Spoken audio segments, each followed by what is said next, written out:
evening. It's 8 p.m. Eastern Standard Time. It's Friday night, and you know what that means? It's time for SciFridays. As always, I'm your host, the Captain, along with... Well, who are you? You don't know who you are? Are you the Vince? Yeah. Along with the Vince, bringing you the best in sci-fi from years gone by. So, as always, SciFridays is brought to you by RU Game, the best comic book, collectible, video game, magic, anime, manga, role-playing, movies, music, and more store located at 124 North Sunset Drive, Pickle, Ohio 45356. You can find RU Game on the Facebooks. You can find the Captain on the Facebooks, the Instagram, and the Blue Sky. Come over and say, "Hello, Captain." You know who's not on there? Is the Vince. He's very private. He likes to keep everything on the down low. So, hope you guys had a great weekend. Busy weekend here at the Captain's house and out of the Captain's quarters. The Vince and the Captain went to a concert this week. Got to see Rolling Quartz. Had fun hanging out and with Bone. And we had a lot going on. So, and so much. So, man, everything's getting back to normal. We're going to bring you... I hope you guys seem to really like Vaporella last week. I was going through, and that popped up, and I went, you know what? I think my fans need to watch that. Because it's okay. And I also got to talk to Jim about making it when we were hanging out and having dinner and stuff. And I go, how? I go, well, he goes, I'm not going to lie. He goes, it's Robert Daltrey. You know, it's the Who. I go, yeah, I can see that. So, I don't get it because that was mostly off the record. We were just hanging out. You did get to see the fun stuff when we were recording, so. What are you doing, bud? Just walking around getting Hot Wheels? So, alright, so we're bringing back some more shows. We're bringing back Star Cops. We're bringing back some more In Search Of. We're bringing back some Under the Mountain. So we got a lot going on. So we're going to start this week off with some Viper, the way nature intended it. You get to start the whole week off with Viper, like you do every week. I was going to move Viper around, but I feel like Viper belongs where it is. I mean, I don't know. I always say this when I'm putting these shows together. Do you ever look at something and feel like that's where it goes? So that's where I think that goes. So we're going to go ahead and bring you Viper episode 11, season 4. Enjoy. Guitars.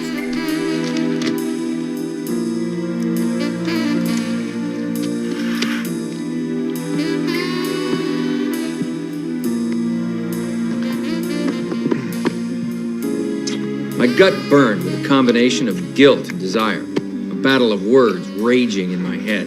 But that's all they were, just words. Loyalty and betrayal were just two sides of the same coin. This is wrong. Don't go moral on me now, Harrison. It's too late for that. I looked into her eyes and saw the train wreck my life had become. Destined to always be in the wrong place at the wrong time. Lilith, this isn't why I came here. Sure. You just broke in here to see my husband. I can't do this to Jeff. Oh. Jeff and I hadn't seen each other in months. Not since his wife Lilith's birthday. I kept her busy while Jeff planned the surprise party. Jefferson, why, you're home early. Oh, they can get along without me the rest of the day. Harrison, what brings you here? Just in the neighborhood. Thought I'd stop by and say hello to my favorite kid brother. I glanced at a snapshot of happier times. Life was no more complicated than a game of catch on a hot summer's day. How did it come to this?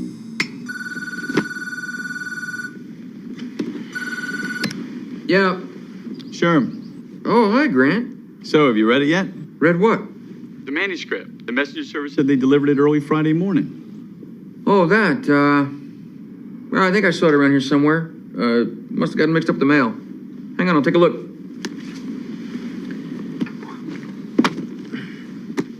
Oh, yeah, here it is. House Divided. Title's not too catchy. That didn't hurt the success of the others, did it? Well, I guess not. My publisher says this final Harrison McClellan book will be my biggest seller yet. Well, that's great. Look, I'm a little busy right now. Oh, yeah, me too, actually. How long did you say you were in town for? Well, I rented this place for 3 months. Thought I might start my new novel here. Well, we'll get together. Good. I was just, checking in. I'll call you.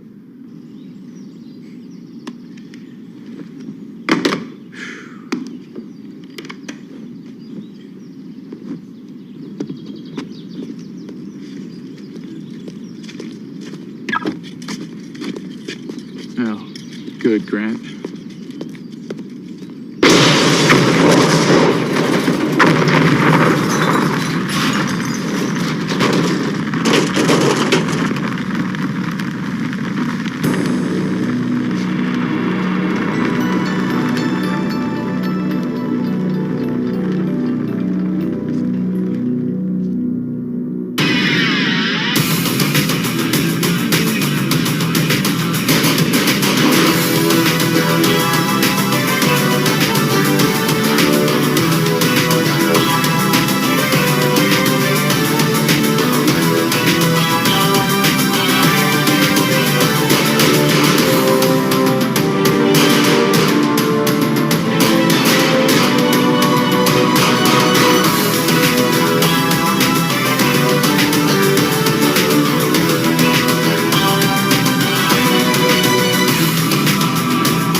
Thanks for coming, guys. Appreciate it. Could you say that again? What? Did I appreciate you coming? Mm-hmm. I do. Follow me. Joe Astor, Cameron Westlake. This is my brother, Grant. There you go. No problem. Oh, it's nice to meet you. Nice meeting you, too. You okay? Okay. How you doing? Nice to meet you. Grant Catlin. There was a mystery writer named... You're not the Harrison McClellan Grant Catlin. One and the same. No way. Why didn't you tell us your brother was... You never asked. Now, for the obvious personal reason, I volunteered us for the case. If you say no, I'll never hear the end of it from my mother. Yeah, no. Anything we can do to help. I've read all your books, man. Thanks. You read? I could help with the big words. But no, seriously, your last novel was great. I couldn't put it down. Oh, thank you. I appreciate I'm it. gonna go check the crime scene unit. Don't want any evidence missed.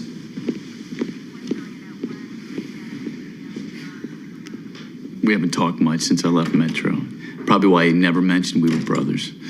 Any idea who could be responsible for this? Not specifically, but...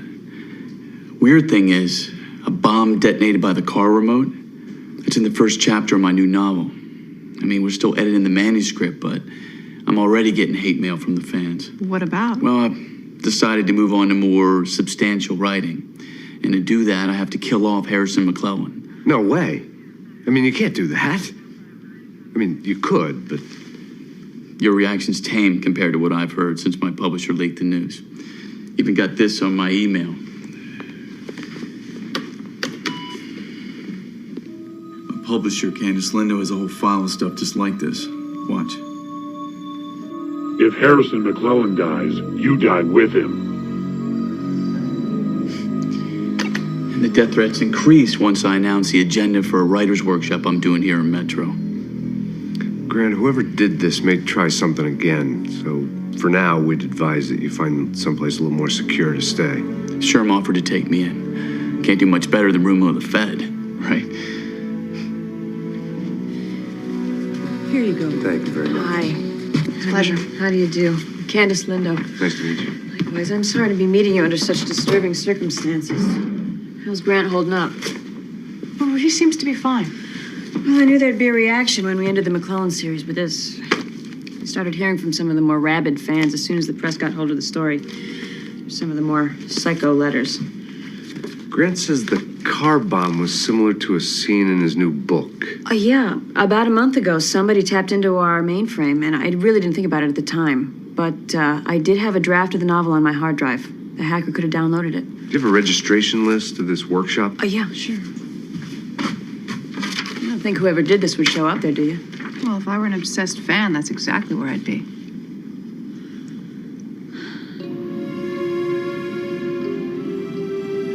So this is where it all happens, huh? Mm-hmm. Top secret investigations, tracking down terrorists. Sorry, I'm not supposed to talk about any of that.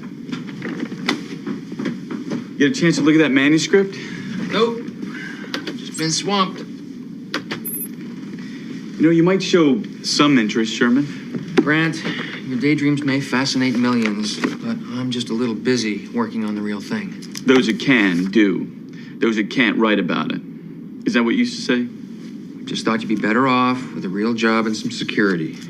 I guess you showed me, huh? Sherman, I work hard at what I do, okay? Oh, come on. I put my life on the line every day. You just... Daydream. Yeah, well, what else can you call it? Blah, blah, blah. Guns, goons, girls, the end.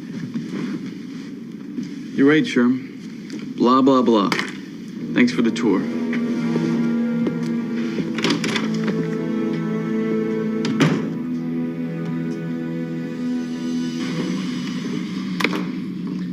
What's jumping, Franklin X? I'm cross-referencing the writer's workshop registration list in the hate mail, checking military backgrounds. Military? Yeah, the bomb in Grant's car came back with traces of Semtex. It's standard commando demolition material. It's pretty heavy-duty stuff. So we're looking for a guy who's obsessed with Grant with the skills of a trained killer. Yeah, listen, Joe, I think you better convince Grant to 86's workshop. He says he refuses to be intimidated. I suppose it would be easier to nail this head case if he does show up. McClellan's last case. It's unbelievable. You know, I can't believe you never recommended his books to me. Well, I just never pictured you curling up with a hard-boiled thriller. Is that right? Yeah. I mean, you seem more like the English cozy type. Vicars and butlers and someone getting whacked with a fireplace poker over tea. Well, the truth is as obvious as a tarantula on a slab of angel food cake. Raymond Chandler.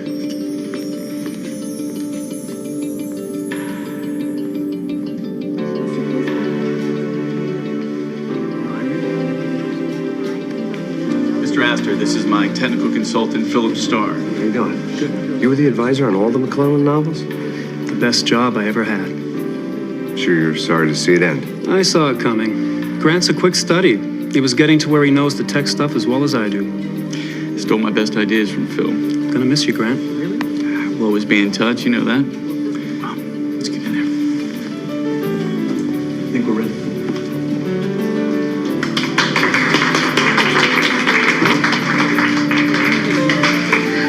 Could you sign my book? Sure. To Mitzi. Okay. You got no right to blow McClellan away. Don't you have any respect for your own character? Of course I do. It's all a matter of interpretation, right? He's a brilliant author. You created a hero that is everything a woman could want. See? It's the fans that made the books popular. And you've got no right to take that away. Even Sherlock Holmes got bumped off, didn't he? Yeah, and the readers forced Conan Doyle to bring him back.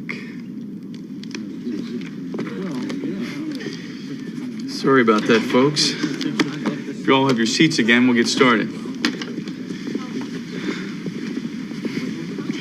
Sanford Walsh, a writer who thinks he can do everyone else's work better than they can. Mr. Catlett, this is how I pictured Harrison, based on your description. Thanks, Mitzi. I pictured him the same way. Thank you. Wait a minute. That looks like my brother. I know. Sherman was your model for Harrison McClellan? We all have our heroes.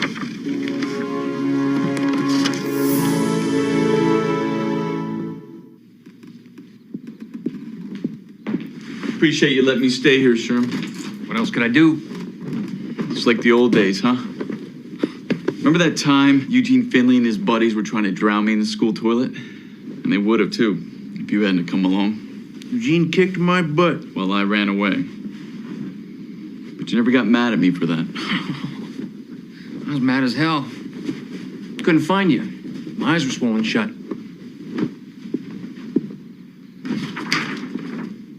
What's this? Harrison McClellan. One of the ladies in my workshop sketched it. Kind of looks like Dad, doesn't it? Yeah, kind of. You know, they say writers tend to model their characters after people they're close to. You say so. Night. Night.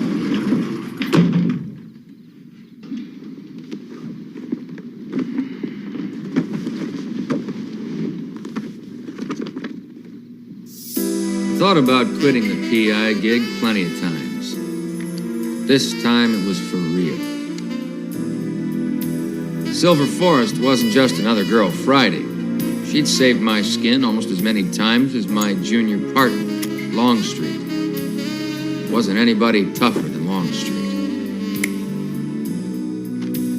And Hooker, with his crazy toys, kept life interesting.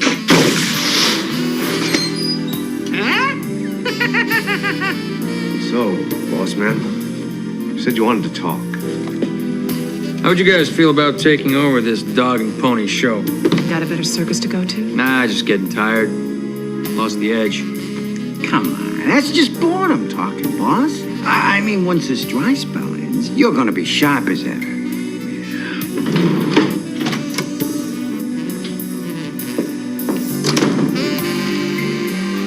Lilith, what are you doing here?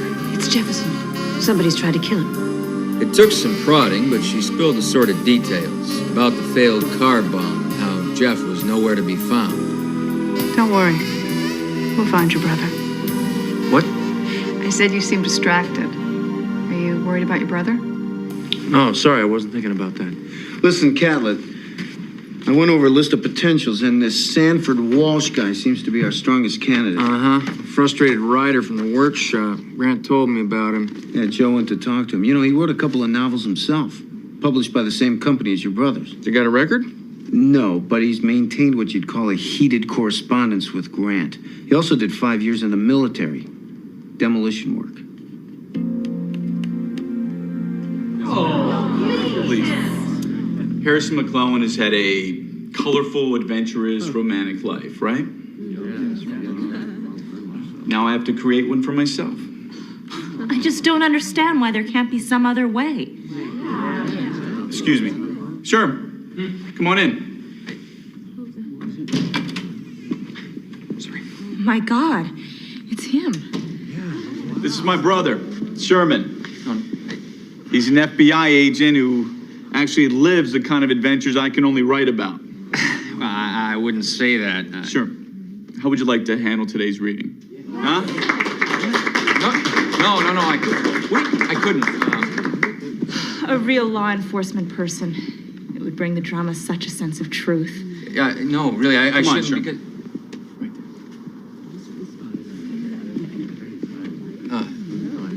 Please?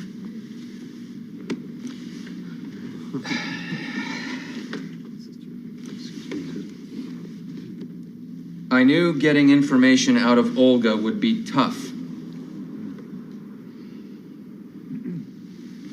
But I had to give it a shot, even if it meant dealing with Bruno and Max.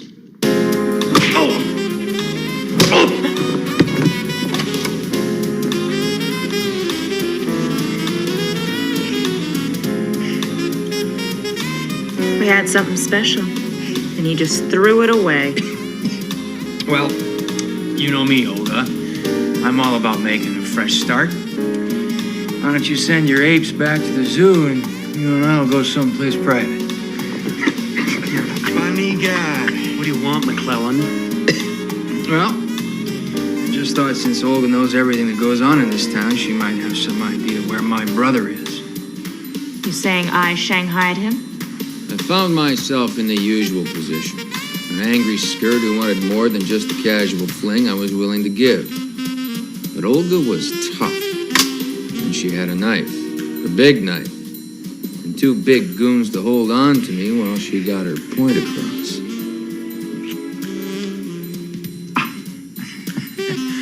Always knew you liked it rough. You don't know how rough I can be. Same here, sister. Mother ever tell you not to play with knives? Hands off the merchandise. It's about time you two earned your pay. Anything new? Walsh is nowhere to be found. His apartment, his hangouts. You ever show up here? Which is surprising considering how committed he is to trashing my work. You think he knows he's a suspect? He could. He saw me here yesterday. If he's the one, he probably figures we're looking at him. I'm gonna get a warrant, search his apartment. Sure. Mind if I go with you? You're his target. Joe, can you give Grant a ride back to my place? Yeah, whatever you say, boss man. Thanks.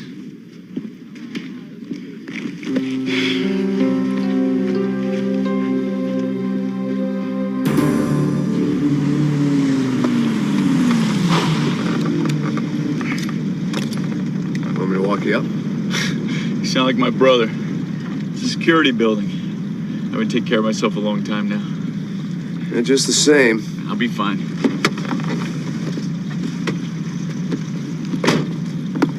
I'll be the judge of that.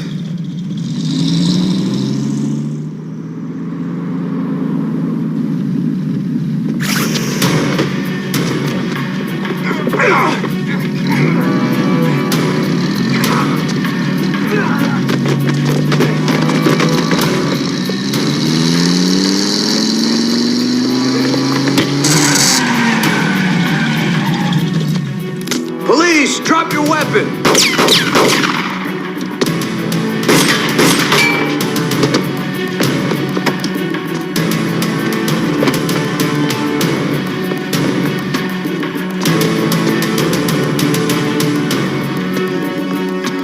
You okay? Think so. Next time you want me at the door, I think I'm gonna let you. Yeah. What is this? Let's go.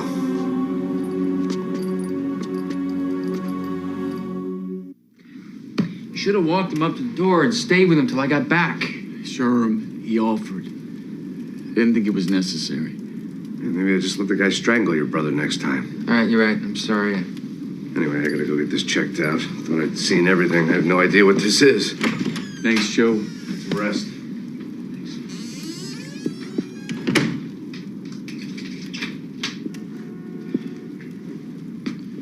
You know, in a way, this whole thing is sort of a mixed blessing.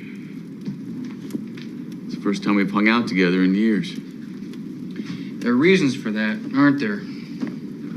We're family, Sherm. Oh, please. I don't understand your attitude. You act like I should feel guilty because I have a certain talent that pays well. It's not like that at all. Yes, it is. Admit it. You hate it that I'm successful. No.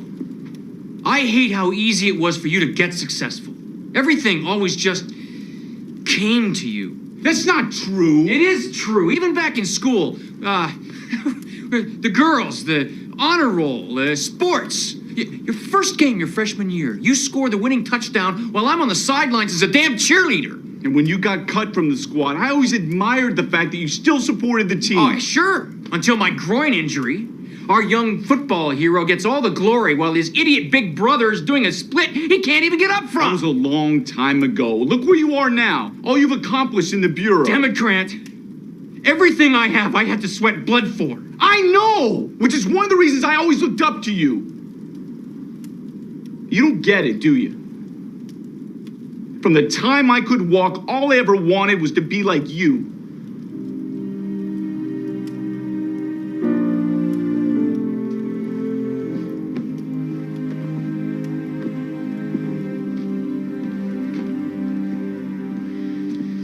These are the files we confiscated from Walsh's home computer. When I tried to download them to you, they kept turning into gibberish. Well, you should leave that stuff to the professionals, Catlett. Anybody try to break the encryption code? Not since Walsh's bugs got loose in the lab's mainframe. I'd be careful, this guy is a pro. Don't worry. I'm the exterminator. Anyway, I got a special virus scanner back at the complex. Have you heard from Master and Westlake? Yeah, Joe's shaking down some snitch about that weird weapon, and Westlake went to see your brother's publisher. Right, Candace Lindo. Yeah, right. I'll see you. Could you get the door?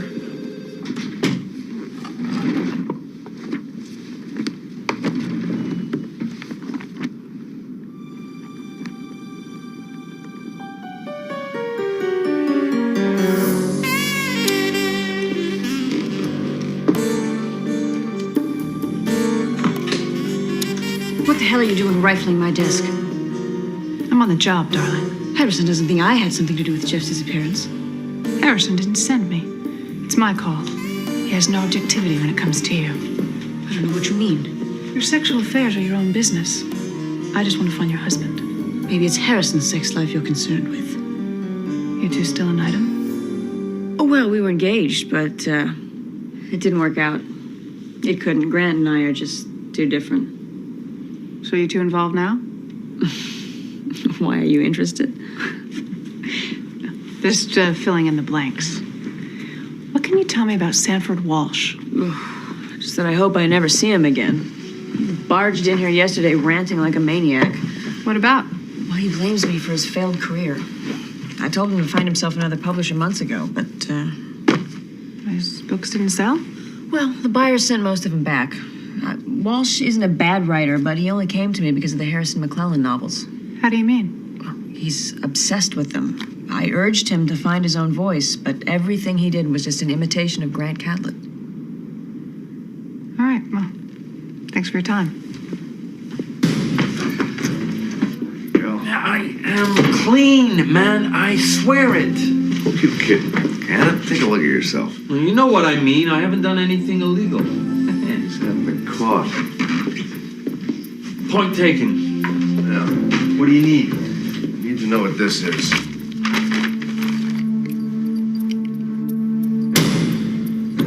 A pesket. A what? A pesket. An OSS weapon. Is it an antique? No. Custom job. You sell these things? Please. That would be against the law. So naturally, I wouldn't sell them. Naturally. But?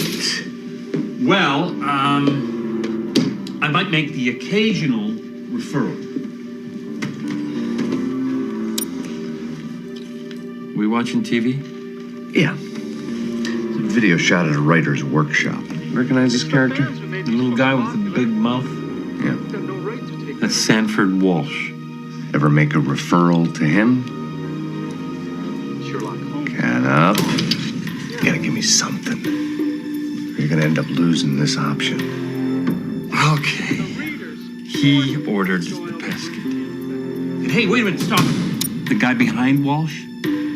That's who you should be talking to. Philip Starr? Oh, come on. Grant's technical advisor? Canup says that Walsh and Starr have been pals since the Army. So while Walsh is mostly all talk, Starr, in Canup's words, got the skills that kills. Oh, he does, huh? All right, listen, I'm gonna start running a background check on this Starr guy. Good. I'm gonna go grab Westlake and we're gonna head to Starr's place. Anything on those files in Walsh's computer? No, so far all I decoded is a bunch of Harrison McClellan stories. But if I find anything, I'll let you know. Please. Snap. I hustled back to the office. As I reached the door, I stopped dead. There was no mistaking her fragrance. Drifted through the room like smoke. Smoke meant fire already out of control. She stepped out from the inky darkness with a snub-nosed .38 aimed right at my heart. Doll, if you shoot as good as you smell, I'm up the creek.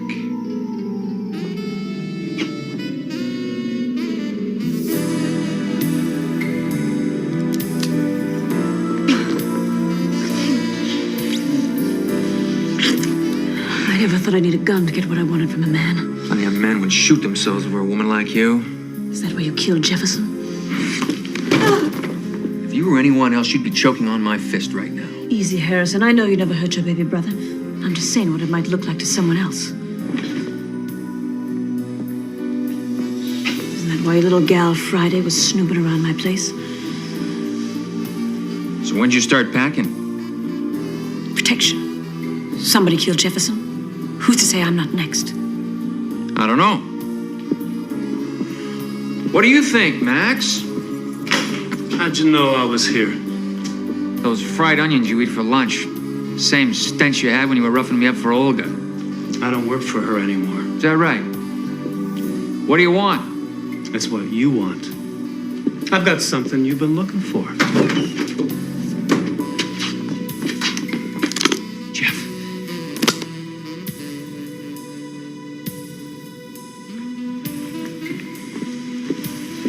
You okay, baby? Perfect now that you're here. If you're so into hard-boiled fiction, why haven't you read Grant's novels? Too much of a purist, I guess.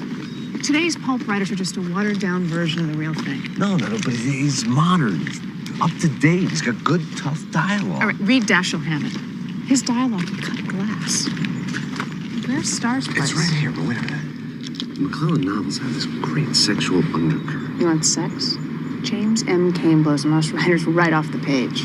Tell you what, I'll read one of Grant's novels if you read The Postman Always Rings Twice. Deal. Deal.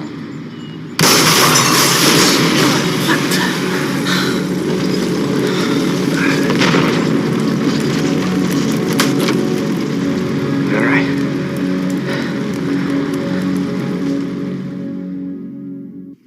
Well, the body that was found after the explosion was burned beyond recognition, but the preliminary ID matches the dental mark to Star. And according to Frankie's research, Starr lost his teeth in a car accident and had a full set of dentures, which is consistent with what was left of the corpse.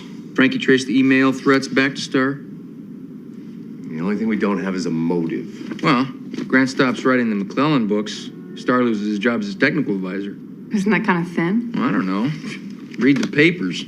Seems like someone goes postal over job discord every other day. So you think he accidentally offed himself while building another bomb? Yeah, that doesn't work. Or, if he and Walsh were working together, they had a falling out and Walsh killed him. Which means this whole thing could be over. Or we still have a murderer out there.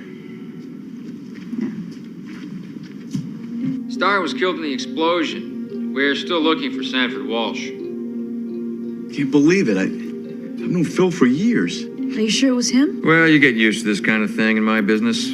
Sometimes loyalty and betrayal are just two sides of the same coin. You've read my stuff. Why do you say that? What you just said. It's from A House Divided. Oh, no, well, it's an expression. Hey, look, I got a ton of work to do. Are the Metropole officers still with you? Right outside the door, as usual. Sure, do I still need bodyguards? Mm-hmm, until we find Sanford Walsh. What if you don't? And besides, you said yourself he may not have anything to do with this. Grant, we can't assume that until we figure out his connection to Star. You coming to the workshop? I'll try. Just please don't ask me to read again, okay? Up to you. See you later. Thanks again, Agent Catlett. You okay? I thought Phil was my friend. I know. Oh, come here. Hopefully this means all the craziness is finally over. Yeah, hopefully. I'd forgotten how well we fit. Only on one level, Candace. Yeah, but that one level was awfully exciting. Don't you ever miss that? Come on. Done a good job of keeping our relationship professional. Yeah, but there's nothing wrong with occasional reminder of the way things used to be, huh? Candace. God, you're so tense. We could both use a little relaxation right about now. Come on,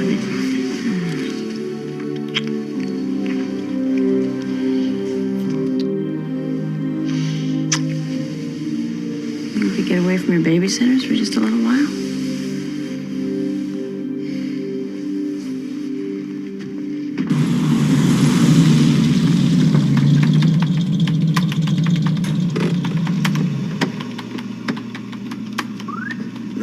Still sitting there working. I don't know if that's a good thing or a bad thing, but...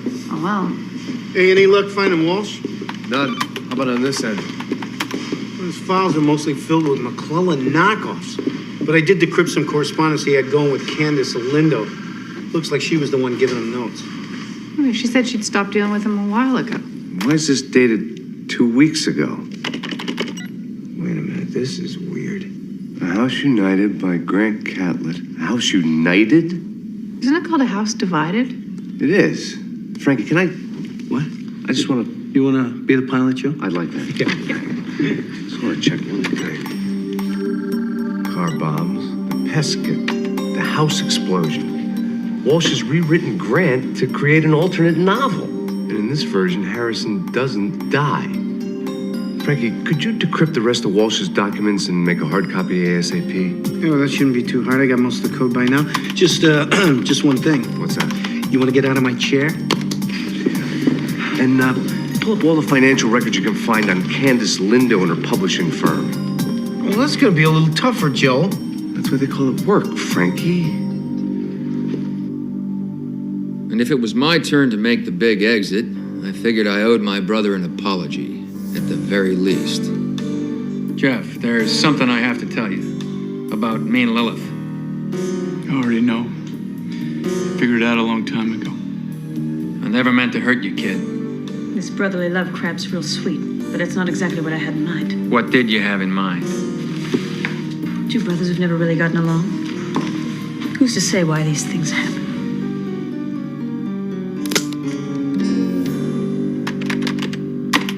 Come on, baby, come on. Yes!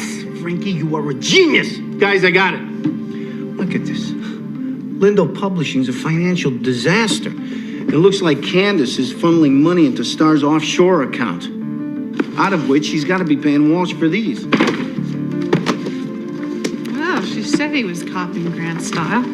So she hires Starr to kill Grant and then pays Walsh to write Harrison McClellan novels for posthumous publication. Yeah, well, that's what it looked. Yeah. Have you guys heard from Grant? No, why? I don't know, his security detail lost him. What do you mean, lost him? How? He was at Lindo Publishing. He must have gone out the back way. Was Candace with him? Yeah, he was meeting with her. I'm afraid Walsh might have shown up. Maybe, but we have evidence that Walsh was answering to Candace. It turns out she was behind everything. Oh, no. I already had officers search the building. They're not there. All right, we'll take Candace's place. All right, good. I'll go check Grant's. See ya.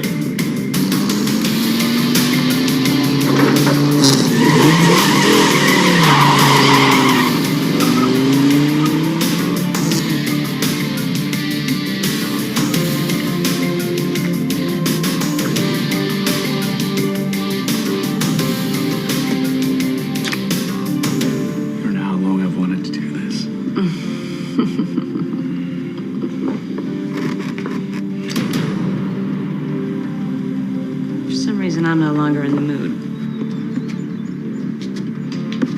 Get out. All this because you want me to write more Harrison McClellan books? No, I already worked it out with Walsh. Walsh? Yeah. I got 6 McClellan novels ready for publication under your name above the title. Posthumous, of course. I don't believe this. It's real simple. You die, Harrison McClellan lives. And I need him in my life a whole lot more than I need you.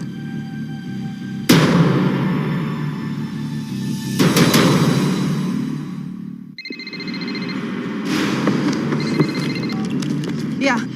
Where are you guys? We're just leaving Candace's place. She's not here. I know. She's here at the log house. She's got Grant. All right, great. We're on our way. I can't wait. Sherman, don't do anything until we get there. Sorry, Toots. He's my brother. I gotta do what I gotta do. Sherman! We better get going. Catlett just turned into Harrison McClellan. I'm always calm at moments like this. The first adrenaline rush gives way to a zen-like acceptance of whatever's in front of me. If I gotta go down, then that's just the way it is. So nothing we had ever really mattered, huh? Of course it did, darling. Just not very much. You mind moving over to the computer?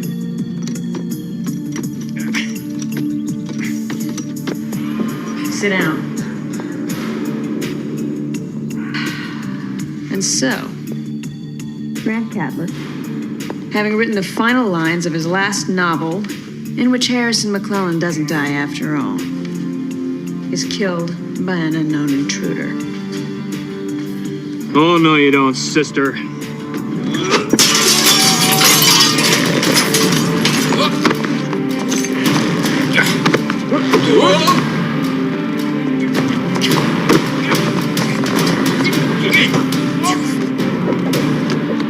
Thanks, bro. I'll take it from here. That was like something Harrison would do. From what I've read, we're a lot alike. Only this time the hero dies. Make-believe's over. Ray, Sherm's turned his phone off. That must mean he's already inside.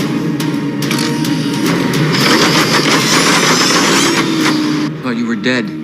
That egomaniac Walsh couldn't just take the money and keep his mouth shut, so I did some dental work and blew him away. You gonna do him right here? No. Now that his brother's joined us, we better take him someplace and arrange an unexplained disappearance. Whatever you say.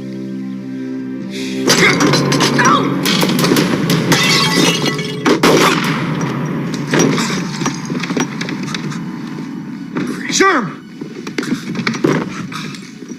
Hold it! Hold it! Where do you think you're going? Huh? No, other way. Go on. Move it! Get in.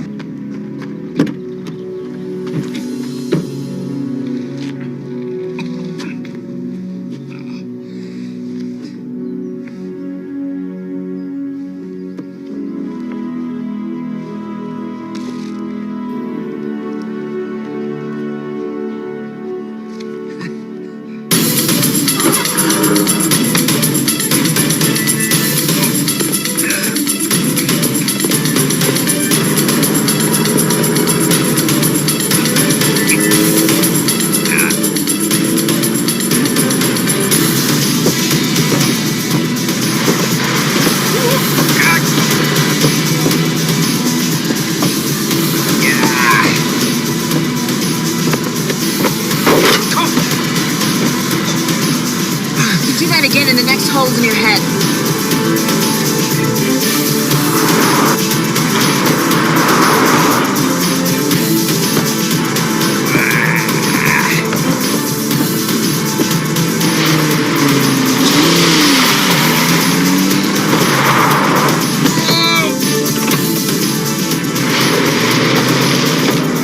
Strange way to hitch a ride.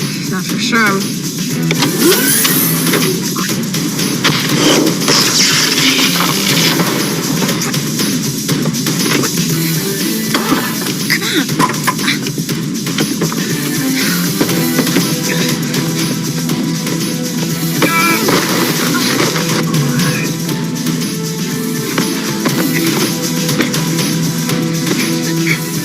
Ride's over, sweetheart. Spoiled a lot of parties around town, but the rumors of my demise have been greatly exaggerated.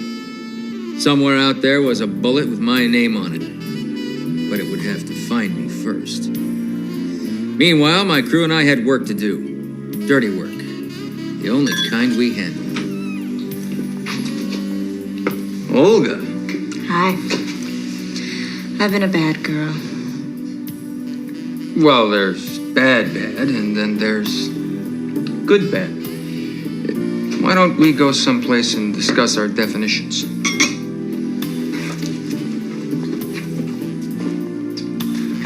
Hey, I knew I was asking for trouble, but it's the kind of trouble I just can't live without.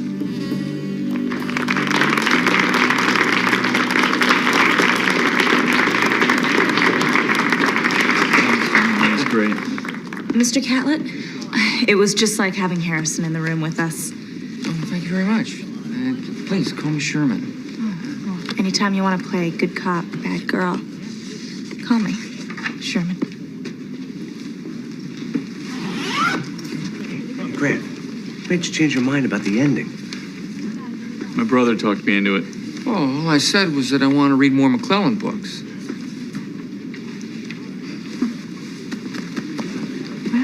tell you, I could be persuaded to do the same. I'm halfway through my first McClellan, and, not bad. Really? Well, I finished The Postman. Incredible book. So just for fun, I rented a disc of the movie. I thought we'd go back and put it on the big screen back at the complex. Sounds like fun. Oh, wait, you did get the original right. I mean, the Lana Turner John Garfield version, not the remake. Of course. Of course.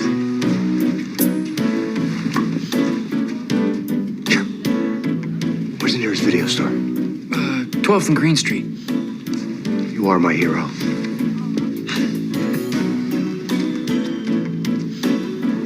Now, Grant, we really have to work on Harrison's lifestyle. We? We. Now, the first thing is, Harrison's got to expand his wardrobe. Now, personally, I would suggest earth tone double knit suits. Maybe a flat top haircut or a shoe.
Just tell me the name. What name?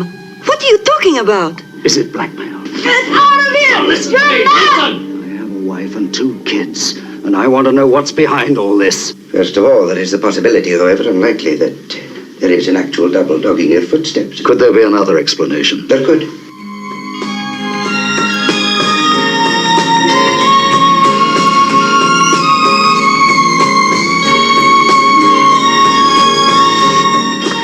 Is all this true?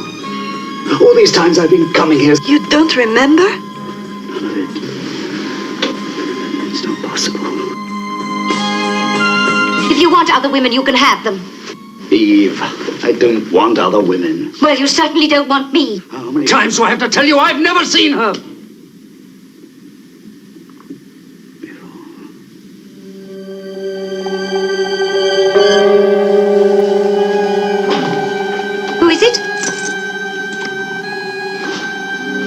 Your name may be Pelham, but I am Harold Pelham of Freeman, Pelham and Dawson. I'm Pelham. I am! Then we're left with only one alternative.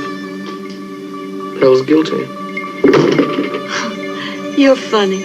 You're never the same man twice. Oh, no, Mr. Pelham, you're always the same. You and I have been friends and colleagues for more years than I care to remember. But I don't recognize the man sitting there. Are you suggesting that Pell's been playing a double game? Then you think I'm mad? No. You could be suffering from this sort of psychosis. Oh, God, you frightened me. Go play your sick jokes on someone else! Drowning.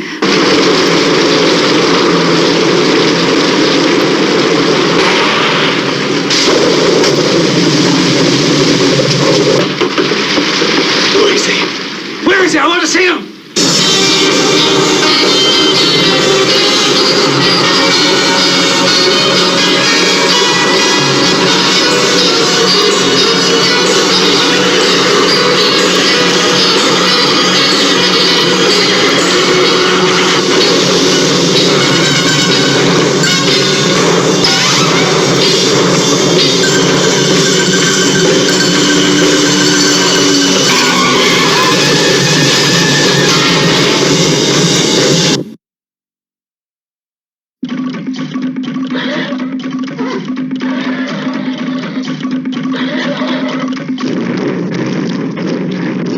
When dinosaurs ruled the earth.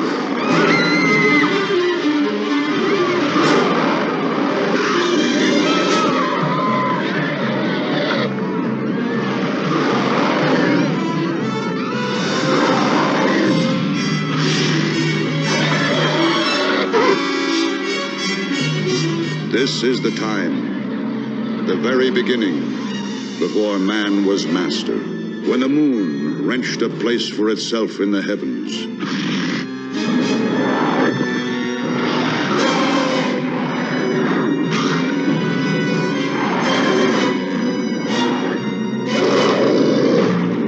This is the time when men lived in fear, and the color of a woman's hair decided who should be sacrificed.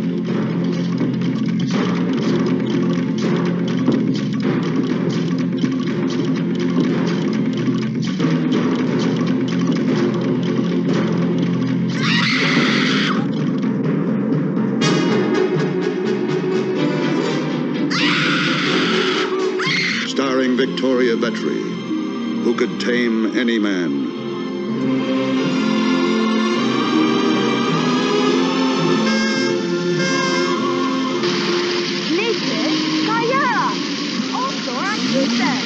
Who could even train man's deadliest enemy. Necro!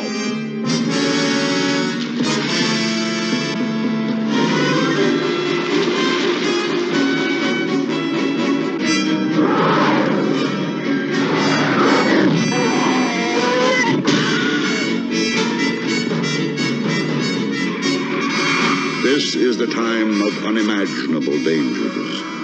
Danger from above, danger from below, danger from every living thing in this primitive world.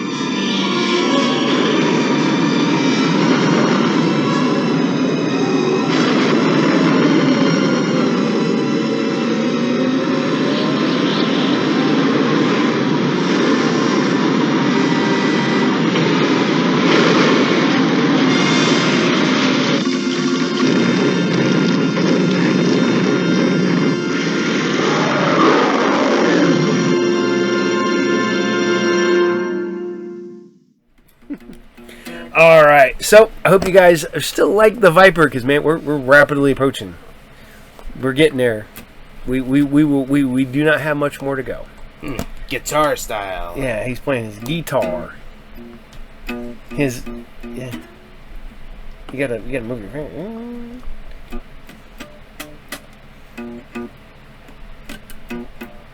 Yeah. All right. So. I don't know. It's been a very busy week. So I hope you guys know I love doing this show. I love putting it together. I love hanging out with you guys and bringing you guys some fun stuff. And it's nice being able to do this because I find cool shows, weird shows, shows I'd never heard of, shows that I'd never watched. And I'm viewing them with you guys. So we're going to continue that trend, and we're going to bring you some more Star Cops. I have never seen Star Cops. If I have, I don't remember it at all. And I'm watching it essentially with you guys. I watched it a little bit before because, we put these shows together. But I'm watching it like a day or two before you do. And it's kind of cool to bring stuff that I've never seen, maybe you've never seen, and I love bringing it to you guys as a whole. So we're going to go ahead and dive back into some Star Cops. All right, this is episode 5, and this is... here we go. Got to break out the glasses here so I can read. Case to the... All right, here we go. Case to be opened in 1,000,000 years. Enjoy. Guitars.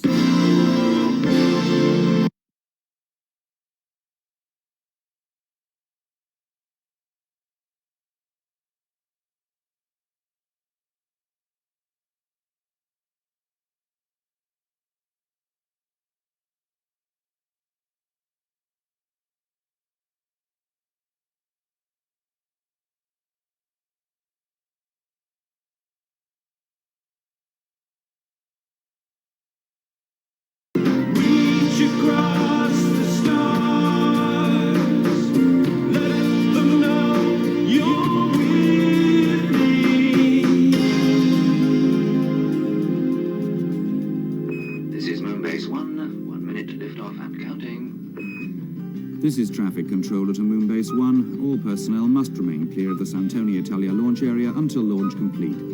Will you please clear all traffic immediately? I repeat, will you please clear all traffic immediately?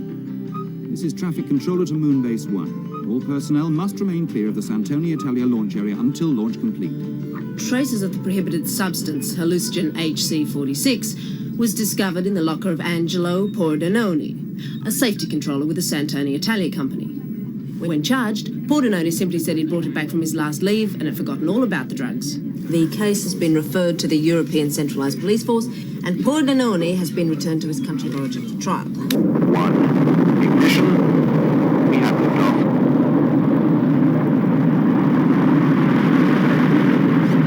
Christ! We're losing it! Abort! Abort! Abort!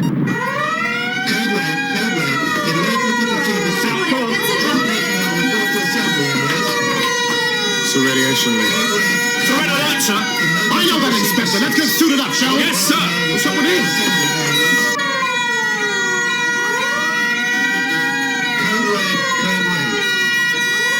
Check procedure. Section 6, assemble! There's been a boat on the Santoni Italia launch pad. Where's David? Not seen him. He's on the base. Knew about the alert? Oh, yeah, he knew all right. Section 8! There's been a communications blackout. But I'm sure David took adequate precautions for his own safety. All clear. All clear. All clear. So? What happened? I was with Kravenko when it started. They aborted a nuclear waste dump. Yes, that's right. Base control panicked. Good reason. If those waste rods are cracked, started pouring out that radiation. David, you're right. Yeah. Why shouldn't I be? The alert's over, sir. Look, I know that, Inspector. Anything on the cause? No, not yet. Kravenko wants us to take a look at the whole Santoni Italia setup. Now, he says there's been a whisper going around. Anyone? No. What about? Well, who knows? Drugs, germs, nothing specific. Well, why didn't he tell us about this before? Screen I reckon we ought to investigate where these whispers of his start from. It's for you. Maybe we should. Yes, hello. Commander Spring? Yes? We haven't met. I'm your new personnel officer. Yeah. Hello. How's our pension fund? Safe. Our computer has been trying to communicate with your office computer for the past hour without success. I'm sorry, you must have caught us on a tea break. We've had a communications blackout. What is it you want? You have been on the moon for an excess period of duty. You must take leave. Listen, personnel, we've just had a very serious radiation alert out here. Medical personnel monitoring requires you to return to Earth, as it does all employees on Moonbase periodically. You can be ordered, relieved of duty. Oh, forced to enjoy myself, eh? Just to remove your body from space for a period of 7 days will be quite sufficient. Well, How you spend those days is, of course, up to you, Commander. Yes. When does this removal take place? Immediately. Screen off.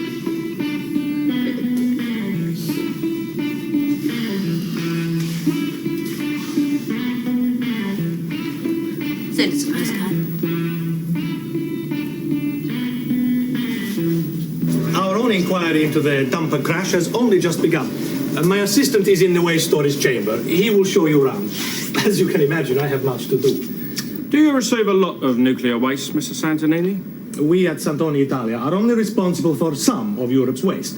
It is deposited here on Moonbase before being sent on its way.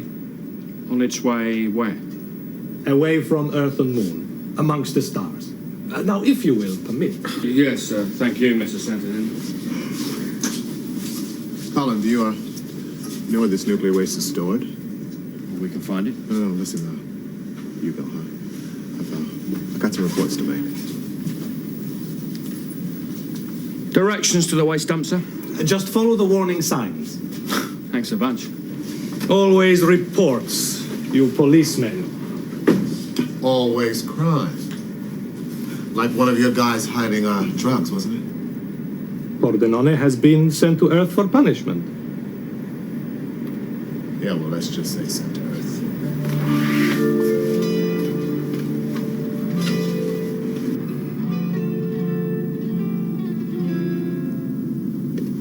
Well, Box. You Yes, Nathan. We're on our holes. Where do you fancy going? Do you fancy visiting your birthplace? Recondite Components factory in Guildford sadly no longer exists. It was closed in 2025. Yes, all right, shut up.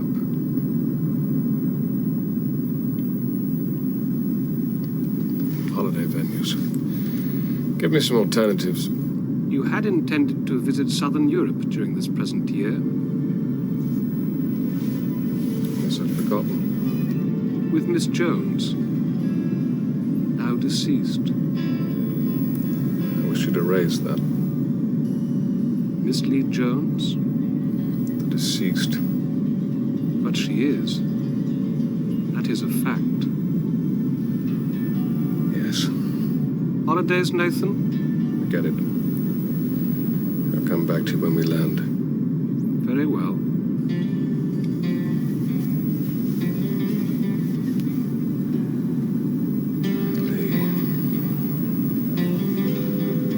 Just leaving the last faint gravitational pull of the moon and traveling through the gravitational equalization zone known as L. Would you mind?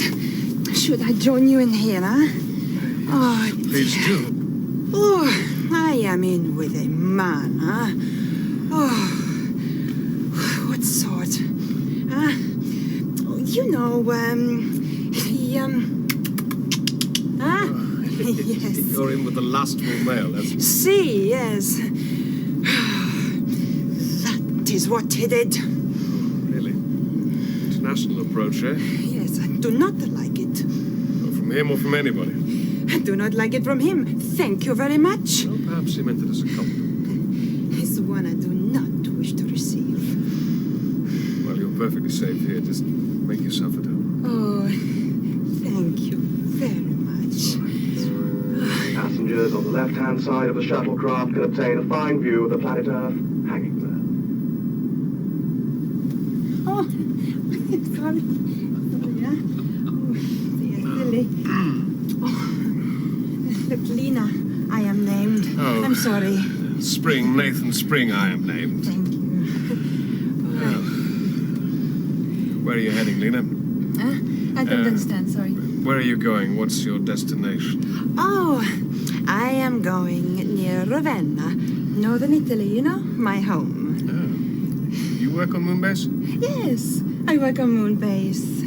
But they say too much, you know, go home for a bit of leave, That's so... the same for me, that's what they said. Really? Yes. Oh. Whereabouts do you live in northern Italy then? I live in a little island village between Ravenna and Venezia. Oh, that's sorry. Venice. Oh, you know about Venice? Yes, I do. It's very sad. I always meant to visit there. Now there's only water. Everywhere you look, there's water, huh? It was, as you say, tragedy. Mind you, I'm used to looking at vast expanses of nothingness, mind you. Same as you, eh? Yes. But this week, I'm on my holiday. I want something completely different. Do you know that I have never been to Italy? You've never been to Italy? Never been to Italy. Oh, you must go. Oh, you know, it's so pretty, you know. It's my home country. Yes. I mean, even without Venice, you know, Italy's still very splendid. Florence and Napoli and Siena. And you must see Roma. Rome, yeah. Hey, Rome, for yes. you, Roma. Yes. And St. Peter's and the Pantheon and What's the the name Vatican. of the fountain? Oh, La Fontana di Trevi. Oh, Yes. yes. And the catacombs. Oh, yes. Down there, you need to find someone to hold your hand, yes? Oh, no, I'm sorry. I can see that you're not a man who needs that. Aren't I? Oh, it is a pity. You know, I'm expected home today. Hey! But I could meet you at the catacombs in a few days' time. I forget. Would that be acceptable? Lena, that would be very, very acceptable. Oh, good. You could turn this holiday into a real holiday. You know, the ITIs are playing funny games with me. The director says, yes, Davis, go see everything you want. But everywhere's closed, too dangerous. Via Tarto, it is forbidden. You know the Italians. They say no like it's a last judgment without any hope of appeal. I reckon a protest is in order, perhaps to Comrade Kravenko. Well, Nathan left Theroux in charge. Yeah, but you've seen him? I know what you mean. What is it with that bloke? Whenever I need his support, he's somewhere else. He's allowing you initiative, Colin? No, it's not. I don't know, maybe he doesn't like Italians. Yeah, I can understand that.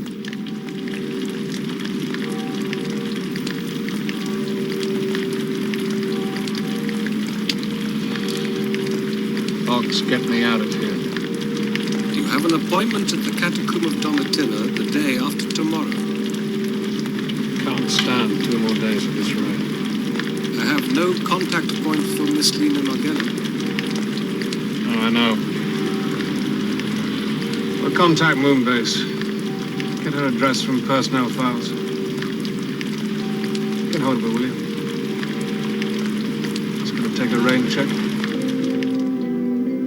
There's no trace of anyone with that name. Hope you haven't trusted her with your holiday pool. She was an engineer. She worked for, they got a mining concession for taking mineral samples of the moon. Sunzek. Sunsec, yes. Yeah, I know who Sunzek are, mate. Look, I've checked the whole personnel print-up of every femme fatale working anywhere on Moonbase. I was supposed to meet her the day after tomorrow. I just wanted to call it off, move on. Not feeling up to it, eh? How's everything? Fine. What, is that it? Yeah. Enjoy your holds. Screen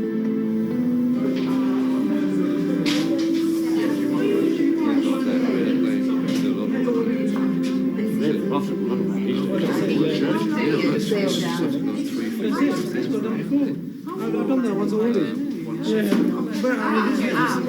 Okay, ladies and gentlemen, this way please for the English-speaking tour. Follow me if you will. Here you find yourselves in the warm towers of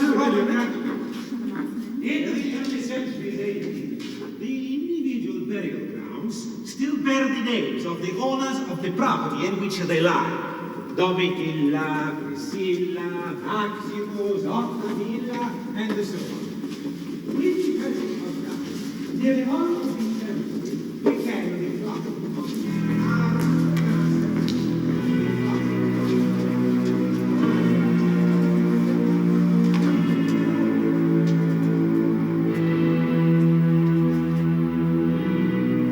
You asked us to investigate that aborted launch 2 days ago. I have talked to those people until I am blue in the face and they still won't commit themselves to anything. Yes, and they cannot force the San Antonio Italia director to give you access if they say the launch and storage area might be hazardous to your health. Now, Director Santanini says the launch is being remounted by computer graphic reconstruction taken from their instrumentation data. The replay of the launch will show what happened. Then we examine their findings. Yeah, but would that constitute enough of an investigation? Perhaps, but I'm not the policeman. And the God of the Emperor as a blessed deity, with the Empire at the height of his glory, unified and confident, the Christians posed no threat. But by the second half of the 3rd century, those who dissembled were using suspicion. Come, like little ships, follow me, don't far enough. Then escaping into this subterranean world, with exchange, tunnels, and galleries of graves. Come, consort in 1895, and to even friendship of the imperial presence. No, come this way, I'm back and forth.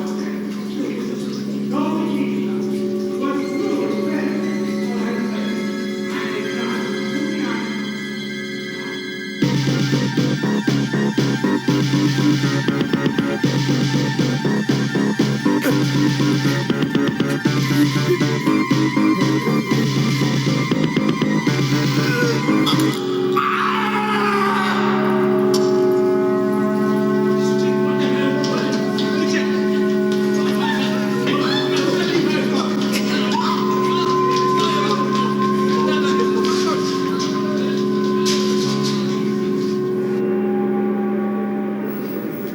Va bene, grazie.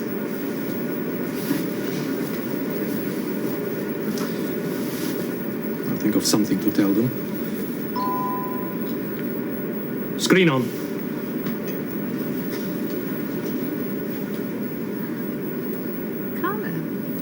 I must see you. Well, In person. You understand? I thought we decided to leave it be for the time being. Madla, you must help me. I'll be at the recreation section 1 hour's time. Screen off. Look, Inspector, I have checked with our computer in Geneva, and they tell me that you are the local expert in these matters. But when I ask you who you think it might be who'd want to kill me, you just say, I don't know. Well, little point in spoiling your holiday any further, Commander. We know who the dead man was. Angelo Pordenone. Yes, I know. We busted him just recently. What we didn't know was that the man was an assassin. Yes, but men who kill to order often don't leave records with us. The traces in the syringe show a chemical compound, myocardial stimulant, of such high intensity your heart would have ruptured. This Carolina was used to tempt you to the catacombs. And I thought she was just after my body. Sorry? Forget it. No, Commander. We are provincial. I do not fly in space. I live here. I will continue my investigations with great diligence. But in Italy there is a strong tradition amongst criminals. Silenzio. Well, do let me know when it breaks, won't you? You're leaving, Commander? Yes. Well, can I hear you somewhere? No, it's all right. Sorry, bad bend, bad bend. You go. I don't know. I'm not sure, all right? Folks, get me out of this bloody place. There is a 2-day package to Peru. Fine. How much? 917. Day to day? 13.7. Check my bank account. Credit 105,000. I said my bank account box, not the European Police Commissioner's. That is your statement. 105,000 euro dollars in credit. I never had that much money in my life. You have now, Nathan.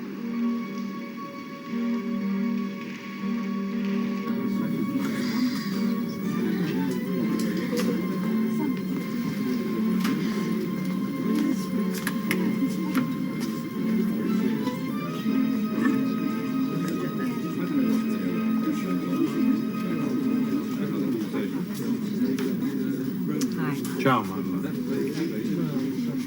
Let's sit. So public. Better than on an open communication system. Anyway, man-woman contact hasn't been forbidden on Moonbase. Not yet.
Pordenone.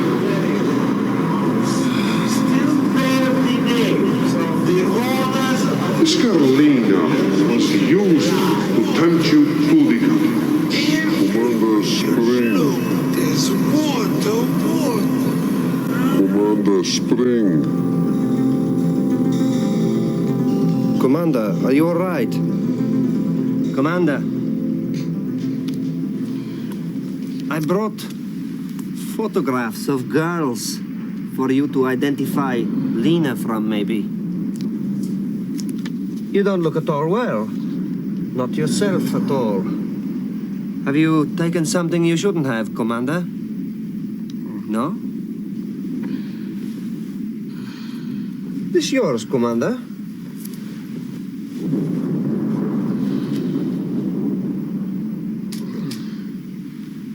Get out.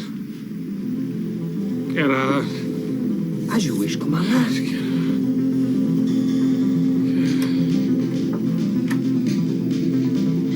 A pool of darkness opened at my feet, was far, far deeper than the blackest night.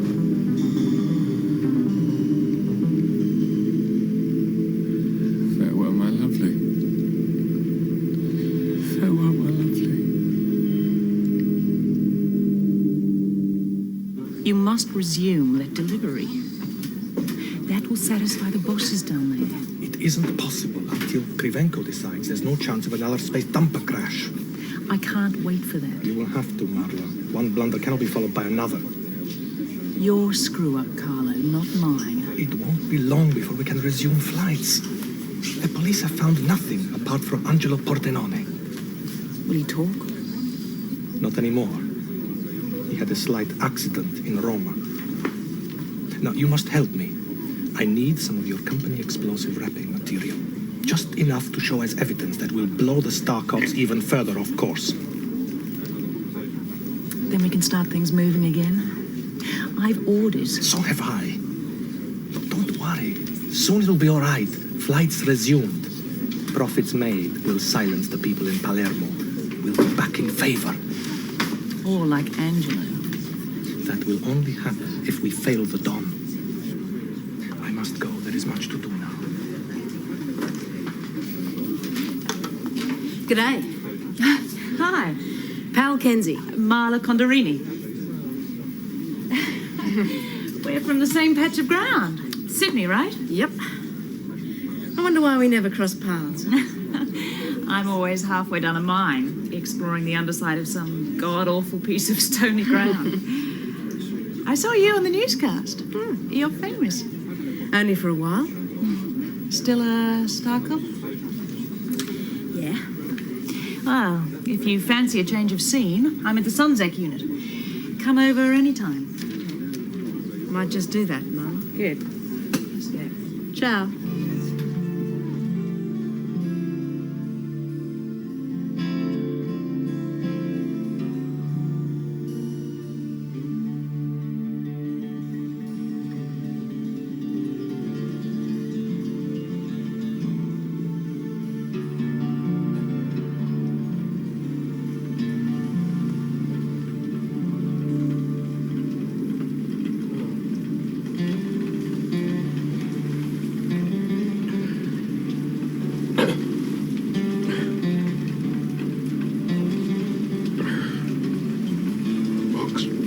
Nathan, the Transcenter flight has 3 seats available. 2 first class, 1 cabin. The Andy Sheraton has vacancies in the Titicaca suite. Forget it. Nathan, you instructed.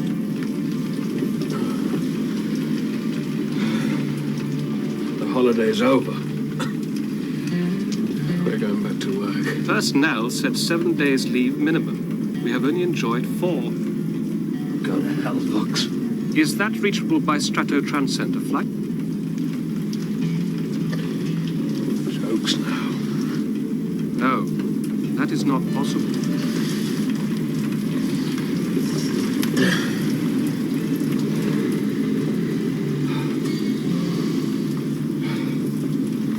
Just get me on that shuttle. To hell? Why won't you press down on the Italians? They're laughing at us. Colin, Everywhere we want to go, they say no. San Antonio Italia won't even let us in there, for Christ's sake. Why? Because of what they dumped in space? No, because it's dangerous to your health. No, I'm not scared of nuclear You're waste. an idiot then! Don't you call me an idiot. Look, I'm the boss here. I'm in charge, so you And get you're not off doing my your back! job! What the hell is going on here? We're getting nowhere because he wasn't the officer left in charge. Chief Superintendent. Commander, we can't just force our way into a nuclear waste Only 'cause the storage chamber. Italians We won't are let not us. radiation There's more workers. going on in the It's a launch closed aboard there. world It's and a gonna be dangerous tough. one.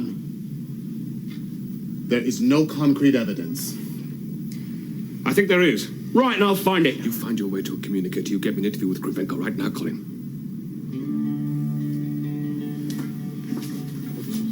Haven't you got things to do? What are you running here? Oh, well, it's great to have you back. What are you doing back here so early? Ah, good holiday. No, not really. More of a working trip the way it turned out. You should rest, Commander. All this crime you say exists in space. Your job must be taxing. But don't worry, I'm a survivor. I want your authorization to enter his work area. You won't need it. I was told I can investigate anyone at any time. We have nothing to hide, Commander. Then why are you blocking my men? We think we know what happened to the launch. What do you believe that could be? Plastic burnt. Is this a sunset symbol? It's explosive wrapping. What's it from? A bomb? Not bad. That was found in the wreckage on the launch pad, perhaps planted to damage guidance systems when the dumper was due for launch. Sabotage, Commander. A real case for you to solve. More required than searching workers' lockers. Find out who would want to destroy my company and its reputation for safety. That would justify your existence.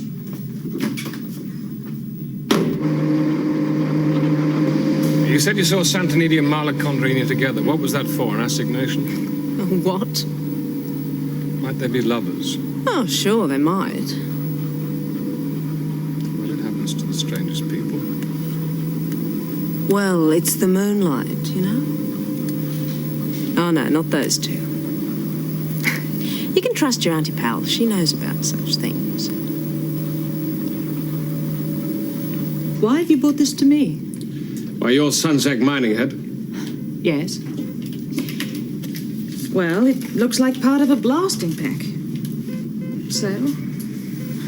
Where did you get it? The Tranquility blasting site? No. I'm told the Santonia Italia launch pad. Oh, that's impossible. Explosive charges would never be allowed there. Well, the director says they were. He thinks that sabotage caused the failure of their last launch. Well, naturally, he'd look to Sunsec as a source of the explosives, given such an obvious clue. You crazy? Do you know what those dumper things carry? We all work on Moonbase. Why should anyone risk contamination? It doesn't make sense. No. Still, I'll have to talk to your people. Check work rotas, staff movements, explosive stores, security, that sort of thing. I'll arrange access for you. Thank you very much. Listen, why don't you go with Miss Condorini? I'll have a stumble round by myself. No worries there. Jackie, you'll need a guide. Some of our testing labs are security rated. This way, Kenzie. I'll show you the exit check procedure. We believe the device was planted in the guidance and control computer systems, linked through the inertia guidance platforms, and timed to coincide with the launch. But that presupposes an inside knowledge of space dumper technology. Who would possess that? Myself? All right, then why wasn't the information given to us before, Mr. Santonini? It is only now available. Who else would possess that kind of expertise? My engineers, all of whom are entirely trustworthy. Oh, and the man you Star Cops sent to Earth. What, Angelo Pordenone? Oh, yeah. Prohibited substances concealed by him, found by us? An unfortunate discovery for him. Yeah, but he wouldn't have had time to set up this sabotage, would he? How much time do you need? Was he upset, vindictive? Angelo begged for me to intercede for him. Now, what could I do? You are the power, the law here now. The old free days are no more. Then I could have helped him. Now, I said I could do nothing. And how did he take that? Revenge is a tradition still with us. Angelo was not British. He was Sicilian. He had emotion, rage. You use the past tense. Well, of course. He's dead. Murdered. Didn't you policemen know? You know we weren't shown everything back there. Yep. I was just shown rotors, security stalls, and heaps of moon rock. I was guided past one laboratory quite smoothly. Did you know she offered me a job with Sunzek back there? What else? Security, protection. You know, police work. And maybe I should take it. Screen on. Nathan, Pordenone, the guy we arrested with drugs in his locker, I've just heard he's dead. Who told you that? Santonini. Yes? Well, it looks like Pordenone, Nathan. I mean, he must have set the device that caused the dumper launch failure. That's the way it looks. Does it? Yeah, he had the motive. The director wouldn't help him out of a jam when we nabbed him, and being shipped back to Earth would close off his career in space for good. And if he was mafia-controlled, that would explain why he was killed. Maybe. Career. You said career. Career in what? Rocketry guidance systems engineering. But he was an engineer. Well, what the hell was he doing mucking around with explosives? Well, why didn't he alter a coordinator to him? I mean, who would have known? Certainly not Santonini. He's not an engineer or a scientist. He's a controller, a manager. Look, I saw the graphics on the computer, Nathan, and you found the remains of the Sunzek explosive case. I didn't find it. I was given it. And you were shown what you were shown. Well, at least I bothered to take a look. Maybe you saw what you wanted to see. Look again. Screen off. What the hell's the matter with that guy? What's the matter with him? What's the matter with you, mate? File Gasper Condorini.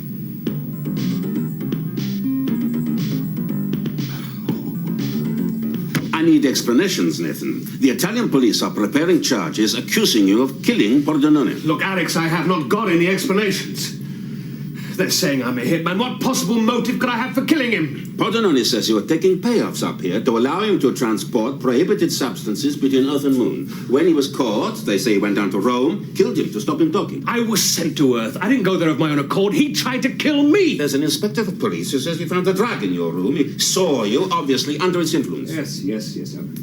Look, I was stupid enough to stick the tip of my tongue into heroin concentrate 46. You're lucky to still have any senses left, Nathan. Alex, I am being framed. There's money being paid into my account. Look, I'm out on a limb on this one. I don't know who I can trust, but I know I am being set up. Why? Well, it's got to have something to do with this dumper crash. Although what the connection between this and sending nuclear waste into space is, I just don't know. The sabotage? Not with glycoignite. I just don't believe it. There must be simpler ways. So, what is the solution? I haven't got a solution. Pity, Nathan. I shall be sorry to lose you from Moonbase. Alex, can you buy me time? I must have time.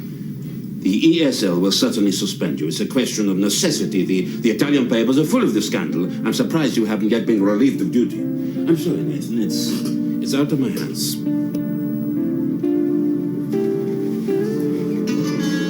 Mama, you mentioned a job to me.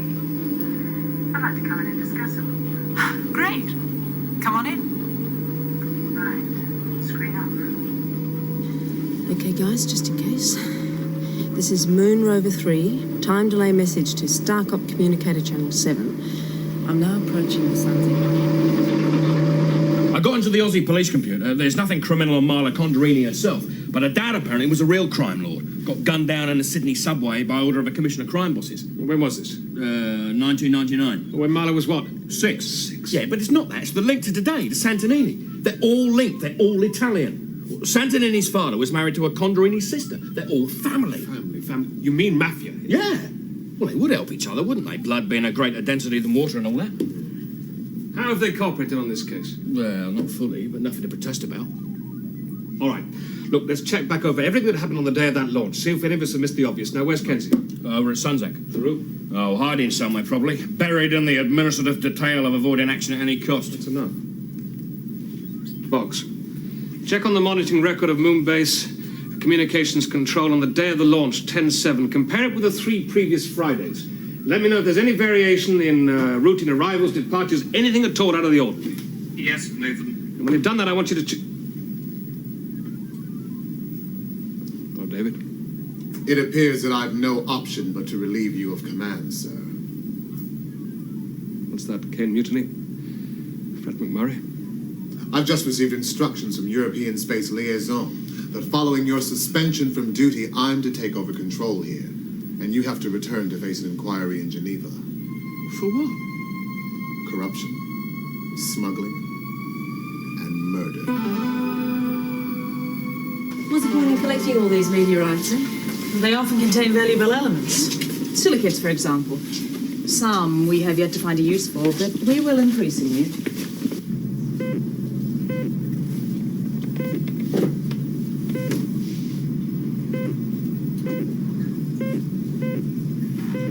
There will be competition from rival companies out here. I'd like someone to keep our security secure. Have you discovered anything on the moon that could be worth protecting? Maybe. That's confidential. As a member of the team, you'd share in the proceeds.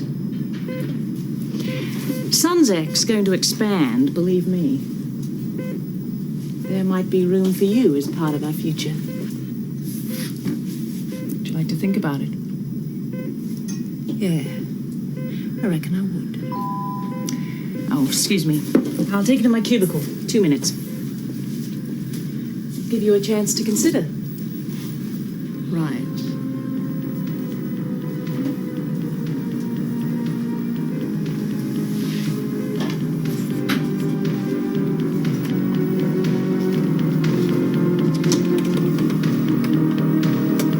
I can't accept it. What? That now I'm your boss? No, not you. Nathan, it's a setup, it's got to be. Look, Colin, will you use your head? It's bound to be a mistake. It'll be cleared up by the inquiry. I think I'm onto something. I've been working on a possible link between Santonini and Marla Condorini. Back up. Now, I intend to name Angelo Pordenone as the saboteur of the come on! Italia property with a simple motive of revenge. It is as straightforward as that, Colin. So you prepare an official statement and process it. Please. Now, where's Kenzie? Over at Sunzek, sir. What's she doing there? I don't know, sir. Well, look, you contact her right away. And if she's not directly involved with collecting evidence of the theft of Sunzek explosives, you tell her to get her butt back over here, and I mean right away. Where's Nathan? Commander Spring is no longer part of this operation, or in charge of the Star Cops and Moon. Yeah, I had noticed. Look! I don't like this any more than you do, but I am insisting that you get on with your job. Or you may as well pack your bags and climb aboard that shuttle for Earth this afternoon with the commander.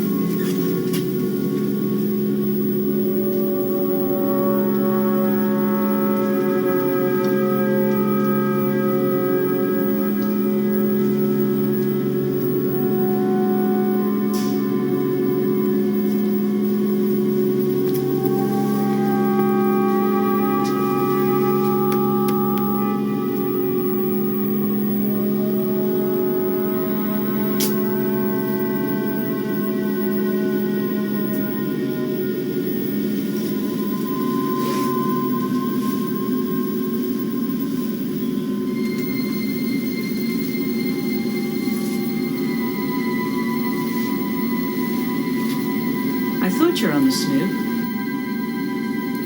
Uranium, eh? It's a bit like striking oil back in the old days. Quite a discovery. But there's international restrictions. I mean, sale is prohibited. If the Big Five find out about it. Right. But lots of smaller nations are only too delighted to have the option to buy samples of our discovery. Illegally. For profit. You know, Marla, I think Sunzek could be the kind of company with a future for me. You are bright. What a pity. On the day of 10/7, the most significant factor was a communications blackout that caused a corresponding lack of data to process on the tape. With previous cross-reference for data, this could be due to a moonquake that was predicted. Well, that was the same day as the San Antonio Italia launch. But that must be inverted. What was the time of the launch? virtually the same. A predicted moonquake? Tidal forces exerted onto the moon by Earth can be predicted. Such an occurrence was due on the day of the space dumper crash, Nathan. Well, could a moon tremor cause the launch to abort? Yes.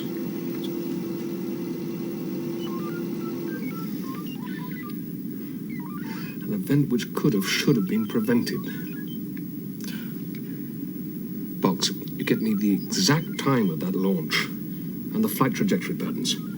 36 and 23.6. Standard flight path. 16.6 and 10.7. A variation. 1 degree, 17 minutes. All right. Where does that take us? Nowhere very much.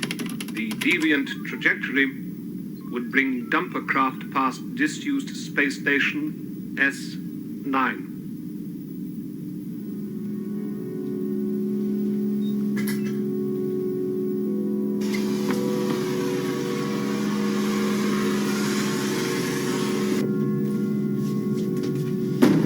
I can't let you go in there, Commander. I've got to examine that cargo load before it's due to be launched tomorrow. Examine it. Examine it for what, Nathan? That stuff is lethal. There are easier ways to destroy yourself. Well, like what happened to your father, you mean? What you knew about that?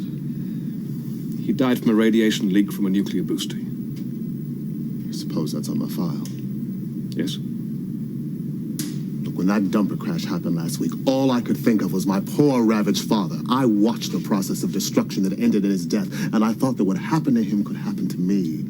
All I want to do is stay away from that stuff. Look, I don't know what was in that dumper crash, but I don't believe it was nuclear waste. Now, I've got to go in there. Are you going to stop me?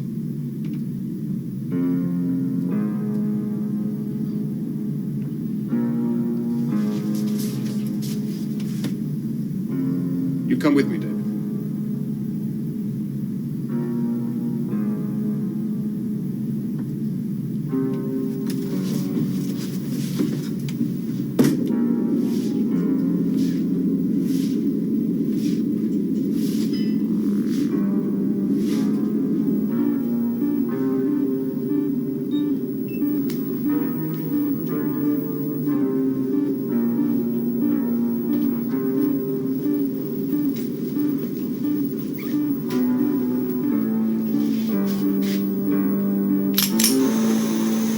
No.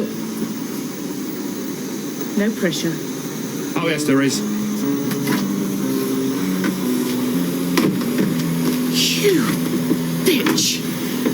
I wondered how you'd manage the heroics. Your delay warning message came through. Come and save me, sport. You bloody bitch. No worries, Marla. So you have been of some use today. You took your chance, didn't you? I could have been locked in a passionate embrace somewhere. No chance of that, Colin. She's right, you are a bitch.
screwed up on that launch, didn't you? You should have cancelled when that moonquake was predicted. You would have done had it been a straightforward flight to dump nuclear waste in space. But you didn't. I checked its trajectory. Disused space station S9. What the hell do you have up there, then? Something to smuggle back, whatever this stuff is, back to Earth under protection of radiation warning symbols. Is that it? Not bad. Uranium ore makes plutonium. You're right, I shouldn't have launched on that day. When it went wrong, I had to cover my little mistake. And as I already had instructions to discredit you and the Star Cops, you were marked down to be killed in Italy. Drugs found in your room. Large sums of money found in your account. You messed all that up by surviving. Up to now, that is. The next dumper to take waste will also carry your body. You will float among the stars undisturbed. We recommend that our cases be left unopened for 1,000,000 years. You understand? Nathan, you all right?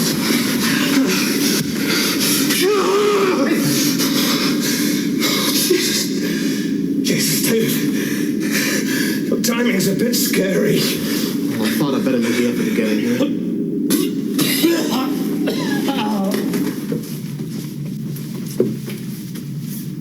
Ciao.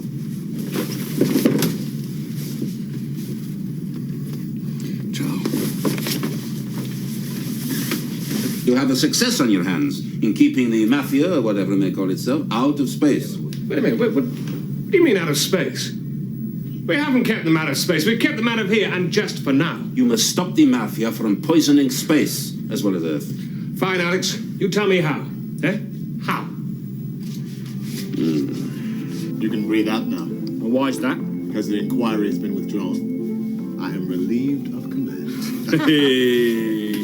Hey, I never doubted you, Commander. Yes, thank you. Listen, who's the duty officer on 387 inbound?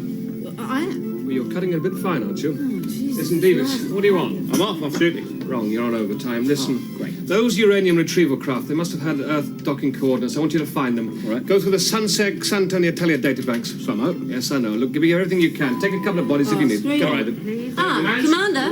Policy meeting now. Friend of yours. Oh. Yes? Commander Spring. I have just learned you are not to be returned to Earth and that your suspension has been withdrawn. Oh, good news travels slow. Your leave quota therefore remains unfulfilled. You must complete your break from your present 1/6 gravitational environment. What do you mean? Oh, dear, thanks, Bob. Take that break, Commander.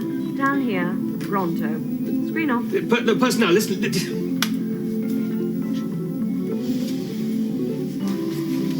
Well, Chief Superintendent, it would appear you are the man again. Well, where are you going to be, Commander, just in case we desperately need to call? Who the hell cares? Well, don't forget the postcard this time. Damn it! Haven't you two good people got something to do? Well, let's shift our butts now.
Films, creators of 1 million years BC, comes a new beast meet on equal terms.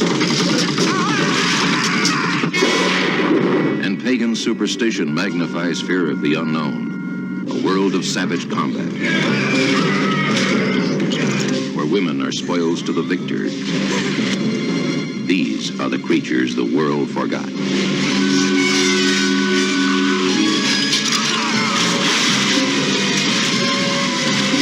Starring the Norwegian beauty, Julie Edge. International Talent Search winner, the sensational new star discovery of the 70s.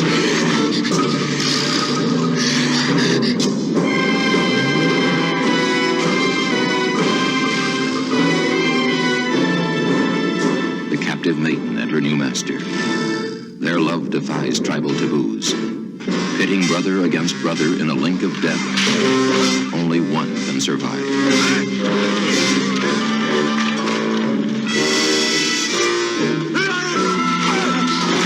Creatures the world forgot. See their primitive mating rites, the ordeal of the virgins, the ritual dance of fire, the duel of flaming torch against naked blade, the attack of the dreaded mudmen, devil gods of the primeval jungle.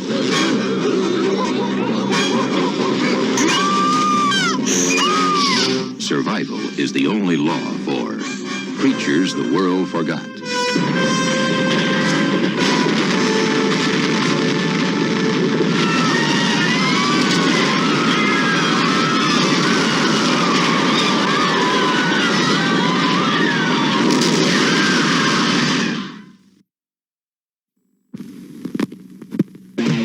Century Fox presents Phantom of the Paradise, a gothic horror story.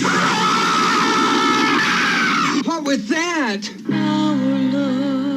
A beautiful love story. Like a circus. A cinematic odyssey through the rock universe. From Greece to glitter. And beyond.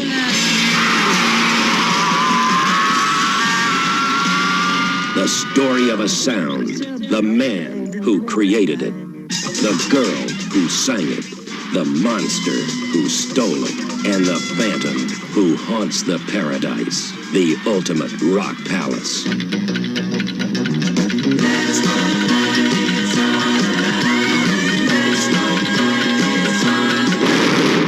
Phantom of the Paradise. My music is for Phoenix. Only she can sing it. Anyone else that tries dies. Phoenix. Phoenix. Well, you told me one time that you'd be somebody, that you weren't working just to survive. B. It's kind of snow! Whoa, whoa, wow! Man, you better get yourself a castrato for this. Paul Williams as Swan. And the angels that defeated them. I want you to stop terrorizing the paradise and rewrite your cantata. And the Phantom. Try me up, only you might satisfy me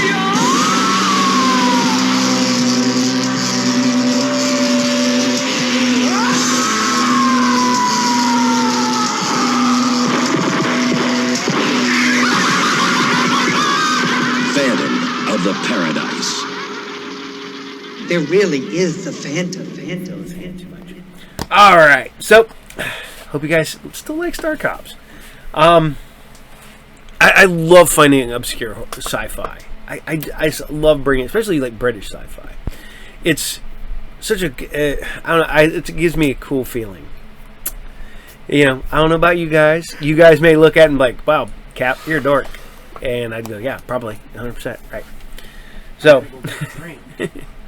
I have to laugh. The other day, somebody looked at me and they're like, "You know, you're funny. You know, you joke around a lot." I'm like, "Yeah, I have to. I mean, look at me.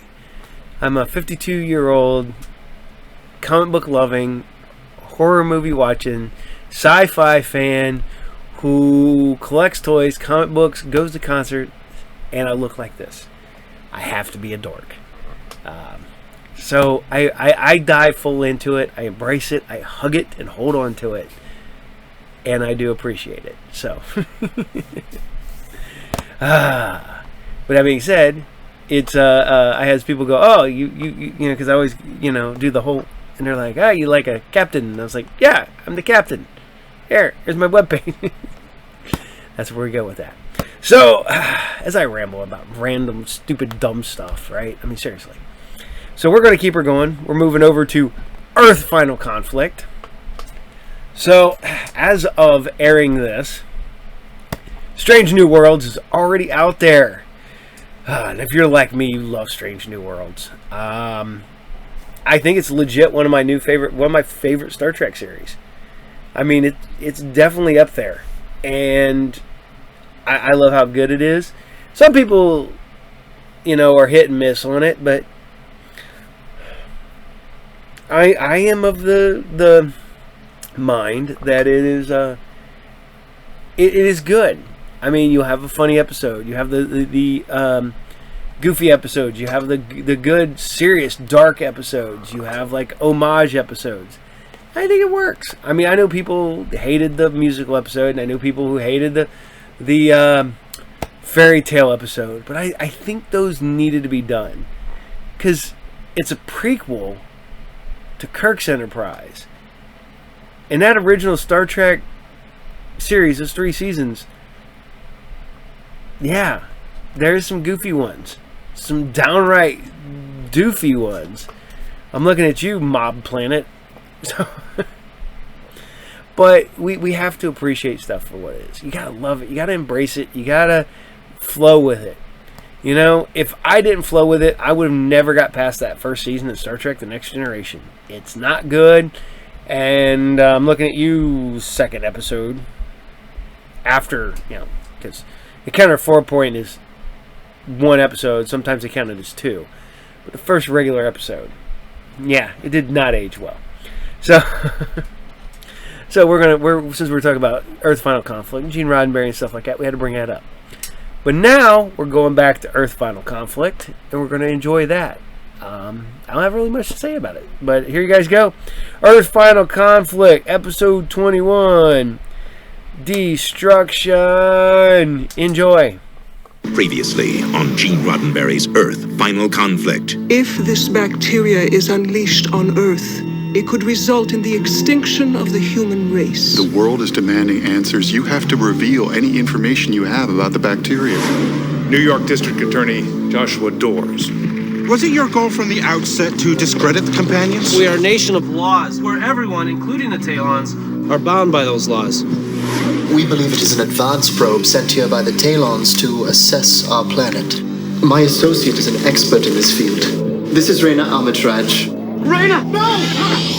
Reyna's physical form may have been vanquished, but everything that defines who she is locked inside of that probe.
Reyna? But you're dead. Listen to me. The probe recorded everything. Boone and Lily's involvement with the Liberation. The Liberation hideout. You must destroy the probe now. The Talons are on the verge of accessing the data. Once they retrieve it, Boone and Lily will both be imprisoned or killed. The Liberation will cease. Are you alive? Before the probe killed me, it mapped my DNA onto its databanks. That's how I created this image. And you navigated your way to here. What? What's now? I'm being eliminated! Destroy the probe! Save the Liberation! Stop my pain! Please! Please! Reyna!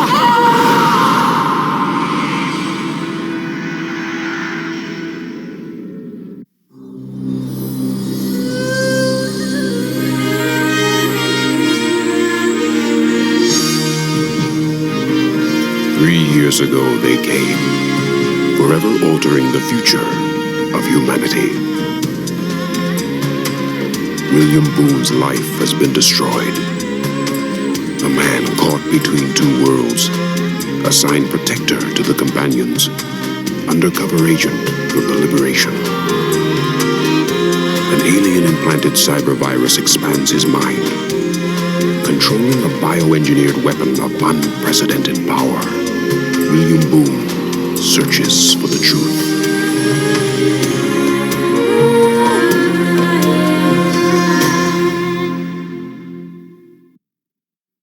She's alive? Reyna's alive? That's a very broad interpretation of the word alive. Then my theory was correct. The probe is holding her DNA code in its memory banks. I will bring her back. Whoa. We do know that the probe can create lifelike replicants. We gotta focus on destroying the probe. Oh, come on, Jonathan. Reyna might be alive in there. We don't know that. If you value our lives, you'll get your priorities straight. All of you. Look, she found her way to Augur. Maybe she can help us destroy the probe. Whoa. Can you reestablish contact with Reyna? I don't know. Now, Reyna traveled to the Talon network as biocomputer code. Now, she left a virtual path, and I'm attempting to follow it back to the Talon mainframe. Well, you've got to do it. Because Jonathan is right. We have got to destroy this probe once and for all. Your communication device allowed us to talk to the probe once before. We got to do it again. Only this time we'll tell the probe to self-destruct. Exactly. That should be no problem. So we need someone with highly specialized skills to break in there. Yeah, we need to find a Navy SEAL who moonlights as a cat burglar. Would you be willing to part with a major quantity of cash cards? For what? A specialist. Thank you. It's not too late to back out, Mr. Sloan. Call me Mike.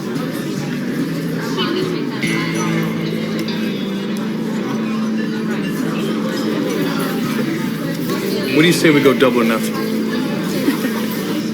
You're awfully confident for a beginner, aren't you, Mike? Beginner? Who said anything about beginner?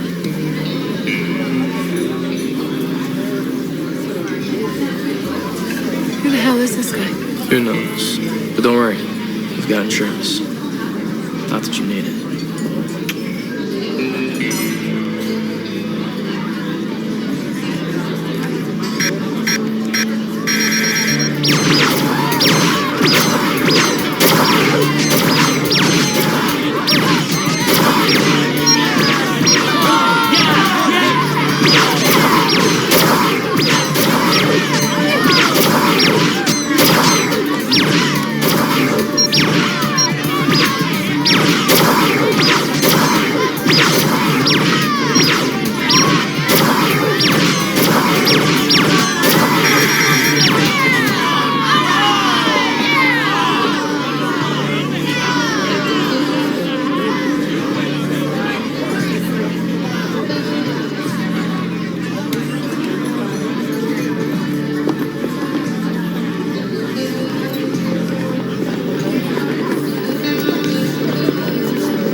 Whoa.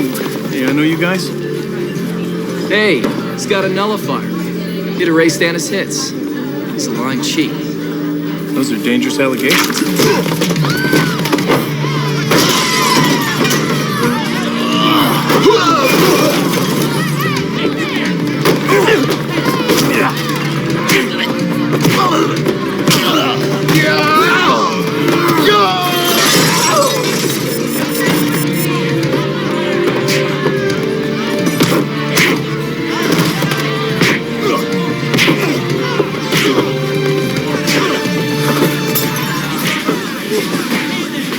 Call me.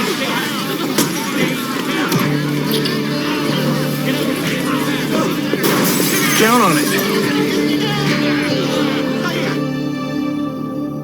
The Synod would like to congratulate you on your appointment as the first Secretary of Human-Talon Relations. Thank you. The President asked me to reiterate his personal commitment to a beneficial relationship with the Talons. For that reason, Mr. Doerr's position is a cabinet-level post. How do you perceive your role, Mr. Doers? Well, now that all depends on how forthright the Synod is in sharing information about its activities with the American people.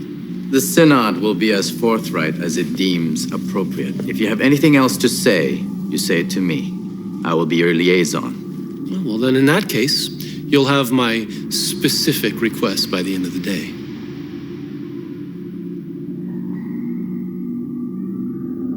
Okay, one more bite. You're right, I do like this place. Well, that's, good. So, how does it feel to have become the most important person on the planet overnight? Are you sure you're not underestimating my importance?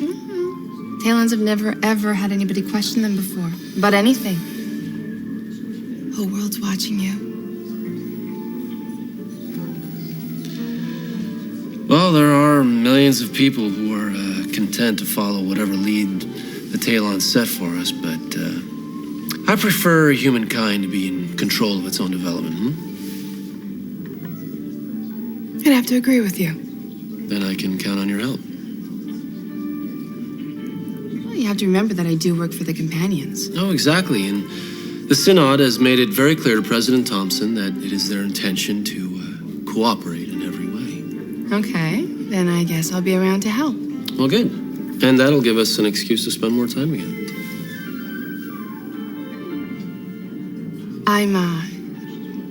I'm flattered. But, I really have to be honest with you.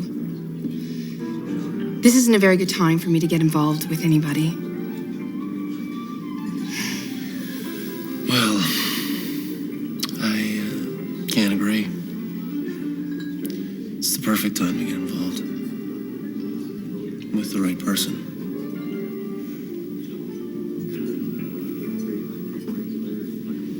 So, Augie, you mentioned money and a mystery guest. Sounds intriguing. Jonathan Doers. I know who you are. Well, it certainly is intriguing, at least. August says you're an honorable man. Among thieves. He tells me you can break into any facility, anywhere. If I'm motivated enough. Is $2 million enough to motivate you?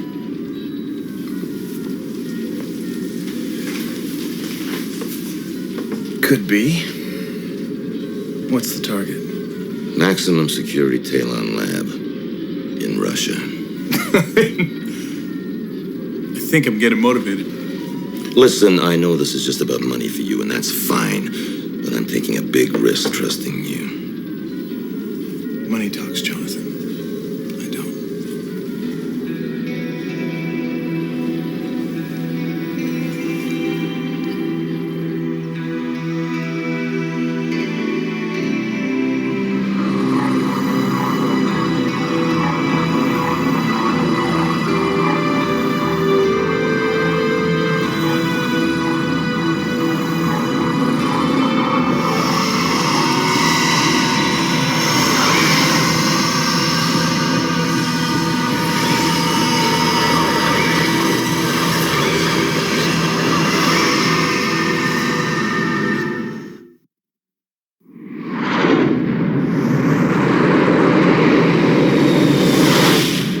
take me to the Talon lab at Narayan Mar in Russia.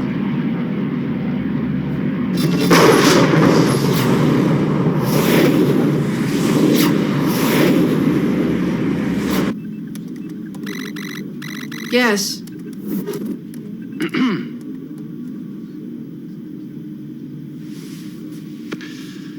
Would you escort me to the White House Rose Garden for the first concerto written for the tubes? That is an offer you cannot refuse. I really can't. I really don't think it's a very good idea to see you right now. I'm sorry.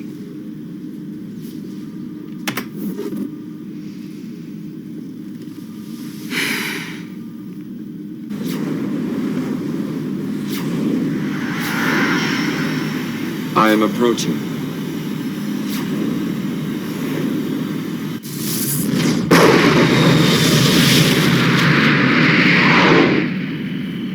The facility is now secured by a virtual shield. 6 stories, 5 of them underground. Before the Talon retrofit, the Russians were using it for high-energy particle research. Raina's information places the probe here, level 4. Well, it also indicates that internal security should be minimal. But we'd have a way to breach the virtual glass dome. Allow me to introduce Michael Sloan. I think he has just the skills you said you needed. Sergeant Michael Sloan, 6th Recon? Yeah. More affectionately known as the Dog Squad. Yeah, a friend of mine, Captain Wiley, told me about you. He tried to get you in his Special Forces unit. Zach was a good man. Yeah, he was. He said they never let you in because you were busted 3 times for running a floating crap game. No, I don't think it was the crap game. I think it was the black market operations. I can't believe the Army didn't just kick you out. Well, that's because they were too busy granting him a Medal of Honor for bravery. How would you know? I brokered the sale of the medal.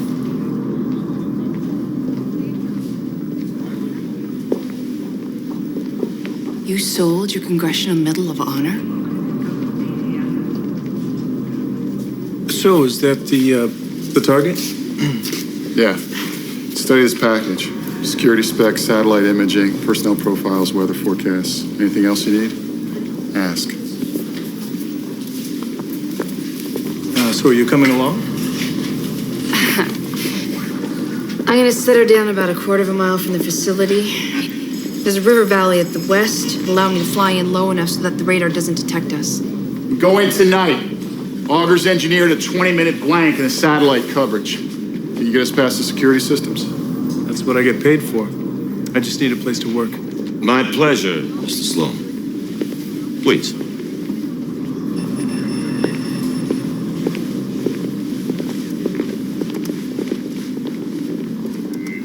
He'll be fine. I've seen his work. Yeah, you better hope he lives up to his billing, Augur, because if he doesn't, we're dead. You know, Lily, you really shouldn't be so quick to judge Sloan. Hey, he sold his Medal of Honor. That's just about all I need to know about the guy. Right. I assume that you've been to the SI War Memorial, yes? Of course. Good. And you've seen the statue honoring the soldiers of the 6th Recon. That's how Sloan anonymously financed it.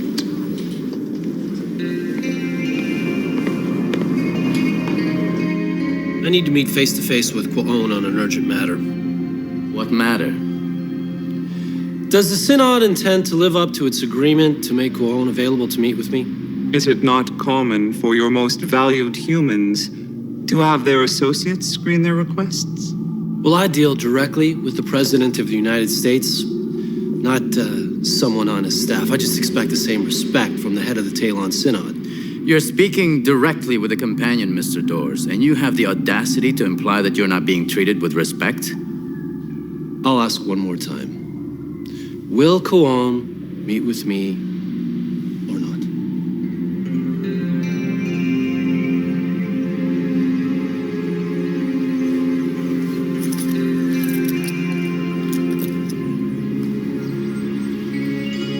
Meet me here, 1600 hours. Kwon be joining us? No. I will escort you to Kwon, to the Talon home ship.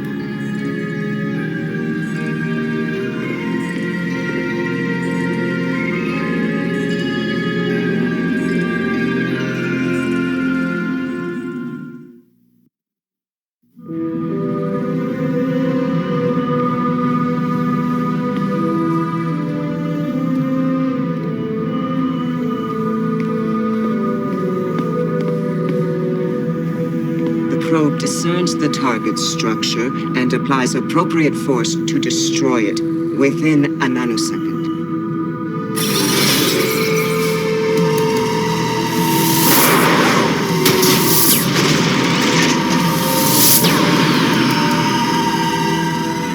We already know the power of the weapon system. The critical information is in the databanks. We will reach those databanks shortly.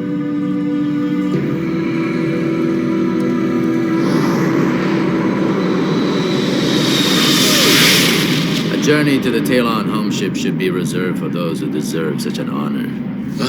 And who would be so deserving? People who show respect for the companions. Certainly not you. Really? Well, I didn't realize that blind subservience was a Talon sign of respect.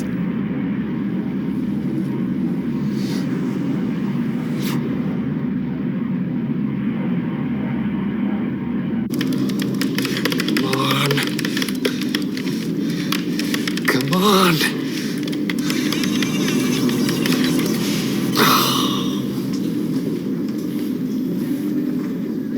Sajid.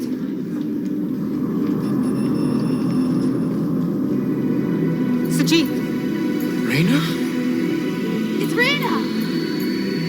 I knew you were alive. Sajid, I don't know if I can. I'm bringing you back. I can do it. Raina, can you? Please hang on. We're coming in to get you. No, it's too late. Kisha's downloading the probe's data core right now.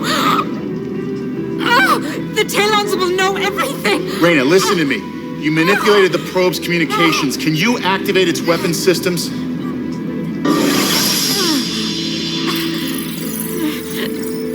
That's it.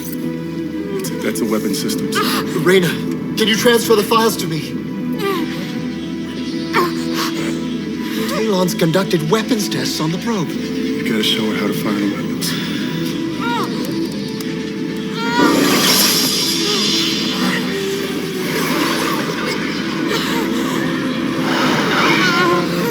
She's got the firing protocol. She's there. She's trying to fire. It's not working. The download is proceeding on schedule.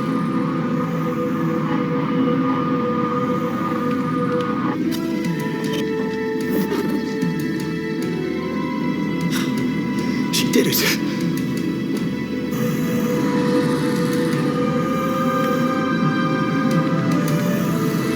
The download will be completed within moments.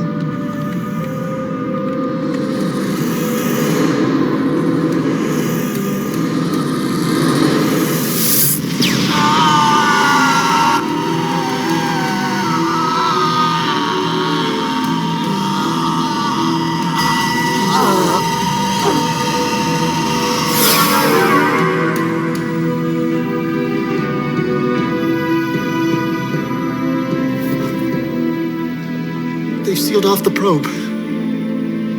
We've lost contact.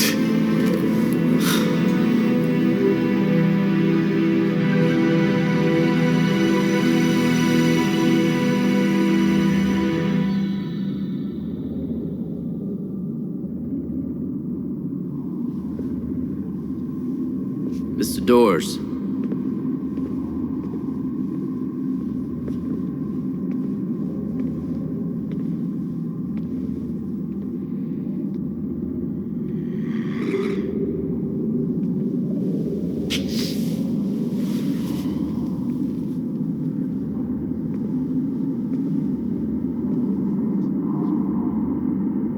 You wanted to discuss a matter of some urgency.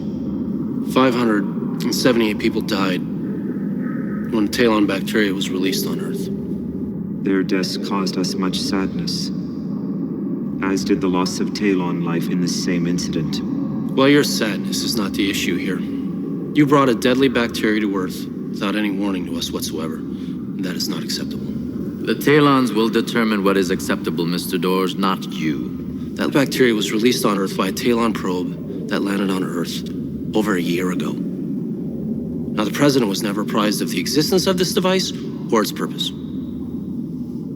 It was not our intention to cause harm. Then what was your intention? Because the President's military advisors suggest that the bacteria release was a weapons test. Are you insinuating that contamination was deliberate? I'll reserve my judgment until the Talons provide a full accounting. Your judgment is irrelevant. I shall consult the Synod to determine what answers are possible, if any.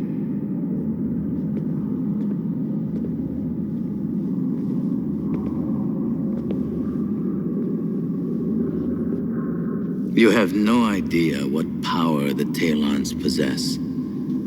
You're nothing but an inconsequential nuisance. This is just the beginning.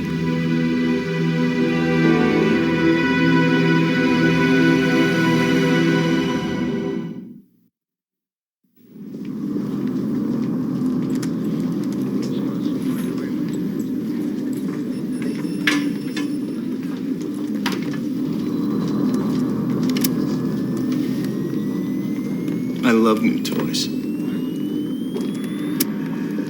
This is the ground-penetrating radar unit. It's a better model than you specified. I could get used to working for billionaires. Do you ever talk about anything other than money? Like what? Oh, I don't know. The future of humanity? What it is we're fighting for here? No. This is the destruct program for the probe. Can you get us through the virtual glass dome? The virtual glass exists nanosecond to nanosecond. You know, like a very fast strobe. And this little baby will create a feedback loop at the proper frequency, which will allow me to open up a seam in the dome. Good. Make your final preparations. We go in 5 minutes. What's that? It's my only hope. Could you be a little more specific? I've created a program to cause the probe to regenerate Reyna. So you can clone her? Not with flesh and blood, but it can map her DNA onto a replicant, which it creates.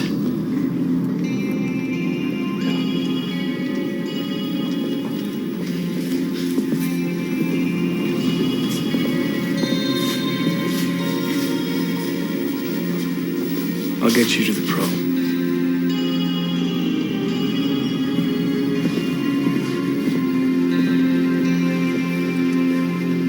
Joshua Doors must have learned about the probe through Liberation sources. Not necessarily. There are potential leaks everywhere. We have thousands of humans working in our facilities. Regardless, we must now make an all-out assault on Jonathan Doors and the Liberation movement. This course of action must be considered by the Synod. I will be heard.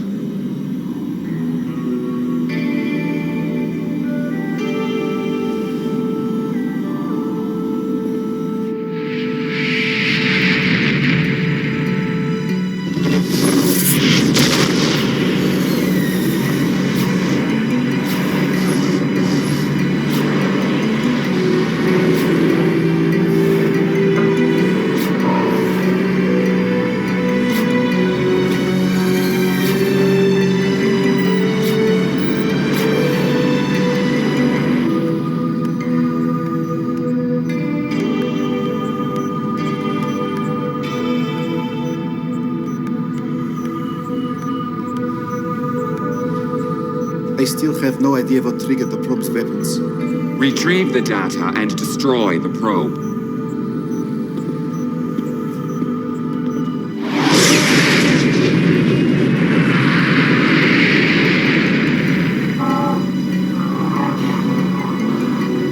Landing zone in 2.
Got it. There's an open area and then a utility shaft about 10 feet from the wall.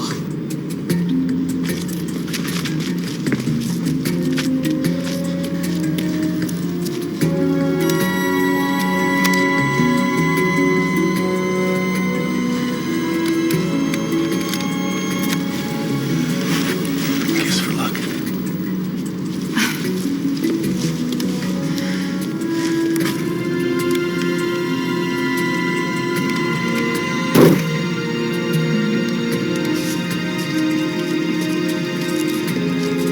You're gonna love this.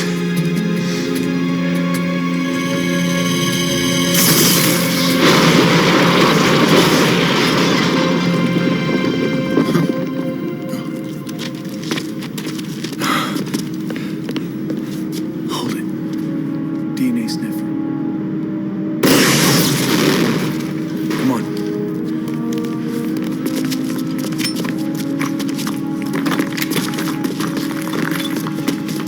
Clear. Come on. Let's go.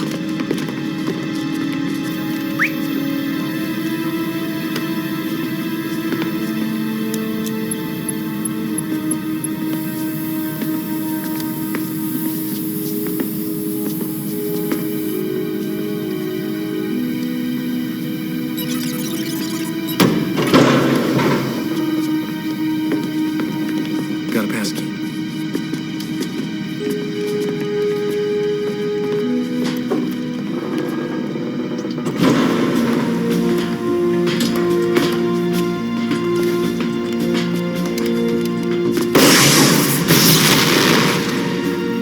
Someone's gonna notice these dead systems soon.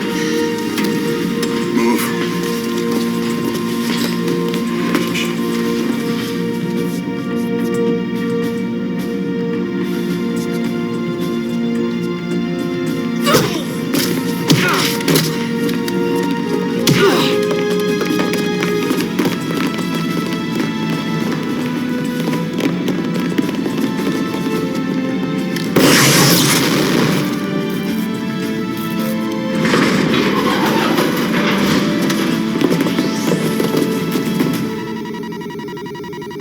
Security alert on level 4. Tavarish!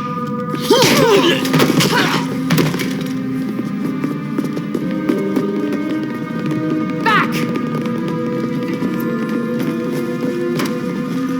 Area secure. Do it.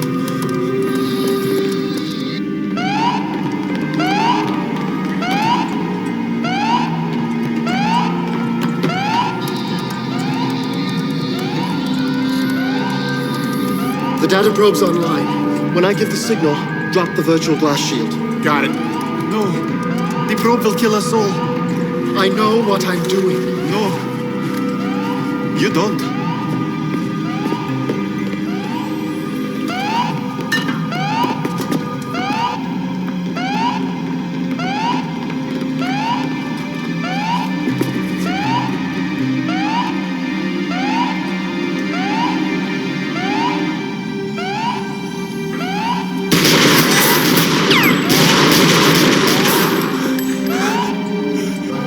Now.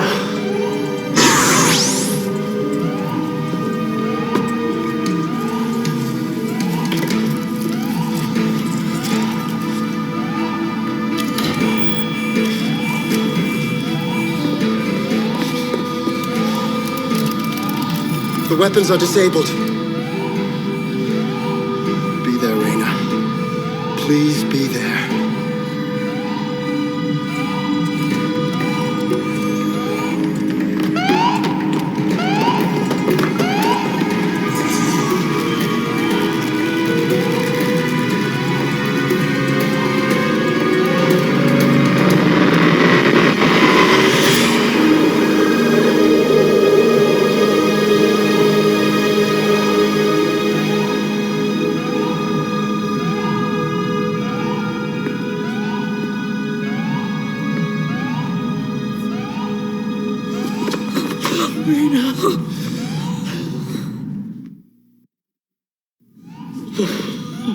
Sajid, come on!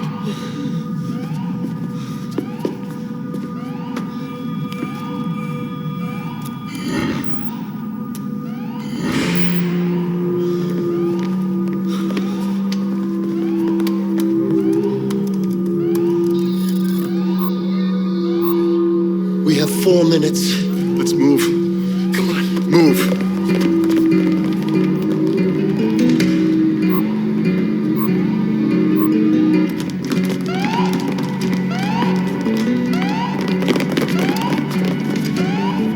Let him go. Let him go. Let's go. Swag!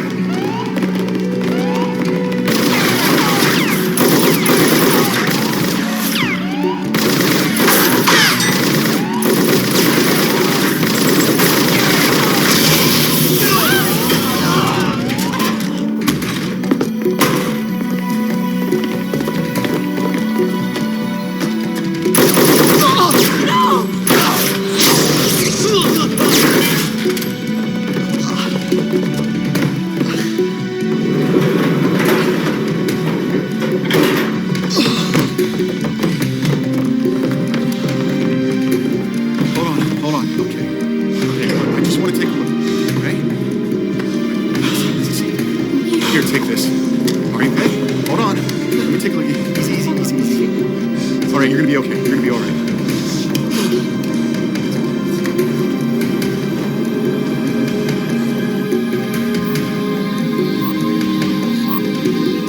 Hold on tight. I want you to keep pressure on that when we go, all right?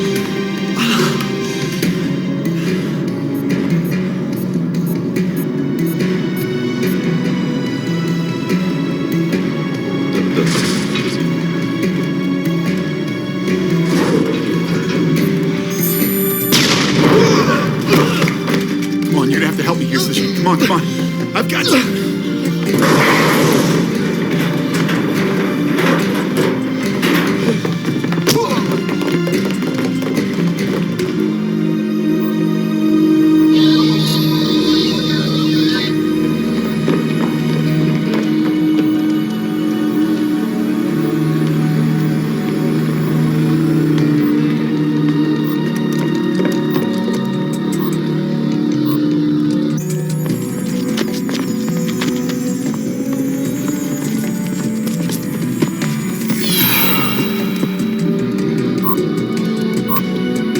Evacuate the facility. Hang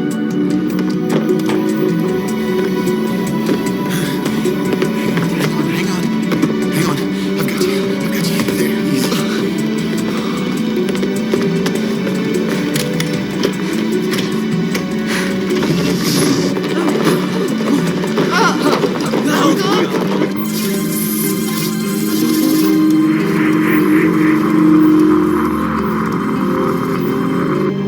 Hold on.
isn't it? Yes. It is. It was worth everything. Just to feel your touch once again.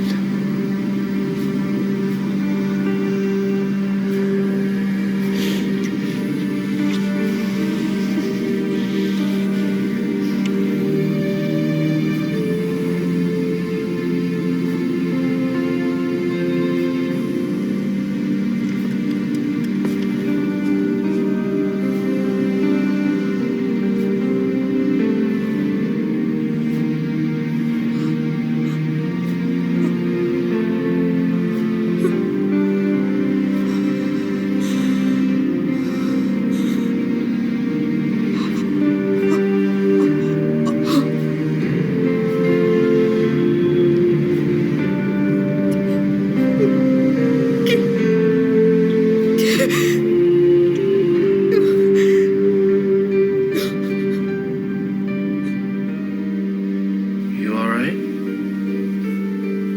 Yeah. Well, I wasn't expecting you to call. Look, I can't promise you anything, but I'd really like to see you tonight. Okay. See you tonight?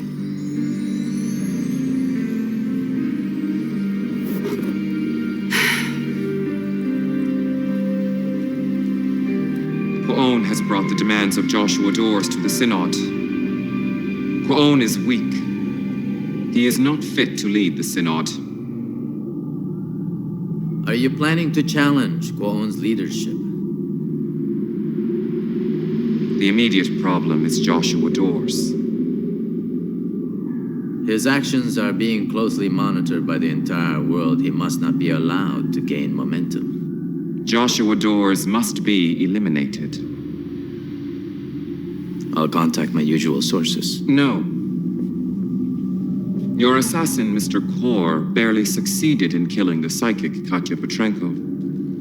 And Joshua Dors will be heavily guarded. We will only have one opportunity to strike.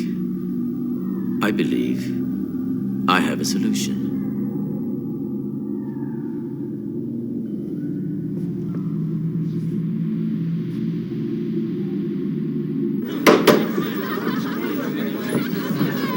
The whole night's on me!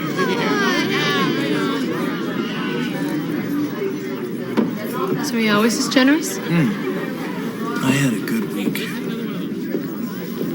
Well, it's about to get a whole lot better. Mr. Sloan, the gentleman you were expecting has arrived. I don't know what you're talking about. I'm not expecting anything. He seems quite certain, sir. Can you go away? I'm having a moment.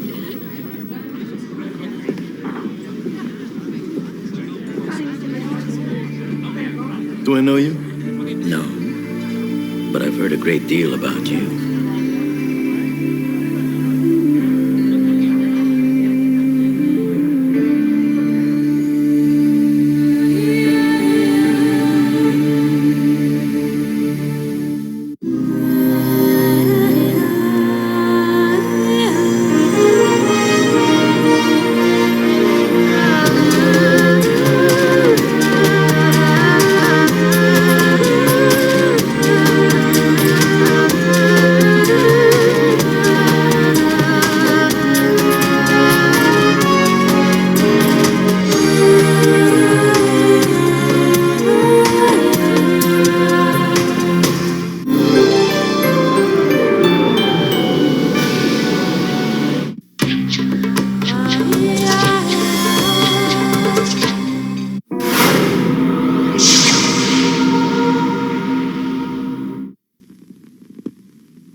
Must have been a little after 3 o'clock in the afternoon that it began. The afternoon of June 3rd, 1916. Fire 1. Fire 2.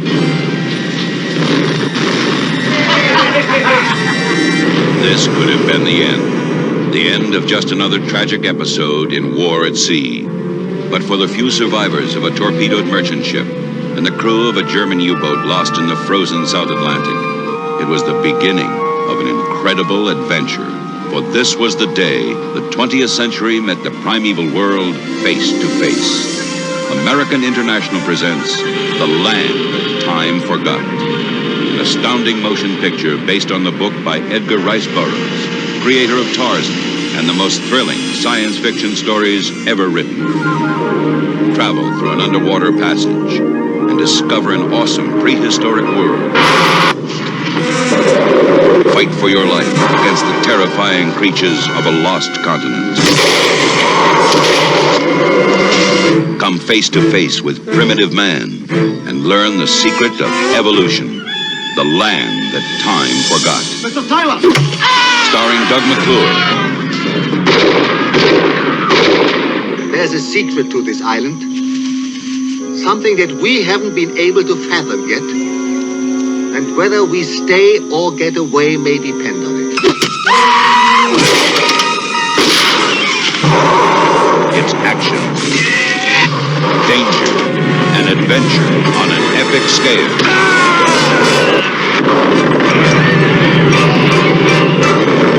How much longer do we give them? We're not leaving without them! Let's get out! You will never forget Edgar Rice Burroughs' The Land That Time Forgot.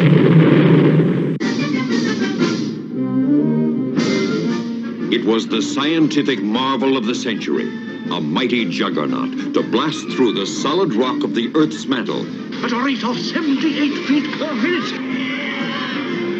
4,000 miles into the heart of our planet. We've been on top of the Earth long enough. It's about time we found out what's underneath.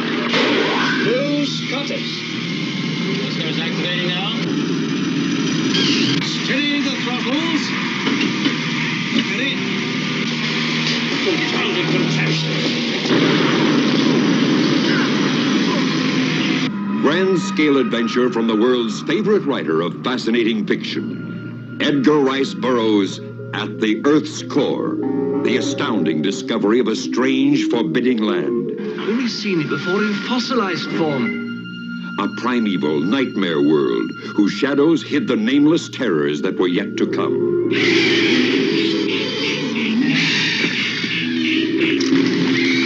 care of yourself, David!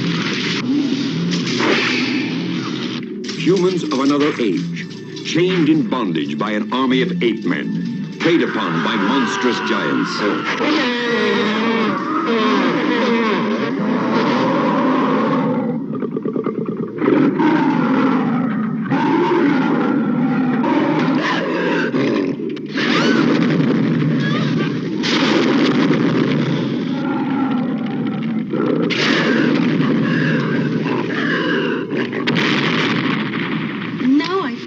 The sly one will lead you while the ugly one back here. I heard about him. David, he will kill you.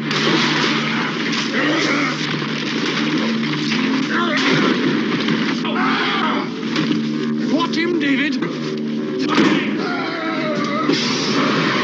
Behind a barrier of molten lava, an empire of evil.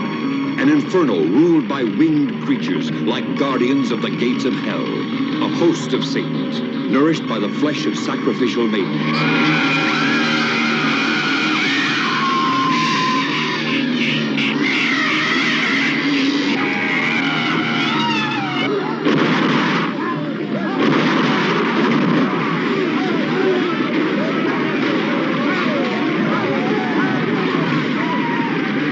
Starring Doug McClure, Peter Cushing, Caroline Munro. Take the most terrifying journey of your life. Edgar Rice Burroughs' At the Earth's Core.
get out of here.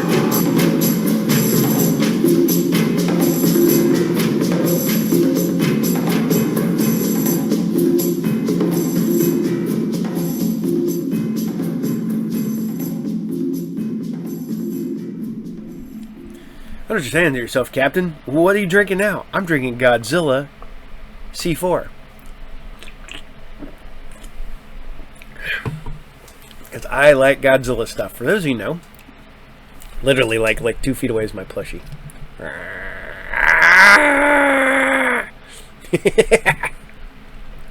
You got to be able to poke fun at it. I love Godzilla. I mean, literally, I'm scarred with him on my chest. So, I had somebody one time ask me, and they're like, you know, when you grow up, man, Godzilla's goofy. I'm like, never. I will always like Godzilla. So, I need to do that. I raise my cough and say, that's a Godzilla roar. Yeah. All right.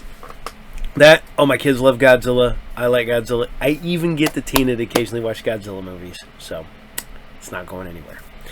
Alright, so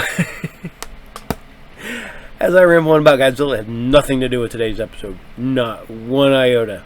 Nada. Just happened to be drinking a Godzilla drink.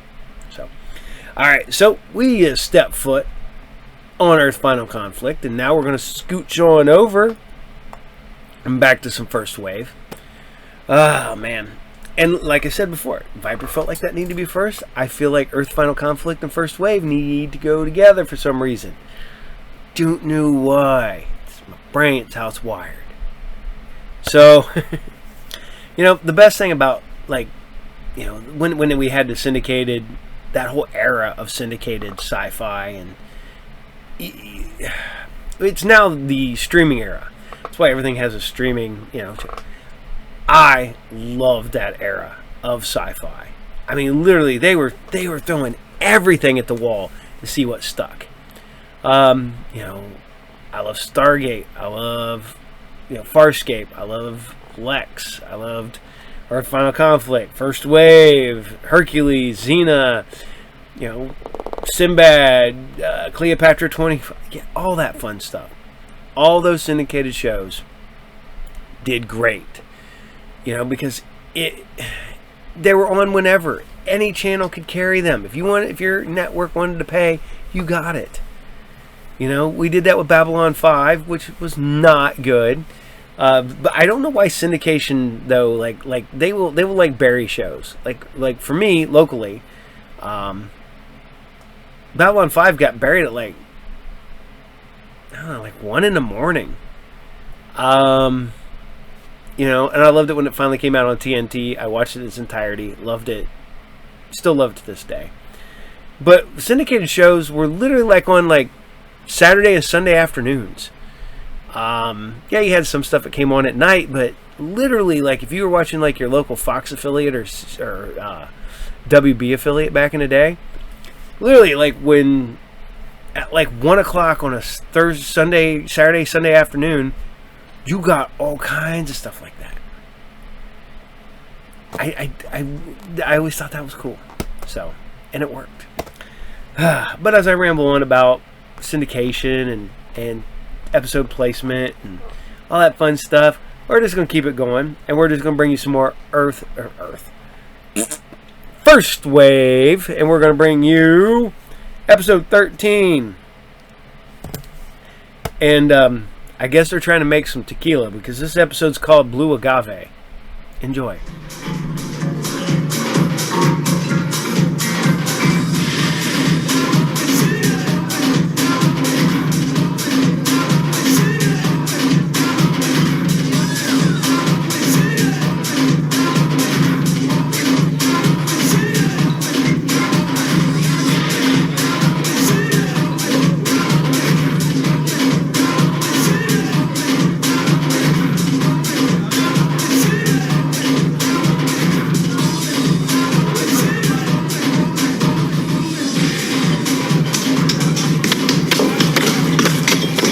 Single malt. On the rocks, chilled glass. Thank you, Raoul. Everyone is talking about the bigger what you want. You should be celebrating, baby. You're right. And I should be. This bar still taken? Depends. You intend to hit on me? All goes according to plan. Give me your best line, then. Your eyes look like two sad friends who can't find what they're searching for. Are you saying I'm cross-eyed? Try again, a more direct approach. I love your dress. It would look great lying on my bedroom floor. Not bad. All right, let's say I let you take me home, and in a moment of wild abandon, my dress does wind up on the floor. I have ground rules. Rules are meant to be broken. Not base rules. 1, you're not allowed to use my toothbrush. Fair enough. 2, you have to get it up for a woman who earns 7 figures. It's a lot of pressure. 3, you can never, ever be late. I hate waiting around for anybody, Grant. You know that. I was a few minutes late. 20 minutes late. As in 1/3 of an hour. I was dancing alone. Let me make it up to you. What did you have in mind? Oh, that.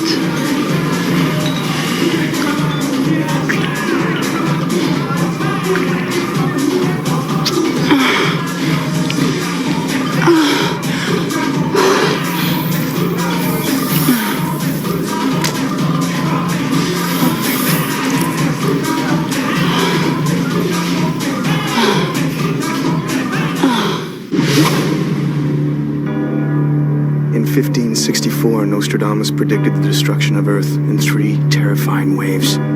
The first wave is here. My name is Cade Foster. These are my journals. They killed my wife, framed me for murder. Now I run, but I don't hide. With the prophecies of Nostradamus as my guide, I seek them, I hunt them. I will stop the first wave.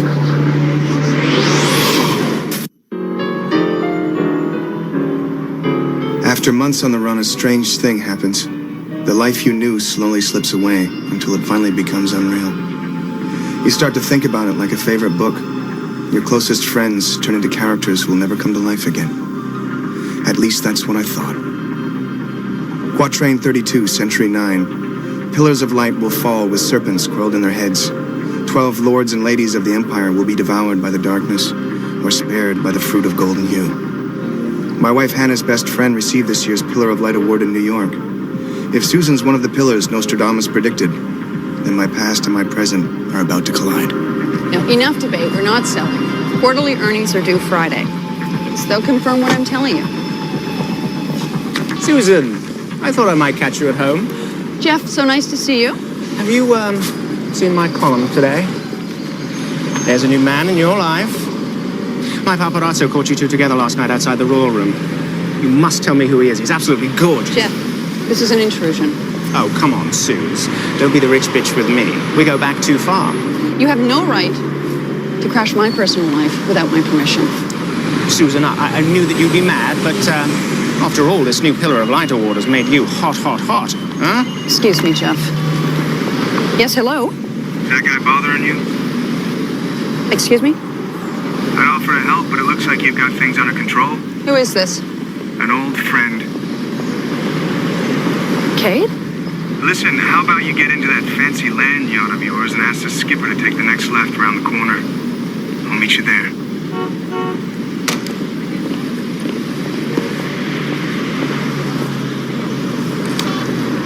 Oh, was that your new mystery hunk? No more photos without my permission. Oh, come on, darling. You must fess up his name or my spies will.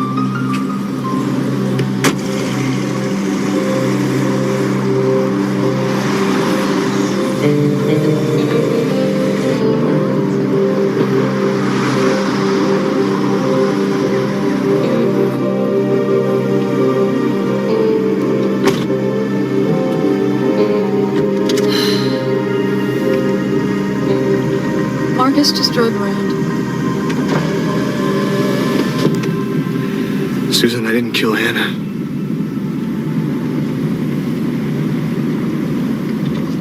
I was set up.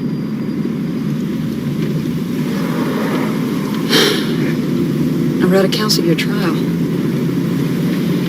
You talked about aliens. I know it sounds crazy. But it's me. I believe you didn't kill her. You couldn't.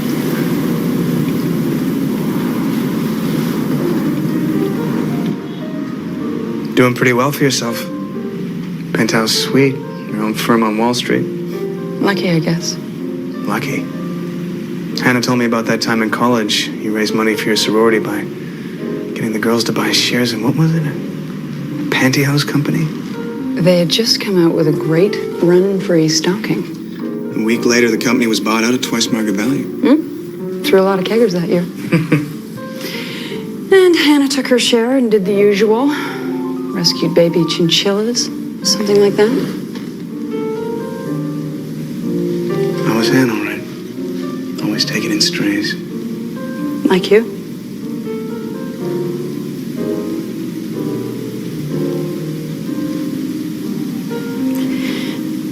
I miss her, Cade. I do too. I remember the first time she called me to tell me she had met you. How happy she was. I wasn't much of a bargain in those days. I think it's time you quit running. Wish it were that simple. It can be. You ever hear of Frankie 10-Ton Salvo? The lawyer? They say if Johnny Cochran was accused of murder, he'd call Salvo. That's the one. I'll set up a meeting tonight. Good evening, Miss Tannen. Hi. I'm not sure going to a public place is the most brilliant idea in the world. Don't worry, it's the most private place in New York.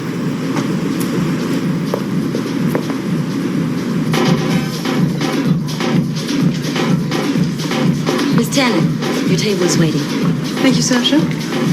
Raoul, the usual and a draft beer. And if there's anything the gentleman requires tonight, anything at all, please ask me.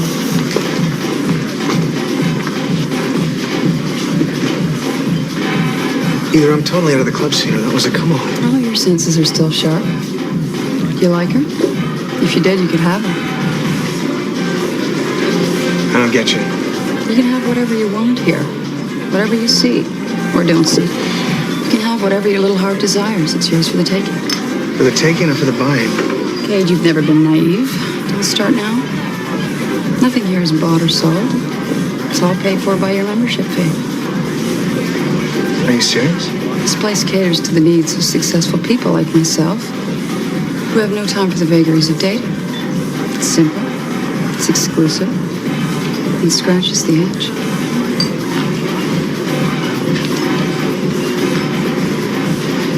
And I thought the 80s were over. I always thought you had better taste.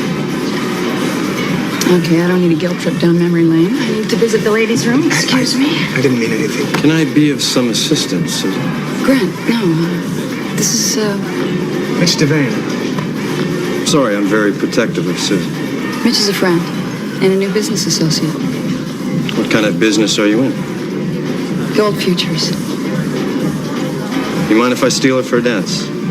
Well, actually... Grant, please, we don't need Mitch's permission. He doesn't mind.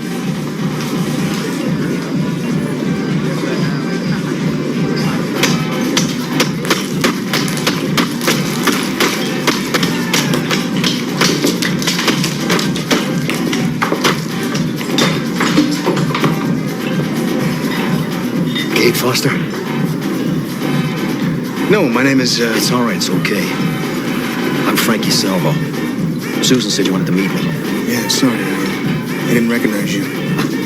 Yeah, it's the tie, isn't it? I know. It's a gift from my wife. Can I buy you a drink? I could use a drink right about now. I thought you were a cop. Say, you like tequila? 2 shot glasses, Raoul, please.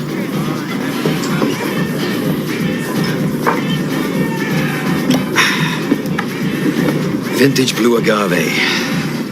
Extremely rare. It's distilled in wooden vats, not the usual steel kind. 1,800 a bottle for this stuff. I got this as a gift from a client found with 3 kilos of cocaine in his golf bag. Was it his? Jury didn't think so. I've been reading up on your court case, your murder trial. You were railroaded, pal. I didn't kill my wife. That's irrelevant. The way those cops busted down your hotel room door that night, no probable cause. Salute. Salute.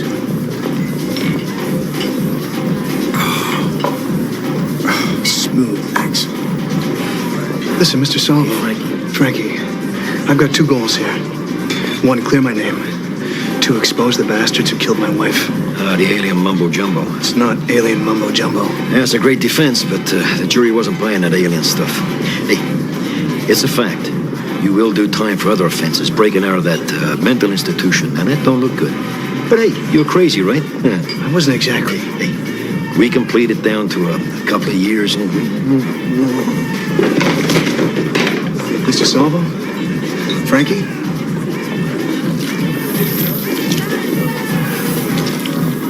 Get a paramedic. We'll take care of him. Let's bring him to the back.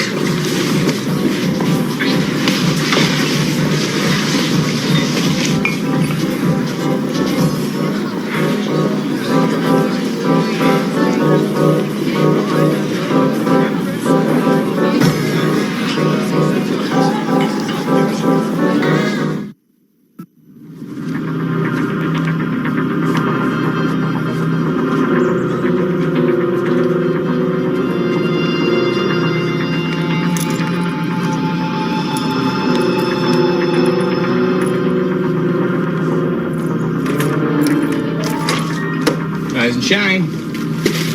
Looks like you're gonna have to find yourself a new defense attorney.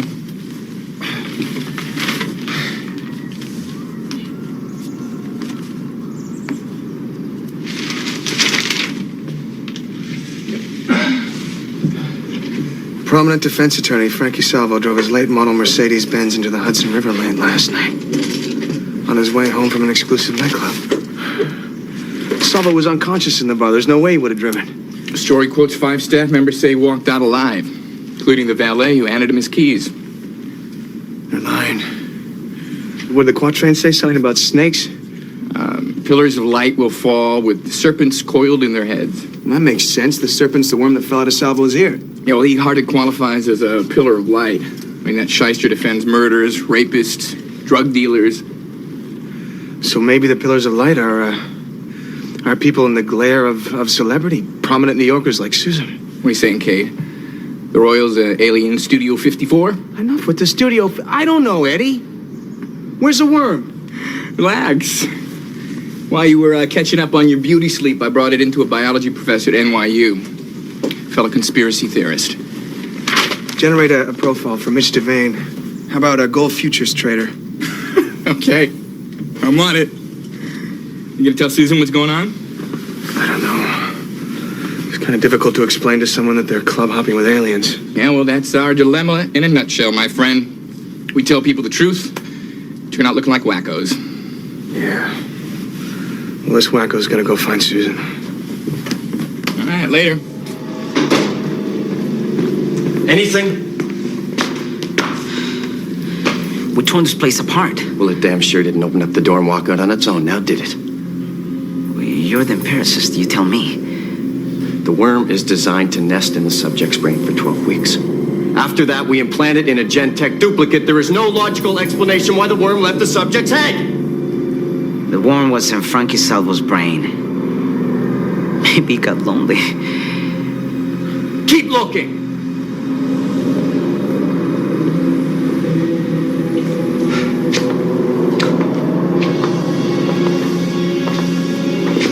The body was autopsied and there was nothing to explain why Salvo rejected the parasite.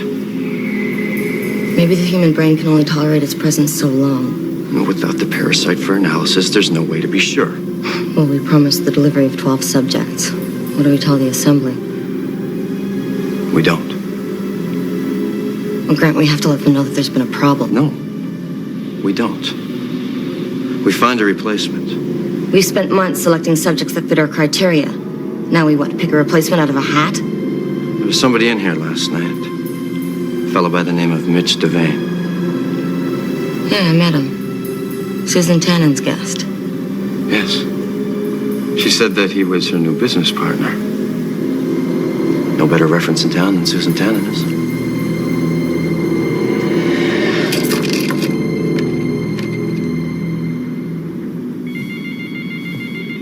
So,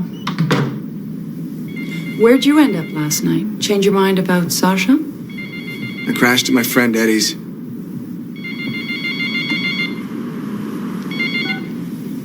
Hello.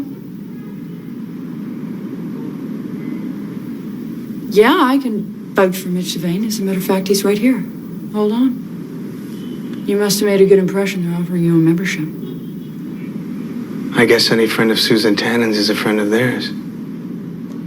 Mitch would be delighted to join. Just put his membership on my account. Yes. Thank you. Don't start in. Maybe a few nights at the club will prove it's not the 7th level of hell. You're wrong. In a way, it is. I have to be straight with you, Susan. I didn't just come to town to see you. Suppose that doesn't surprise me. I have reason to believe that the people who framed me for Hannah's murder operate the Royal. You've got to be kidding. I'm dead serious. I don't want you going back in there. What possible connection could the Royal have to your case? You read about Salvo's death? A tragedy. A cover-up. What are you doing, Kate? I was having drinks with Salvo before I went into seizures. No. What are you doing? Do you enjoy this? You take some perverse pleasure in screwing with my head? It's not bad enough that you crash into my life and dredge up old emotions? I really think you should leave now. Susan. Cade. I mean it. Leave.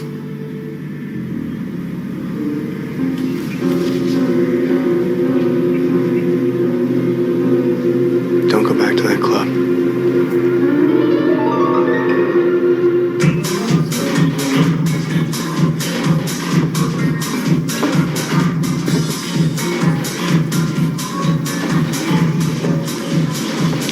Mr. Devane, so pleased you chose to accept our invitation. We're honored.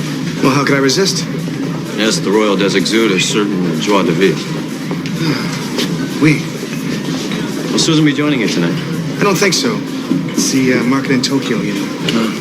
Sometimes it just makes you want to pull your hair out. I believe the Tokyo market closed up 3 points yesterday. Huh. Well, I have to call my broker. Enjoy your evening. Please sample some of the fine fruits we have to offer. Thank you, Grant.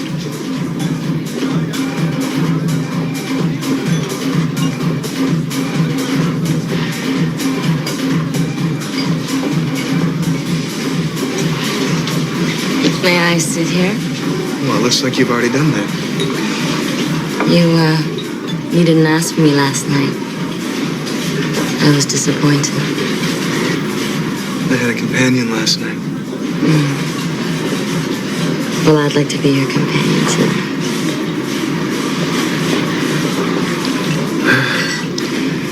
Come on, Rich. Relax. You have done this before, haven't you?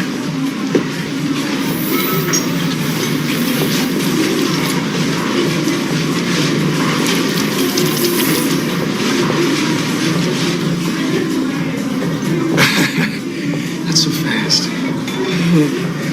How about we take it a little slower, huh? How about a dance?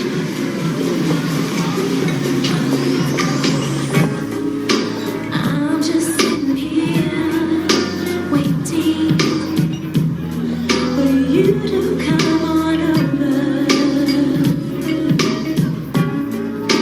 Time is getting near, honey, and I can't wait to hold you. I've been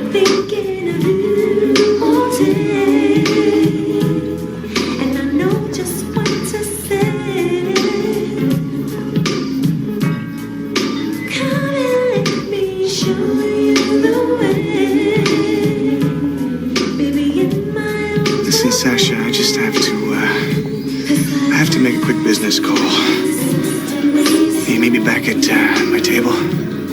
Sure. Okay.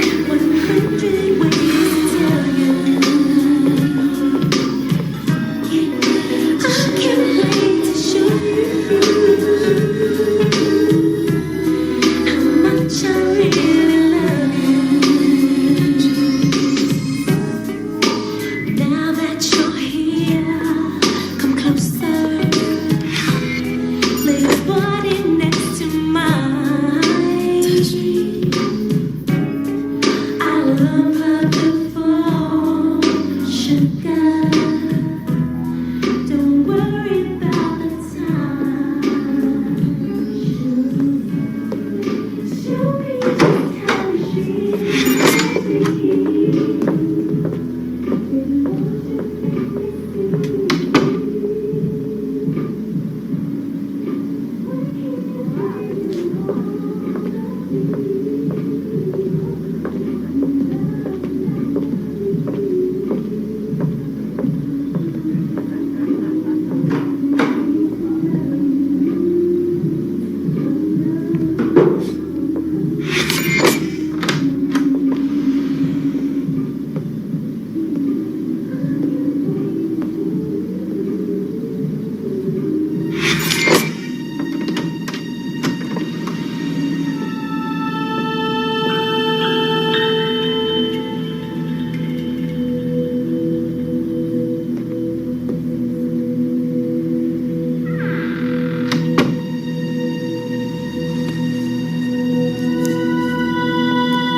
Hello?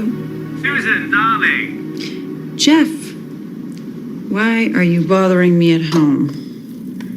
Well, I've been able to cobble together some rather spicy tidbits about you and your new mystery hunk. And I'm talking habanero pepper spicy.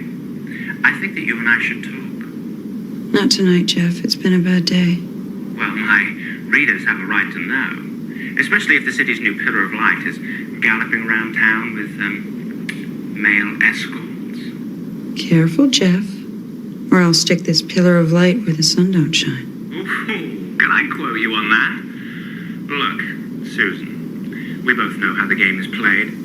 I need your side of the story. And, my paparazzi have a new glossy of you with one of your, boy toys. It'll run tomorrow, unless, of course, you give me the dish. If our friendship means anything, you'll leave me in peace. Good night, Jeff.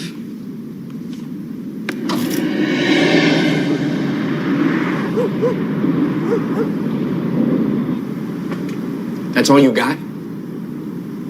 No way to get evidence out of the place. It was packed. I'll have to go back after hours.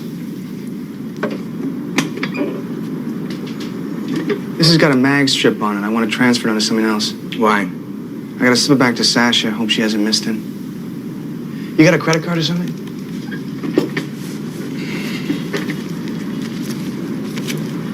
Library card?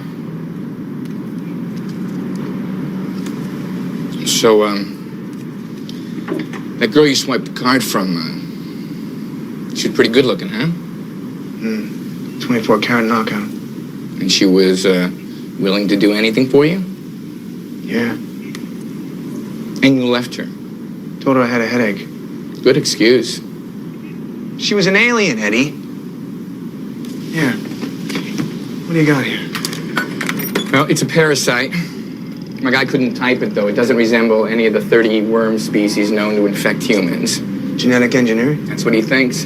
Especially when he found out what it was made of. The worms crawling, the worms crawl out.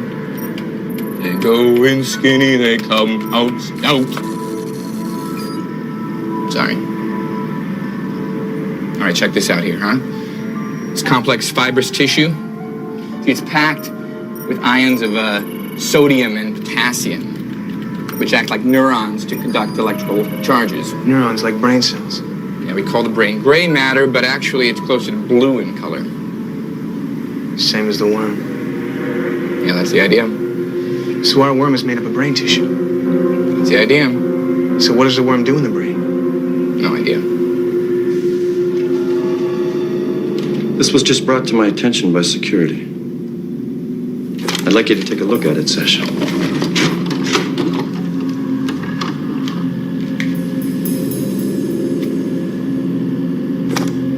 Security log shows that your card let him in.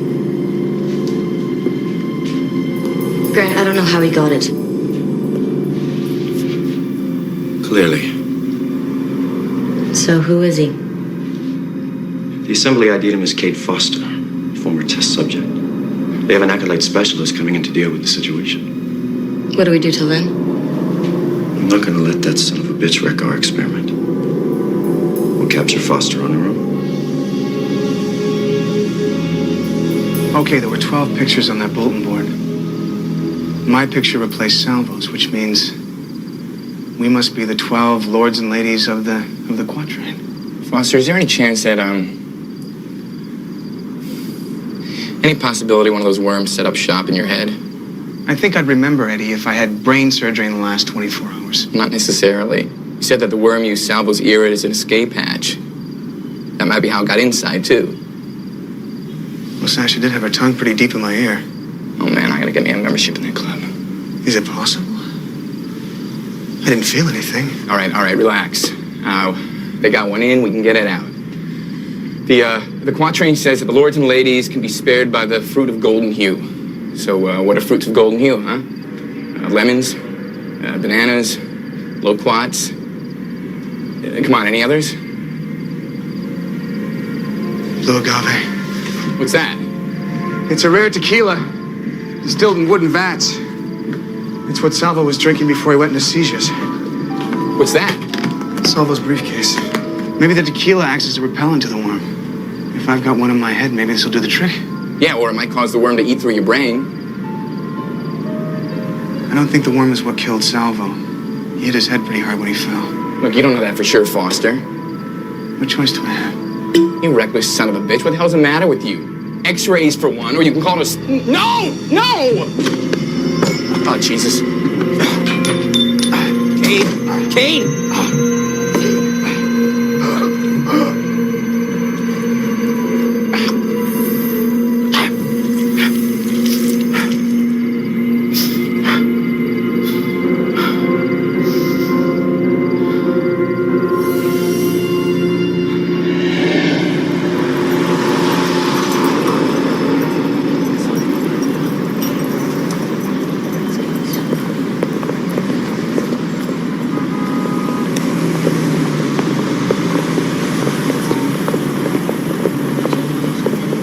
Thanks for meeting me, Susan.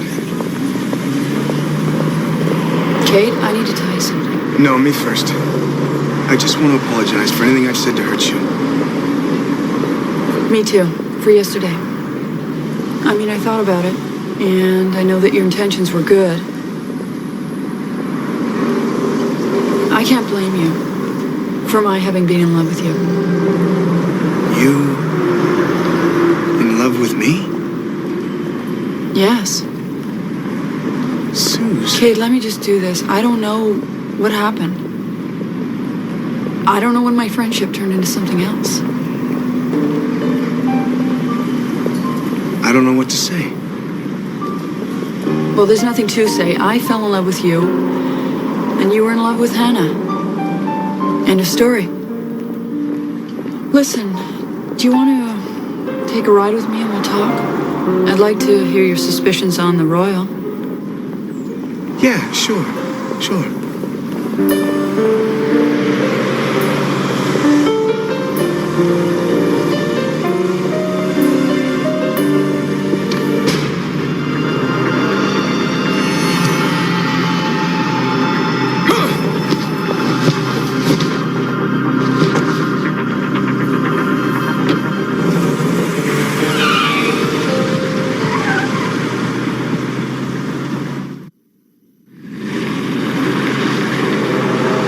Who are you?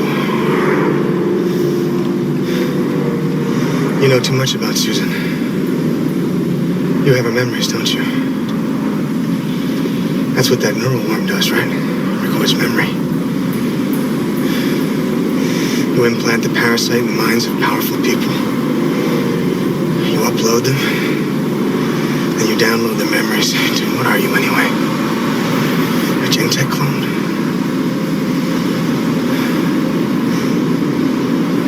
You could replace world leaders and no one would be the wiser. Where's Susan? Is she alive?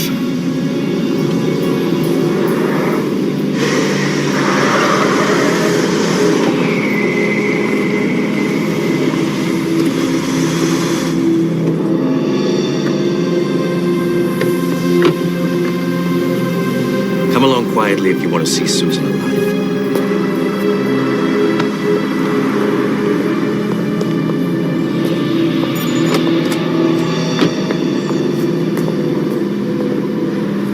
Susan Tannen. Have you seen the proof of my next column? Hot off the presses. Features a rather saucy snapshot of you and your new Huggy Bear. You're destroying my public profile. Well, is that so? Well, I'll tell you what. I'll hold off on printing this if I get an exclusive. And I mean a real exclusive, Susan. Or else this goes to press with the headline, let's see, desperately seeking himbos? Or how about, I know, even better, poor little rich girl.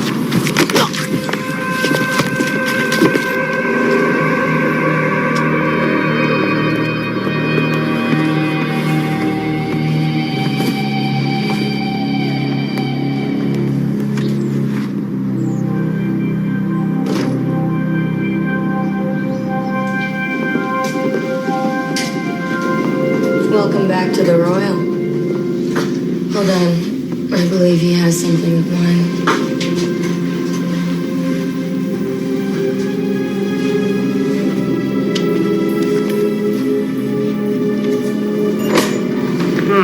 What's this? Nice. Safe tools.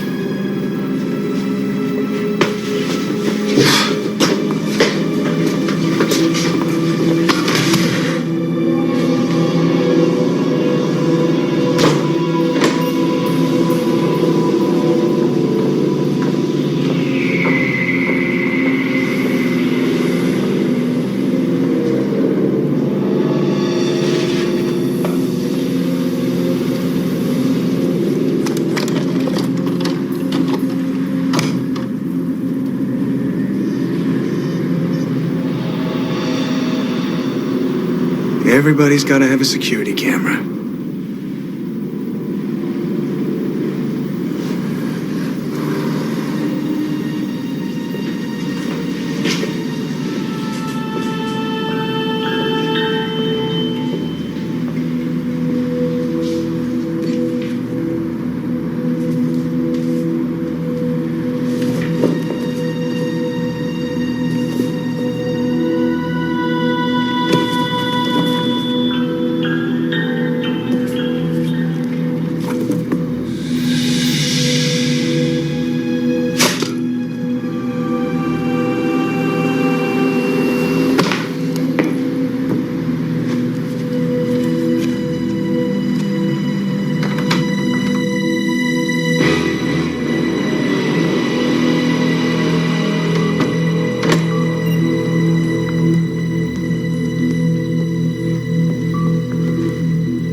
Stand back, both of you.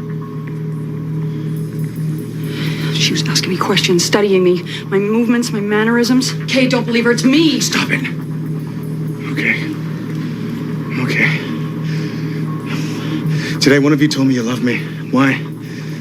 Is it true? Or did you just tell me so I'd let my guard down? Of course it's not true. She told you that? Kate, I never let it come between you and Hannah. I love you both too much.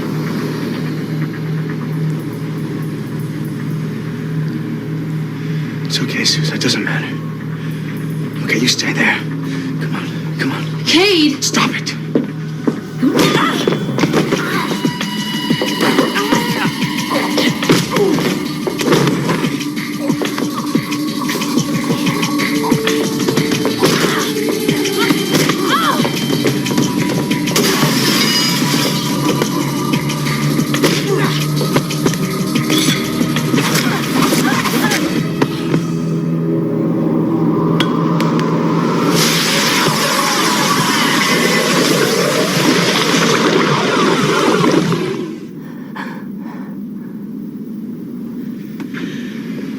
What are they?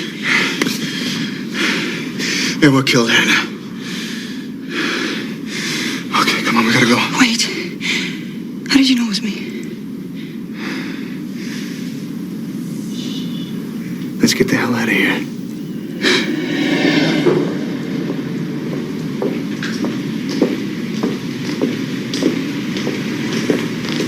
So, how's your alter ego? She's a straightforward woman. Her mannerisms were easy to pick up. You done with her? Yes.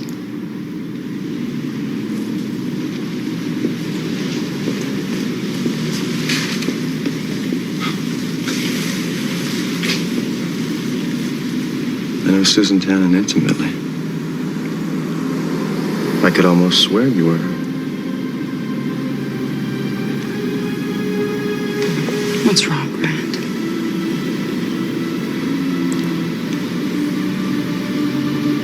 Good work.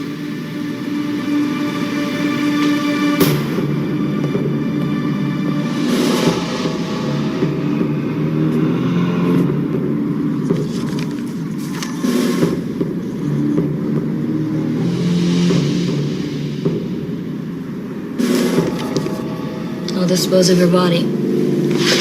Don't you think we should check on our prisoner? I can do that from here. The security monitor, he's got the camera. Follow me.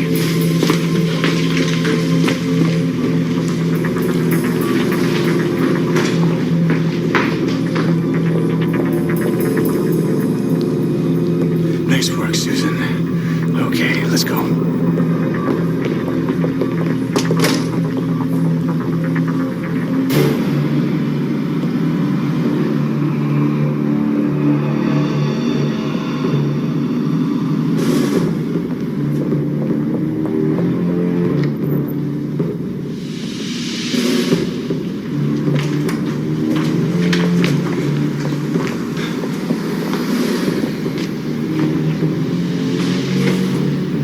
I'm your acolyte relief.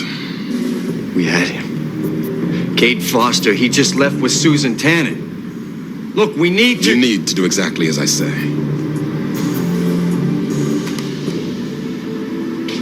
All of New York was about to learn you're running an illegal escort ring.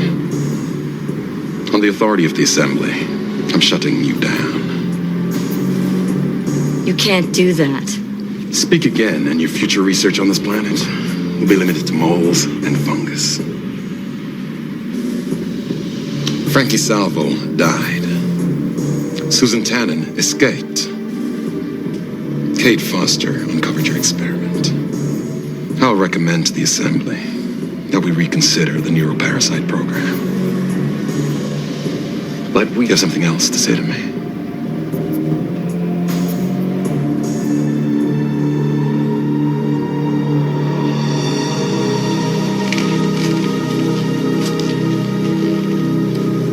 So what do we do?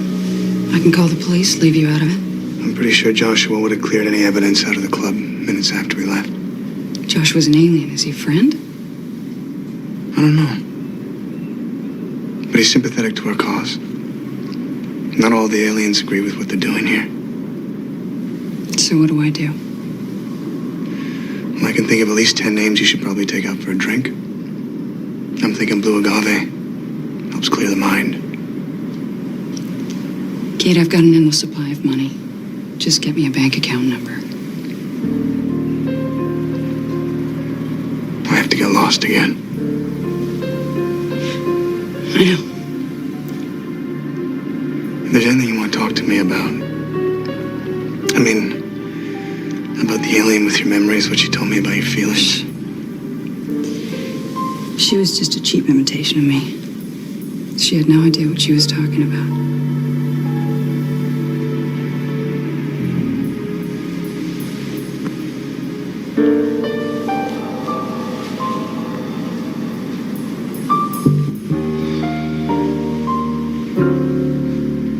How did I tell the difference between Susans? The real Susan could never have admitted she loved me. Too much pride. Maybe the same pride that led her to seek comfort in the arms of the enemy. In their war against humanity, the aliens have discovered something that we've known for centuries. Sex can be a weapon.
We've been using a manned laser drill. This is a model of one here. Polar Boar. Polar Boar 5, on a routine mission, disappeared off the monitor.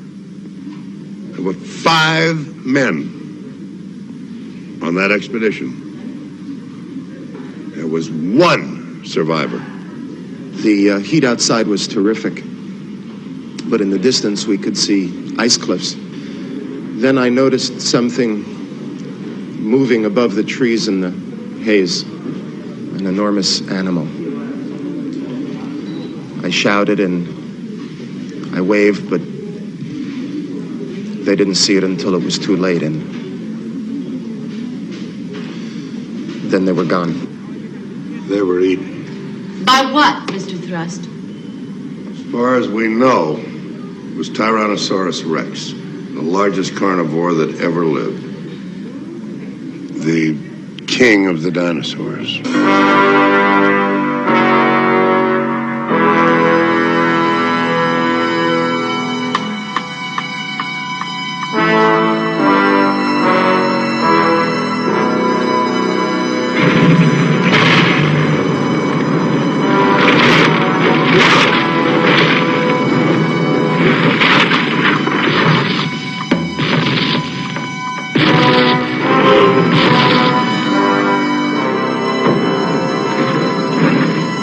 Told me. You swore to all of us that we were not going to harm the dinosaur. We were only supposed to take film and study it. This animal, this 8-ton animal, is a carnivore. It eats meat. Us.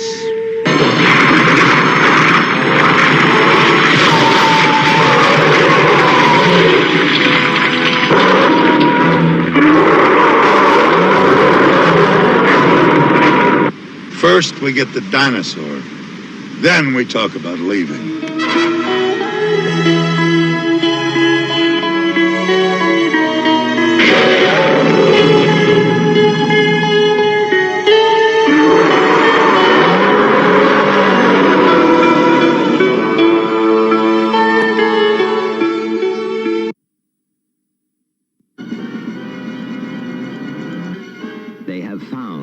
they came for. That incredible lost world shut off by a towering wall of ice from which had come strange tales of wonder.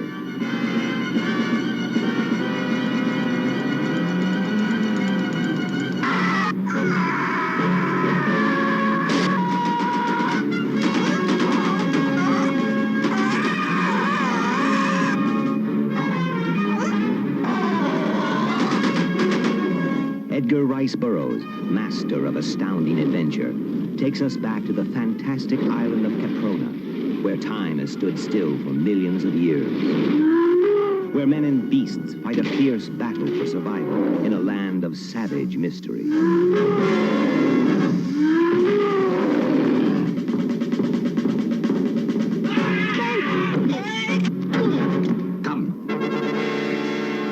See the forbidden city of skulls, where they sacrifice prisoners to the volcano god.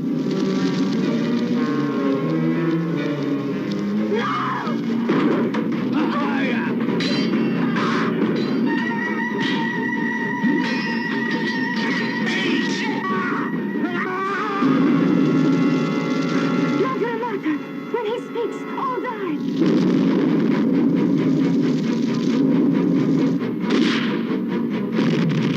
How you gonna stop him, with rocks? No dice, Bill. I didn't come all this way to leave you behind. You may get away from the Nagas, but we'll never get home. The land will stop you, Ben. It's a lie.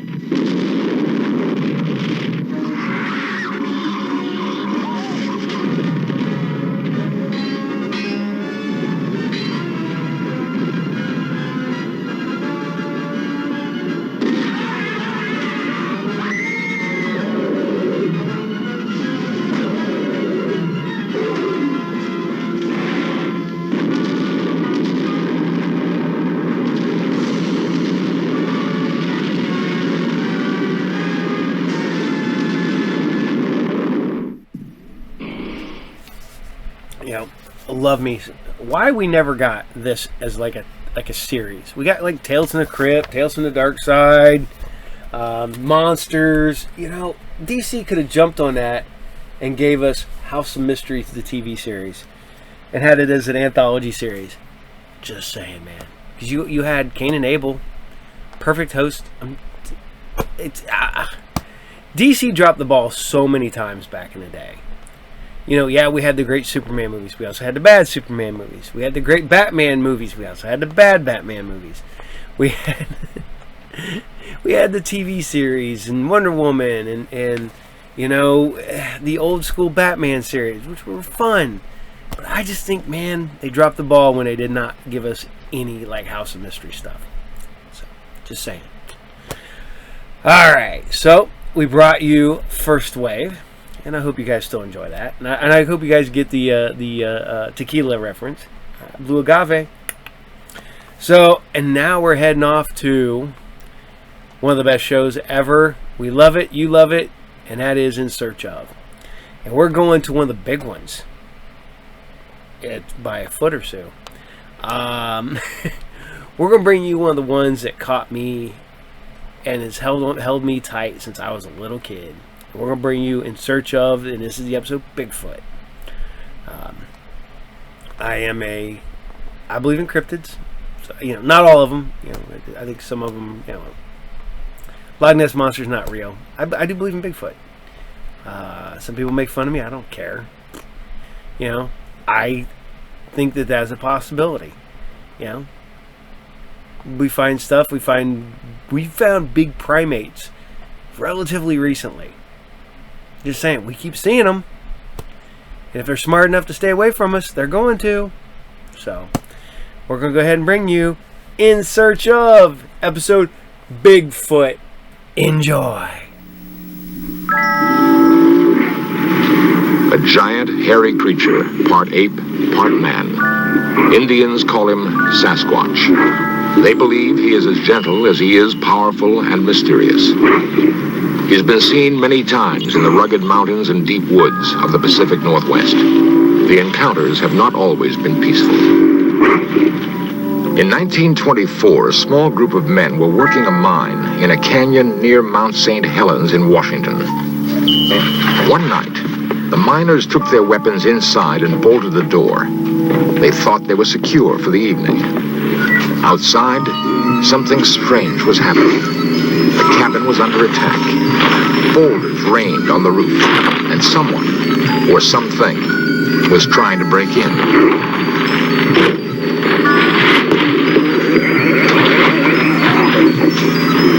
The miners later described their attackers as large, hairy apes. The siege lasted several hours.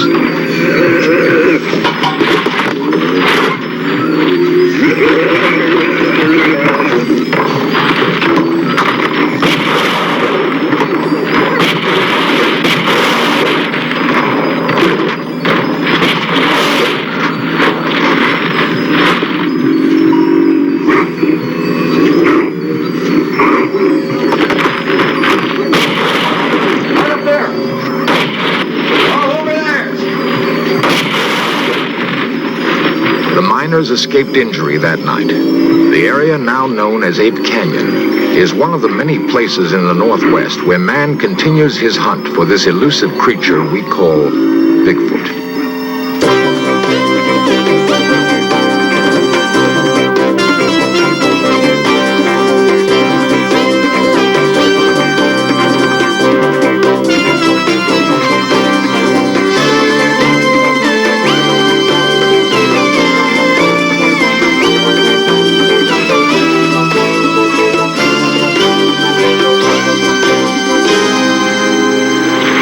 People do not believe in Bigfoot, but a lot of people do.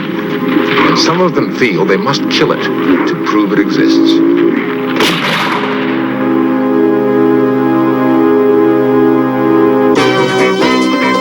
This series presents information based in part on theory and conjecture. The producer's purpose is to suggest some possible explanations, but not necessarily the only ones, to the mysteries we will examine. To the Indians living along the Columbia River in Oregon and Washington, or those in Canada, there is no need for proof of Bigfoot. Sasquatch has been a part of Indian lore as long as they've inhabited this land. Some anthropologists believe that the creature could have come to the northwestern part of the United States along with the Indians, across a land bridge that once connected Siberia to Alaska. The newcomers to this country have seen Bigfoot in an area ranging from Northern California to southwest British Columbia. To the Indian, Bigfoot carries a mystical significance. Sometimes it's difficult to tell where myth ends and reality begins. In our modern world of concrete and steel, we're far removed from the Indian lore of Bigfoot. It's hard to imagine any corner of our crowded world where a giant, man-like creature could roam free. Yet there's persuasive evidence that Bigfoot is real, and that urban man may be close to his first meeting with this living legend. It is felt by some scientists that Bigfoot falls somewhere in this progressive chart of man, a giant hominid related to but not like modern man. According to this theory, Bigfoot would have pursued a course of evolution separate but parallel to his human cousins. Dr. Grover Krantz is an anthropologist at Washington State University. Its locomotion is the human design, so we know it's probably our closest living relative. But in terms of anything mental characteristics, no, it's not human. So it is a mixture of ape and human characteristics. And if you want to call that a missing link, that's fine. Now, this is a cast of a jawbone of something that I think is actually the Sasquatch. This is a jaw that's anatomically in between human and ape in its teeth, but it's much larger than any living ape, much larger than a gorilla, for instance. These are known from fossils about 1 million years old in China, and it has been named Gigantopithecus, and it has approximately the characteristics that our Sasquatch has. So I'm inclined to think that this species just simply is continuing today. The most convincing visual evidence of Bigfoot is a film taken by Roger Patterson in Northern California. Dr. Krantz believes it to be authentic. I've examined the film many times, watching it forward, backwards, stop frame, measured, and everything. And all of the anatomy of the creature is perfectly consistent. It just simply does not fit with a man wearing a suit. In fact, a suit of that size, we can establish exactly how big it is. There's no way a man could fit into it. The shoulders and chest are simply too wide. The feet are properly designed for carrying that kind of body weight, and that doesn't make any sense unless you've got a body of that size. And Patterson could not have faked any of this stuff. I talked to him about some of the things I saw, and he didn't even understand what I was talking about. Reports of Bigfoot sightings in the Northwest go all the way back to 1811. There have been some in other parts of the United States, but most have come in the area from Northern California to British Columbia. In 1882, a British Columbia newspaper published the story of railroad workers who saw and captured a creature they called Jacko. No one seems to know what happened to that creature, but the hunt for others has brought headlines all across the United States. There have been an estimated 2,000 reported sightings of Bigfoot. Half of those are considered fakes. The other half are very real, especially to those who live in this rugged country and who've seen with their very own eyes, seen something strange and sometimes frightening. I'd been down to my folks' and Cindy was with me, and we decided it time to go home, and so we left. And Louis Alway and his daughter Cindy of Stevenson, Washington, returning home one night from visiting his parents, came across something they'd never seen before. It was about 10:30, 11 o'clock at night, and Cindy was sleeping on the floor, on the seat. And I come around the corner there, and there it was. It looked to me like he had just come over the top of the guardrail there. I woke her up and she got to see it just before running to brush. And at first I thought it was a bear, but when it took off across the road on its hind legs, I just couldn't believe it. Now, I hunt and I fish and I see a lot of game all the time, and it looked like something that I'd never saw before. 3 or 4 years ago, we received a call in the late part of the fall. The people who own this cabin back here said they'd found some tracks of what they thought was a large animal.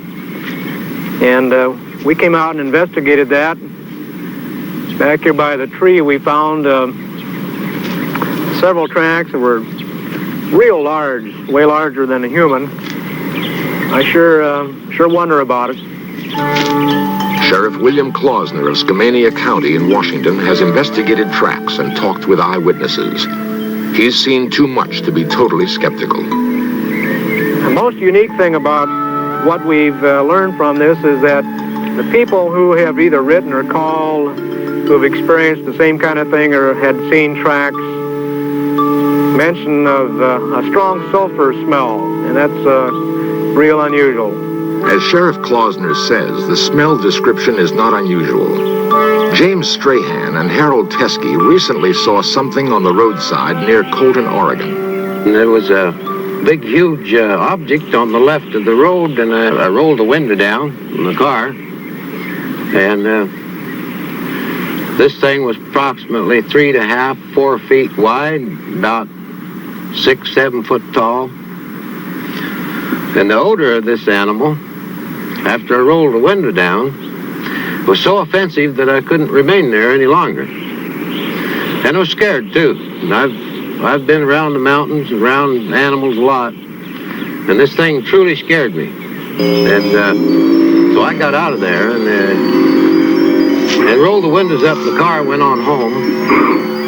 And the odor of that animal stayed in that car until the next morning. It was still in there. 1 mile outside the Dalles, Oregon, several members of the Bigfoot Investigation Project and Information Center climbed to an observation point. They're led by Peter Byrne, 50-year-old adventurer and former big game hunter in Nepal. Byrne has dropped his rifle in favor of camera and binoculars.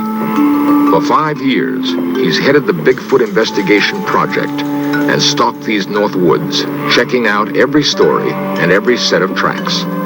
His prey is elusive. We will talk to the person who says that they've seen one. We will talk to their family, perhaps to their employers or employees. We'll talk to the local police to see if they know them, to find out if the person is simply a joker, a hoaxer of some kind, or if they're a person of reputation and of known integrity. And then we'll go and see the person, we'll interview them, and of course we'll try and get to the place of the actual sighting as quickly as possible. One of the most credible sightings took place near Mount Hood, Oregon in 1974. Two loggers, Jack Cochran and Furman Osborne, were working in an area of fallen timber. Cochran explains what he saw. I looked off towards the woods, and I saw these two long legs moving at the edge of the timber. And as this thing walked, it walked with a glide, and then it reached an arm out and kind of touched the tree as it walked by. And I saw these wide shoulders, and then it just moved off down the hill. J.C. Rourke and I were up on that little hill there and was setting chokers, and the cat came down to the land and he didn't come back, so we decided to walk out in the woods onto the timber so we could be in the shade, and we heard this commotion there in the brush, and we saw this big monster going out through there. And I yelled for my buddy. I wanted him to see him, and I started running. I wanted to get a closer look at him, and we chased him over the ridge there, and at one time I was within 50 feet of him. Whatever Osborne chased through the woods left him far behind. Cochran, an amateur artist, tried to sketch what he saw.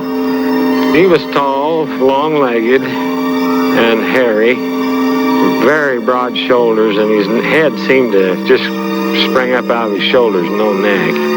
The arms were long, and more in proportion than a human. There is persuasive evidence that men may be closing in on Bigfoot. What will the hunters do if they find him?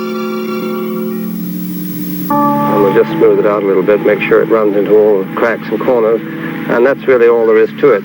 Peter Byrne, professional Bigfoot investigator. Before doing this, and now hundreds of unexplained footprints have been found in these woods. They receive close examination by the experts.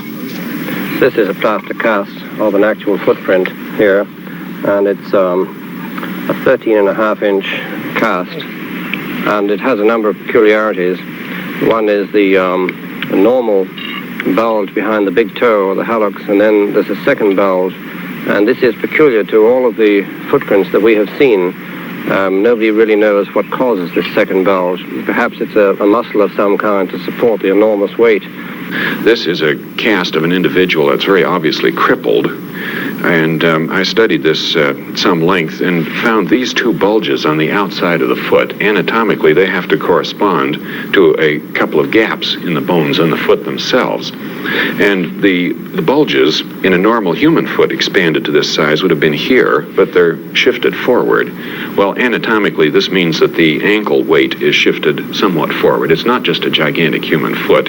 It's the leverage has been redesigned, and this happens to be redesigned just exactly the way it would have to be for a 800-pound animal. So if the idea of that this was faked by somebody isn't quite so simple. If it was faked, it was done by a human anatomist who was a real genius, and he had to have laid out thousands of these fakes all over the place, and that just simply becomes impossible. Among the fakery that we have seen is a piece of film made in 1970 by a man in northern Washington. At first it looked very good. It was a man in a fur suit, of course. The particular man tried to sell it to us for $25,000, and he told us that the creature in this movie was 8 foot 6 inches in height. But when we found the area, we were able to do our own measurements, and we saw that the creature in the fur suit, or the man in the fur suit, was a little under 6 feet in height. This is, I think, is a good example of the kind of fakery that we have encountered through the years. Throughout the Northwest, there are hundreds of men hunting for Bigfoot. Don Peterson, Jack Sullivan, and James Huskin have searched for several years. They believe the hunt will end with a bullet. Well, I think eventually somebody's going to bring one in. It's the only way. Pictures aren't going to be enough, because there's been film taken of these of one of these creatures anyway. And it's in dispute. Like Jim said, if we take a bunch of pictures, they're going to be under dispute. And if you can shoot one animal, you might be able to save the rest of them from everybody else from shooting them too. And that sets up a conflict among Bigfoot hunters. Does it have to be killed to prove it exists? Through the centuries, the mighty Columbia River separating Washington and Oregon has cut a deep gorge on its way to the Pacific Ocean. It is a big, rugged, beautiful land where man holds a deep respect for nature. In Stevenson, Washington, they passed an ordinance setting a $10,000 fine or 5 years in jail for killing a Bigfoot. The people living in this country have a special relationship to the woods. They depend on the land for their survival. They may not totally believe in Bigfoot, but they believe in the possibility. And they don't want it killed, at least not in their county. District Attorney Robert Leake. We didn't feel that if there was such an animal, that the animal had ever harmed anybody, or that it had done anything to deserve to be shot or captured. We need a piece of the body. Nothing else will be accepted. I think that there are many other ways of proving an existence of something other than killing that particular thing that you're trying to prove exists. My preference would be to locate a hunter who has shot and killed one, and perhaps because he thought he killed a valuable animal or a peculiar human, he might not have said anything about it. But if he would come forward, perhaps we could examine the place where he killed it, and we might find a few bones, and then the whole thing is settled right there. If we don't find such an old kill, then the only alternative remaining is to kill one now. And grisly as that sounds, I think that is probably what we'll have to do. I would strongly urge the doctor to reconsider that, especially if he thinks he's going to do it in this county, because we would enforce the ordinance. Why add more controversy to something that's already controversial? Though what we have to have is a specimen for scientific identification. I think it would be morally wrong. I see no reason. In fact, I talked to a small boy, a schoolboy recently, and he said some people say shoot one to prove that they're there. And then he said, supposing the one they shoot is the last one. Well, my answer to that is if they become extinct, so what? If they're not proven, it doesn't make any difference. We have a lot of animals that became extinct in the past, and there's nothing we can do about it. And if this animal remains unaccepted, who cares if it becomes extinct? They're obviously rare. There are not very many of them. And as we see them, they could be a hominid form. It could be a man. To shoot one would be totally wrong. And we are totally opposed to this philosophy. While men ponder the dilemma, to kill or not to kill, many Indians wonder why this preoccupation with proving Bigfoot exists. To the Indian, there is no doubt. Many, like Mrs. Joe Washington, see the hunt for Bigfoot just another intrusion into their sacred past. You'll never be able to, you might say, civilize them like the white man done to us. He's somebody that belongs in the area that he chooses to live in. And if someone did bring him down,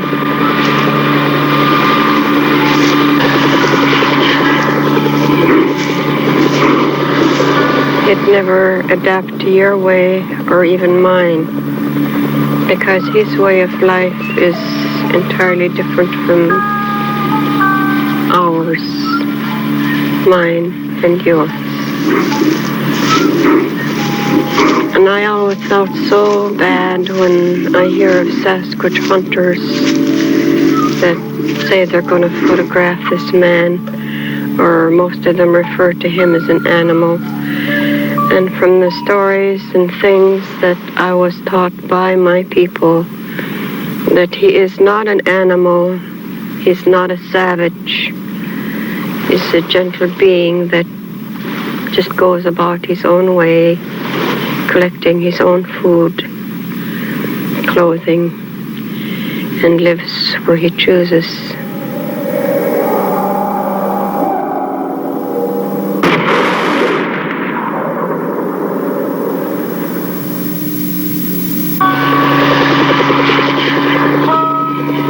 Man, with his whose ingenuity and machinery continues to stalk this creature. A creature described by the Indians as a gentle being, wanting to live in peace in his own habitat. A creature some scientists believe is a link to centuries long past. The gorilla is mentioned in Greek mythology going back hundreds and hundreds of years, and yet it was not discovered until the late 18th century. And the subspecies, the mountain gorilla, was not identified until early 1900. And there are other examples. The fossil fish that was discovered in the Indian Ocean only a few years ago, believed to be extinct for 80 million years. This is the coelacanth, and now it's known to still live off the coast of Africa. Is that the case with Bigfoot? Is this creature really a relative of the Gigantopithecus, a primate that lived over 1 million years ago in China? The land lends itself to hide such a creature. There is food for it to survive. It does not need man. But it may have to die at the hands of man to prove to him that there is such a thing called Bigfoot. If we assume that Bigfoot is real and that men are closing in on this seemingly gentle monster, then we must prepare for that first meeting. To have eluded us for so long, Bigfoot must understand men very well. The burden will be on us to understand him. Bigfoot may well be waiting for some sign that we're ready.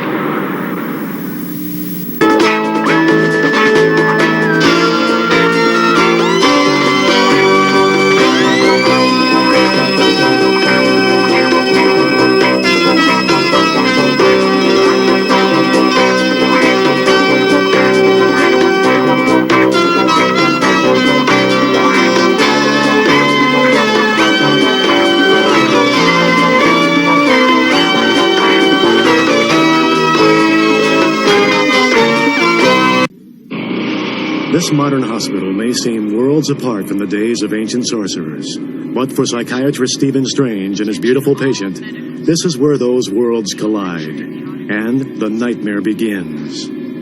We're here interviewing the founder of the LaFay method, a woman who in the last few days seems to have taken at least a part of New York City by storm, so to speak.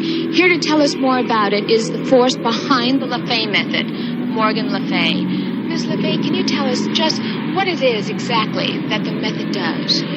Quite simply, it unlocks the hidden potential within you. It's a way of realizing your own powers and using them to get what you really want out of life. There was an old man and pushed him over a railing in front of a car. Nothing Stephen Strange learned in medical school could prepare him for an attack by an evil sorceress from the fourth dimension. A villainess who can only be stopped by an earthly master of the mystic arts. Come in. Thank you.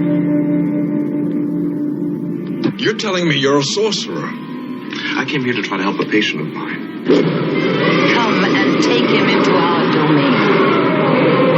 Now it's up to Stephen Strange to take the place of the Earth's last sorcerer. Have I become the sorcerer? You should learn whose powers to respect. Come along for a fantastic adventure into the fourth dimension with Dr. Strange.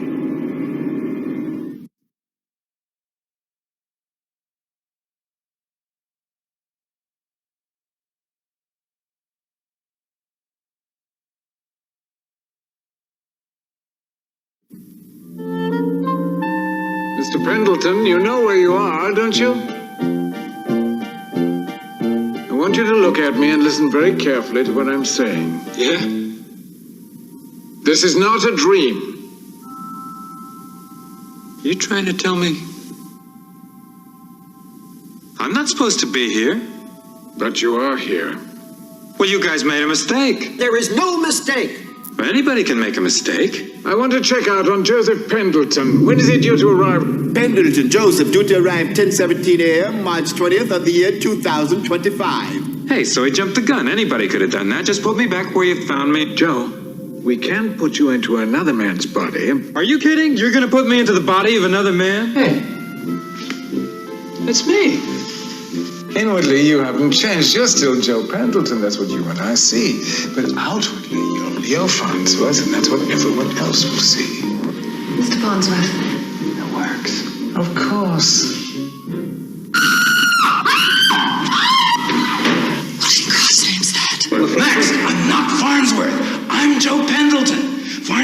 murdered by his wife and his private secretary. This is just a body they found for me. Don't you understand? They drugged him, they stuck him in a bathtub, and then I stepped in. Darling, listen to me. There is nothing to be frightened of. There's plenty to be worried about, but there is nothing to be frightened of. I'm not really Leo Farnsworth. What? You want to know the only thing I'm afraid of? How I'd feel if I couldn't be with you. Then there's nothing to be afraid of, is there? I'm sorry, Mr. Pendleton. I'm afraid you won't be able to use Mr. Farnsworth's body any longer. How can you expect me to give up Farnsworth now? You yourself asked for a temporary arrangement. She loves me, Mr. Jordan. Why are you looking at me like that? Just memorizing your face. I want to memorize everything about you, so no matter what happens, I won't forget you. What's going to happen? Warren Beatty, Julie Christie, James Mason, Charles Grodin, Diane Cannon, Buck Henry, Vincent Gardenia, Jack Warden.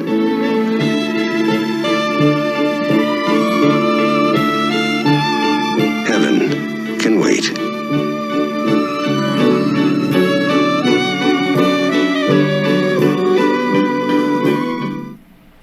I guess I should ask you guys, man. Do you believe Bigfoot's real? I mean, seriously. I mean, we're doing the In Search Of stuff. You know, it's about that time.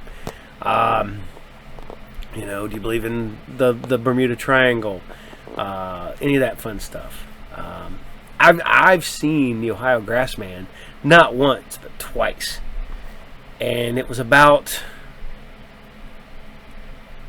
8 miles apart, somewhere in that ballpark, between 8 and 10 miles. On the same river, and then found out that one of my good friends, when he was young, seen one in almost the exact same place. And we didn't talk about this. This is just one day we were randomly talking about weird stuff while we were driving, and he brought it up, and I'm like, are you kidding me? And he goes, why? I was like, because I saw one within like 100 yards from where he said he saw it when he was a kid. Scared the life out of him. So I tend to believe in the Bigfoots and the stuff like that. So there you go. But now we're heading back off to New Zealand, and we're going on a crazy adventure under the mountain. Like I said, Under the Mountain has such a weird journey to the land before time, journey to the center of the earth. It just has that kind of weird feel to me. And I know it's not. I know it's... But it just feels like that to me. I've told you guys before, man. Stuff sets with me. And it will hit me in different ways. And it'll get me like, this is how I like. Oh, that's... Yeah. This is one of them. I mean, it definitely feels like a... you should run into a slee stack sometime down the road. Okay, Dad, I'm back. Uh-oh, he's back, ladies and gentlemen, boys and girls. The man, the myth, the legend, the Big Vince is here again, hanging out with us for the last episode of the night. So, we're going to head and drive right in. Okay, you know what? The hell with it. We're going to drive right in. Drive right up and go into this one, because this is Under the Mountain, episode 5, and this is Weapon of the Mind. Enjoy. I'm not sure.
did they see you? Dodged them. Down the side tunnel.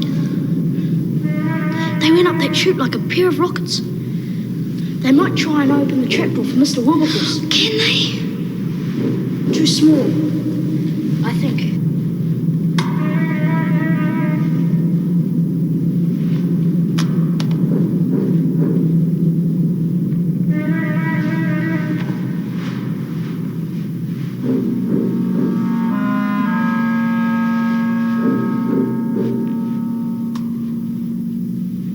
Not enough light.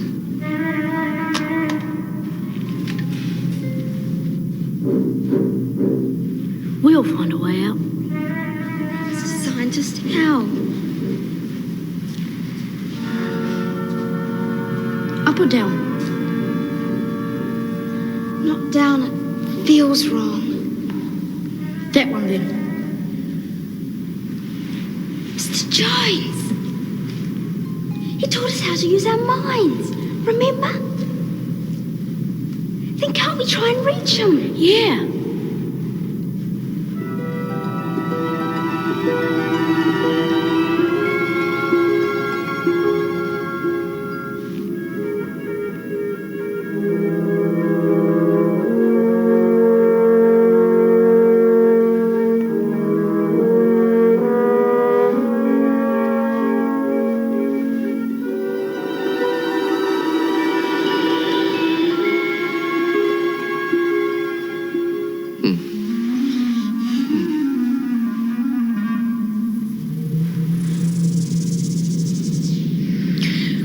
Come on, we'll have to try later.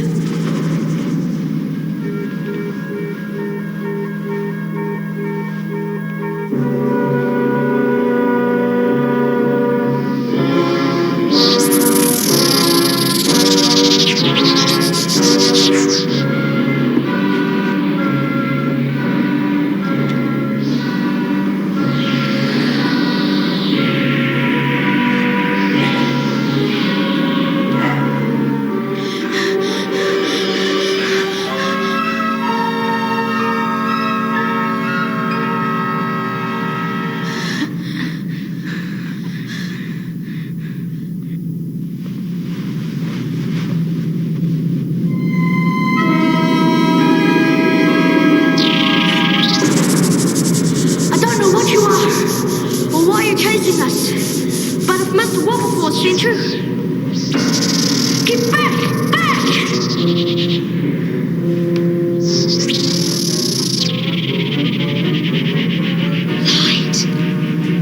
Light, our minds, remember? Weapons of the mind. Hey, think it, Theo. We have to think it.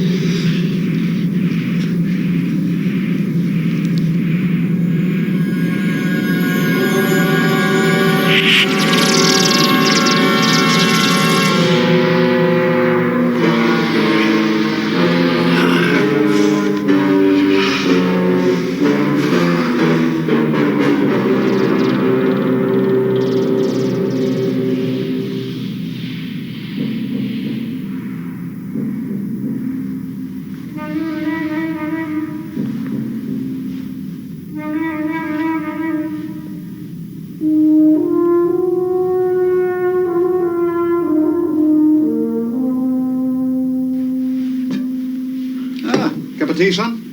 Yeah, I was looking for the kids. Have you seen them? No, not this morning. Oh, they're not in bed. Maybe they've gone for an early morning dip. Yeah, their beach bags are missing. There you go, then. If they brought them home last night. I can't remember. You can't remember getting that ticket. Think I'll have a scout around.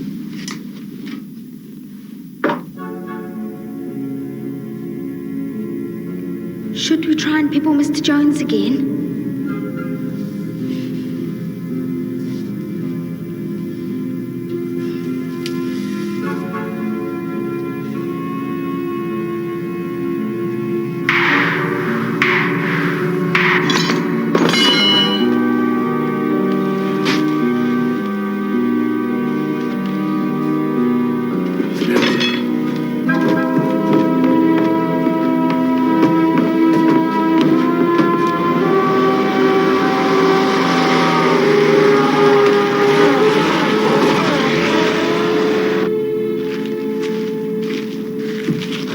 you fishing with those, eh? Yep. Thought I'd hit the game of golf afterwards. Make a day of it. Bet Mum doesn't know. Oh. I'll have a look for the twins on the way down. Yeah, all right, I'll see you. You square it with Mum. I'll see you later. Hey. Oh, morning, love. Larry? Yes, well, I was just,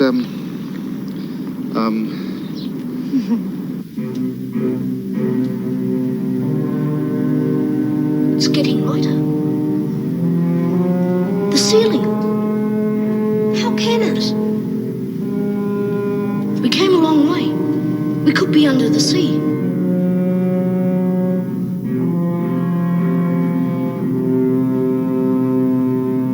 Daylight. Daylight through water. That must be the sun coming up. Why? Why build a tunnel going nowhere? There must be another way out. Another trapdoor.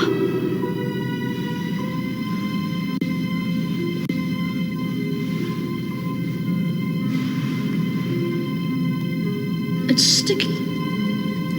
Like jelly.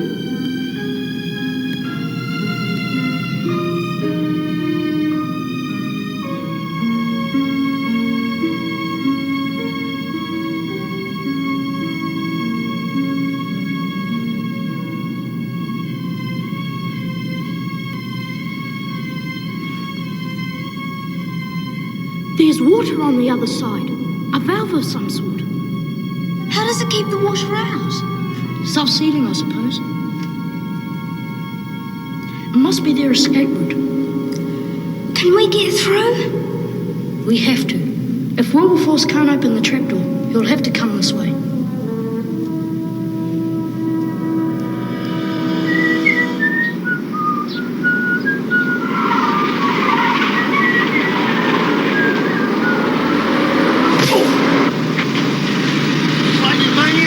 Where's the funeral?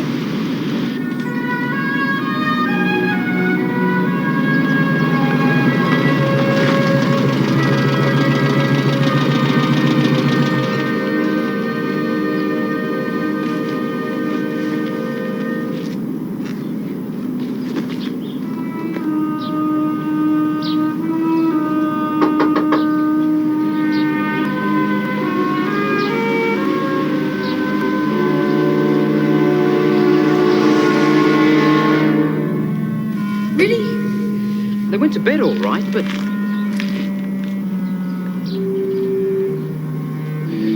You must trust me. We have to follow that car. What car? Come on.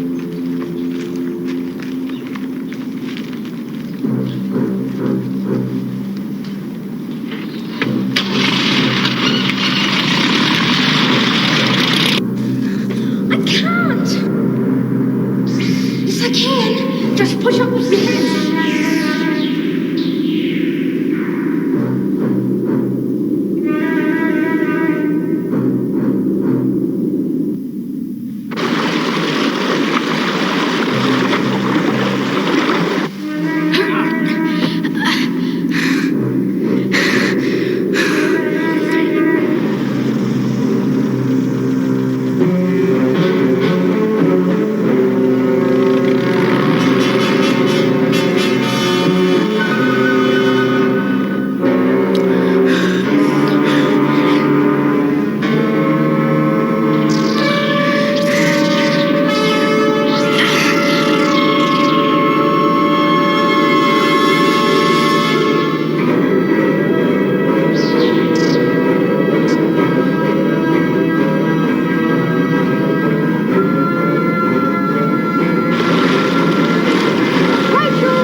I'm okay. Come on.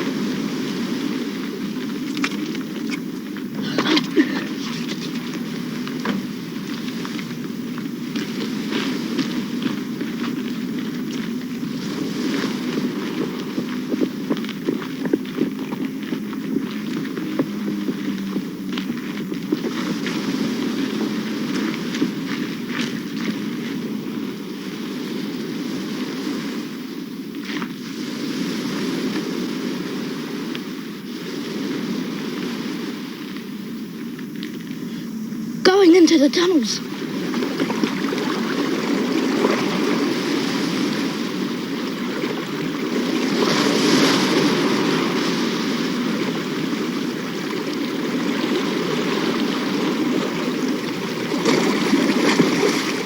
Well, they won't find us.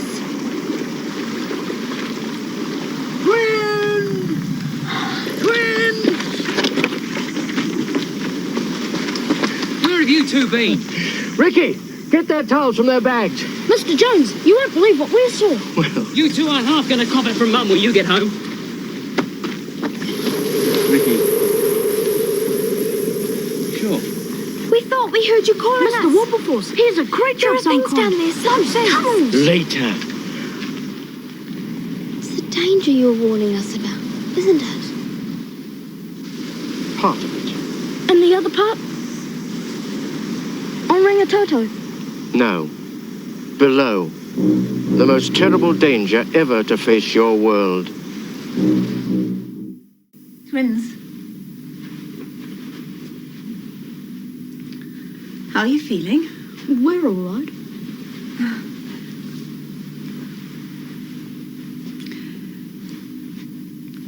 Uncle Clary and I would like you to enjoy yourselves as much as possible, but that doesn't include moonlight excursions or wrecking the canoe. That wasn't us, it was... She means it was an accident. Well, I'm sure it was an accident, dear, but you shouldn't even have been out there. Well, suppose something had happened. What would we have told your parents? Well, I think you better stay in this morning. No. We've already made plans. Plans? What plans? Who with? Mr. Jones. Mr. Jones? He's all right. Ricky knows him. Well, I'm sure he's all right, dear, but... Well, where is he taking you? Mount Eden. We promised him we'd go. We do like it here. We don't want to be a nuisance. It's just today.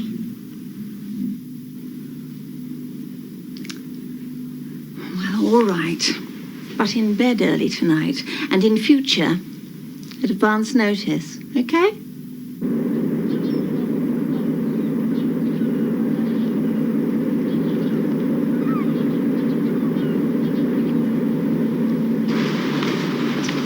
You're sad.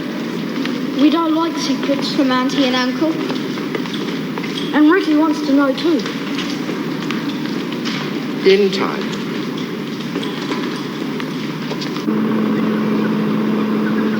Why don't you like the sea? They can move in it too easily. The Wilberforces like fish. Remember what happened to you. They can take any appearance. They can mold themselves like putty. Any shape, any form. So even Rachel could be one.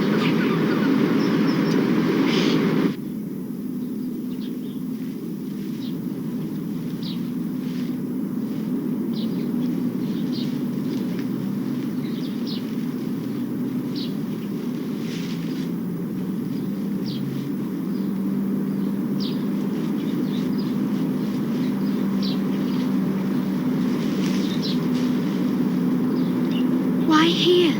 Because it's a poem. Go on. You're quite safe with me.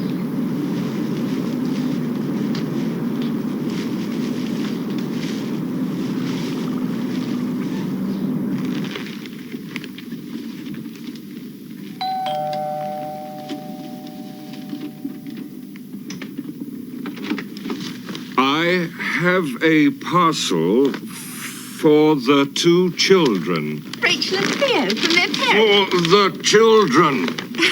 Well, it's all right, Alvin. Well, they've just gone to Mount Eden. They won't be long. I'll come back.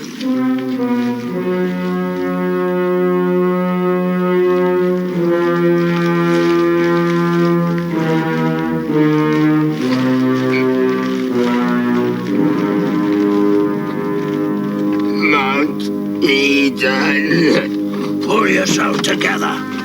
Inside.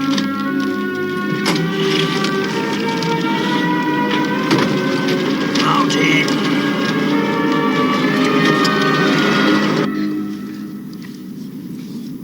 We must be on our guard here. You're worried about us. They know you now. Last night was terrible. It mustn't happen again. Don't worry. We got him, didn't we, Rachel? Your powers have increased tenfold, but we must be careful. Very careful. You're thinking of 2 other children.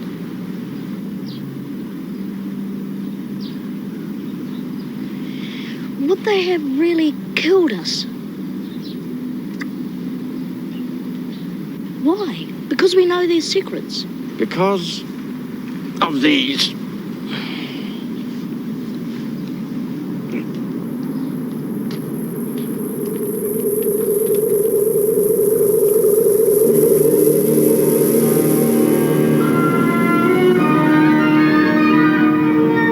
Continents of stone, oceans of mud.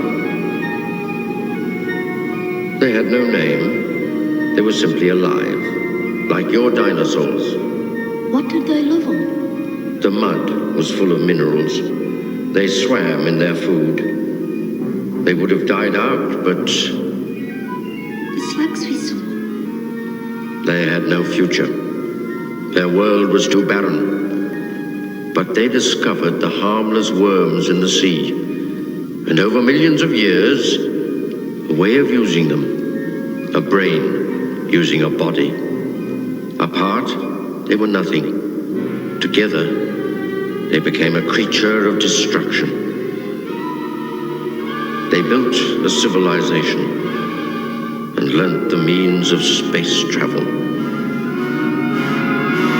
They were conquerors born. No imagination, no feelings, no conscience. Nothing could stop them. They made every planet like their own. They multiplied, colonized. There was nothing left when they finished. Just mud and stone. Then they came to my planet. I can't take you too close. I remember too deeply. But we stopped them. We were stronger in a way they couldn't understand. We trapped them in a net of power, paralyzed them until the end of time. Or so we thought. We called ourselves the people who understand. We believed we had the secret of eternal life. And very act of vanity made us a dying race. Stopping the Wilberforces gave us a mission.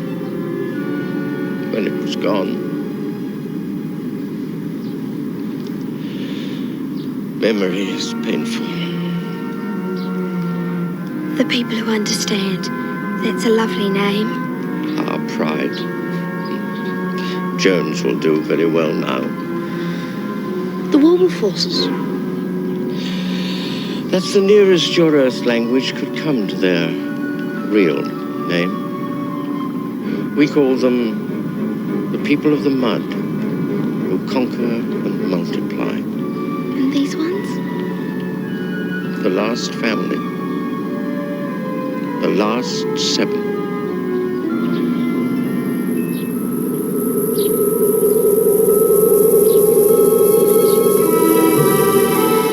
We chased them across the universe, as far as your planet.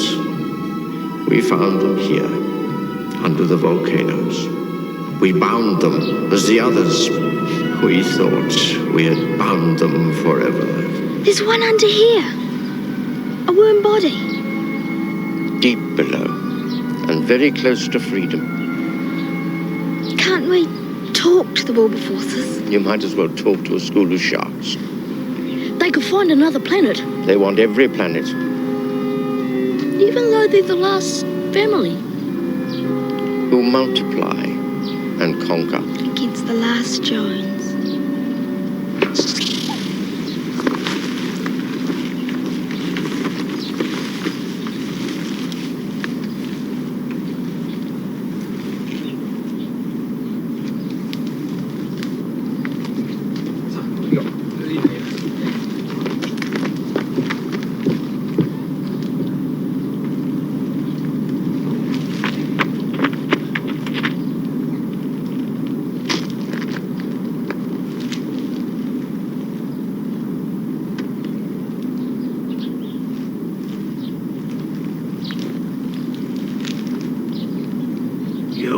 cannot stop us. I must. You are only one. 3.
Back in the dawn of time, a strange traveler came from outer space and plunged beneath the sea.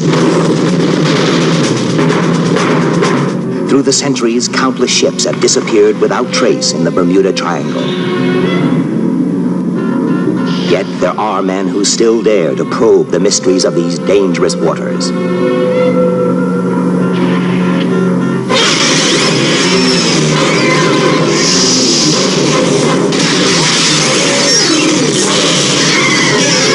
The discovery of a fantastic hidden metropolis under the ocean leads to spectacular action and thrilling adventure in Warlords of Atlantis.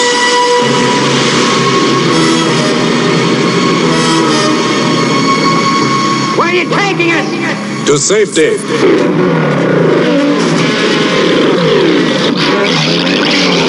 Starring Doug McClure, Peter Gilmore, with guest stars Sid Charisse and Daniel Massey. We'll not find it on any map, but you know its name. Atlantis.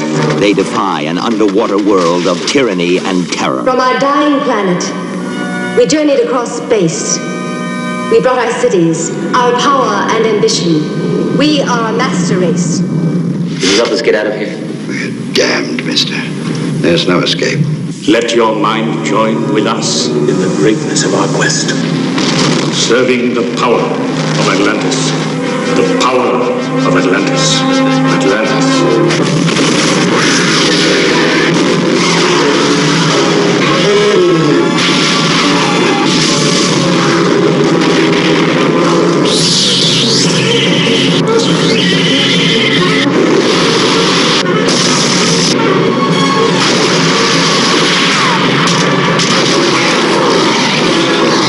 Doug McClure and Peter Gilmore join forces to survive a living hell below, monster terror above.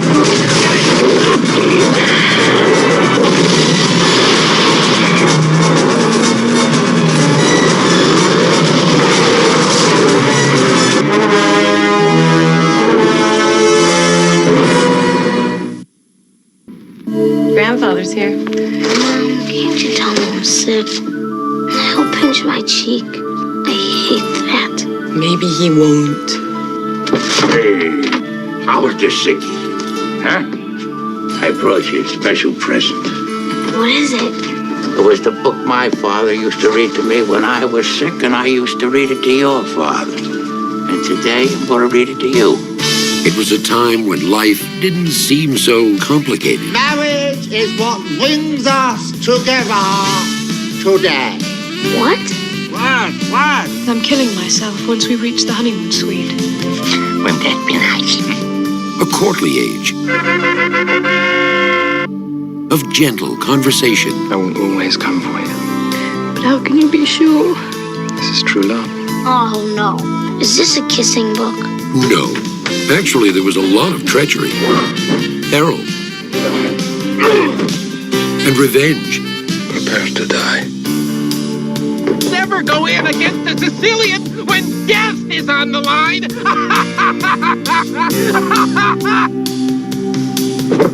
There were affairs of state. And I've got my country's 500th anniversary to plan, my wedding to arrange, my wife to murder, and Gilda to frame for it. I'm swamped. And affairs of the heart. My Wesley will always come for me. Your Wesley is dead. I've seen worse. Bye-bye, boy. Have fun storming the castle. It's more than turning. What's the difference? We've got him. Think it'll wait? It would take a miracle. Bye-bye. It's a story of love. A tale of adventure. It's as real as the feelings you feel. You're kissing again. Someday you may not mind so much. The Princess Bride. Not just your basic, average, everyday, ordinary, run-of-the-mill, ho-hum fairy tale.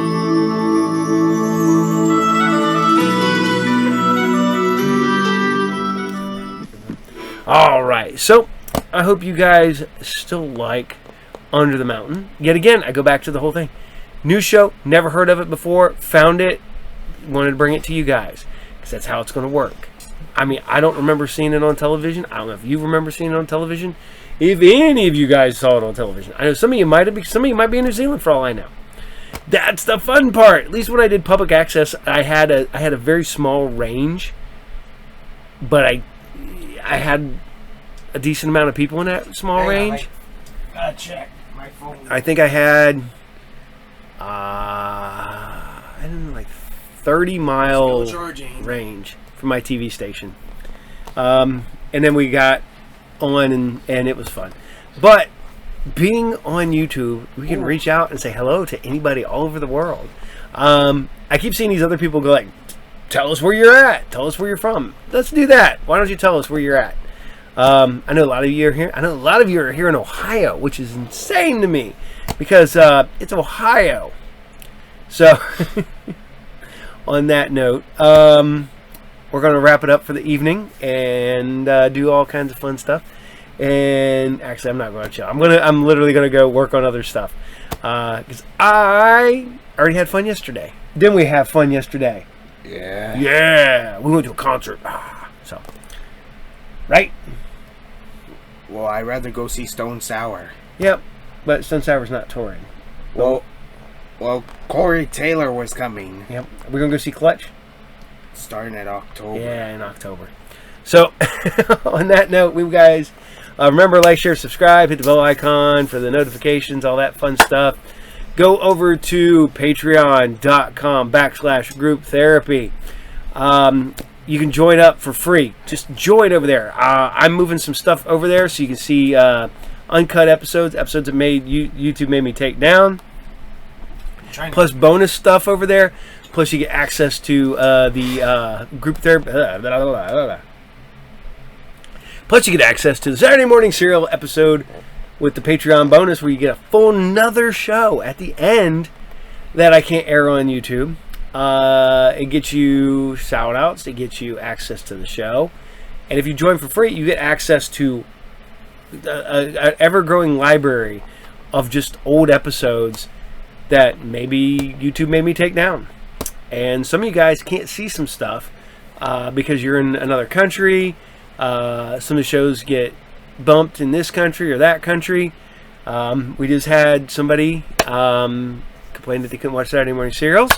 I'm fixing that, so as I slowly move stuff over there, you can enjoy it over there, all free.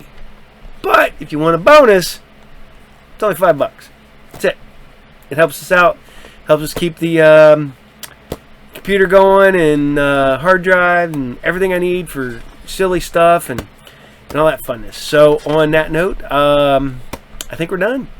I don't have a whole lot going on till middle of August, so we'll let you know what's going on then. But until then, remember, take care. We'll see you all there. And from the captain and the Vince, you gonna say bye?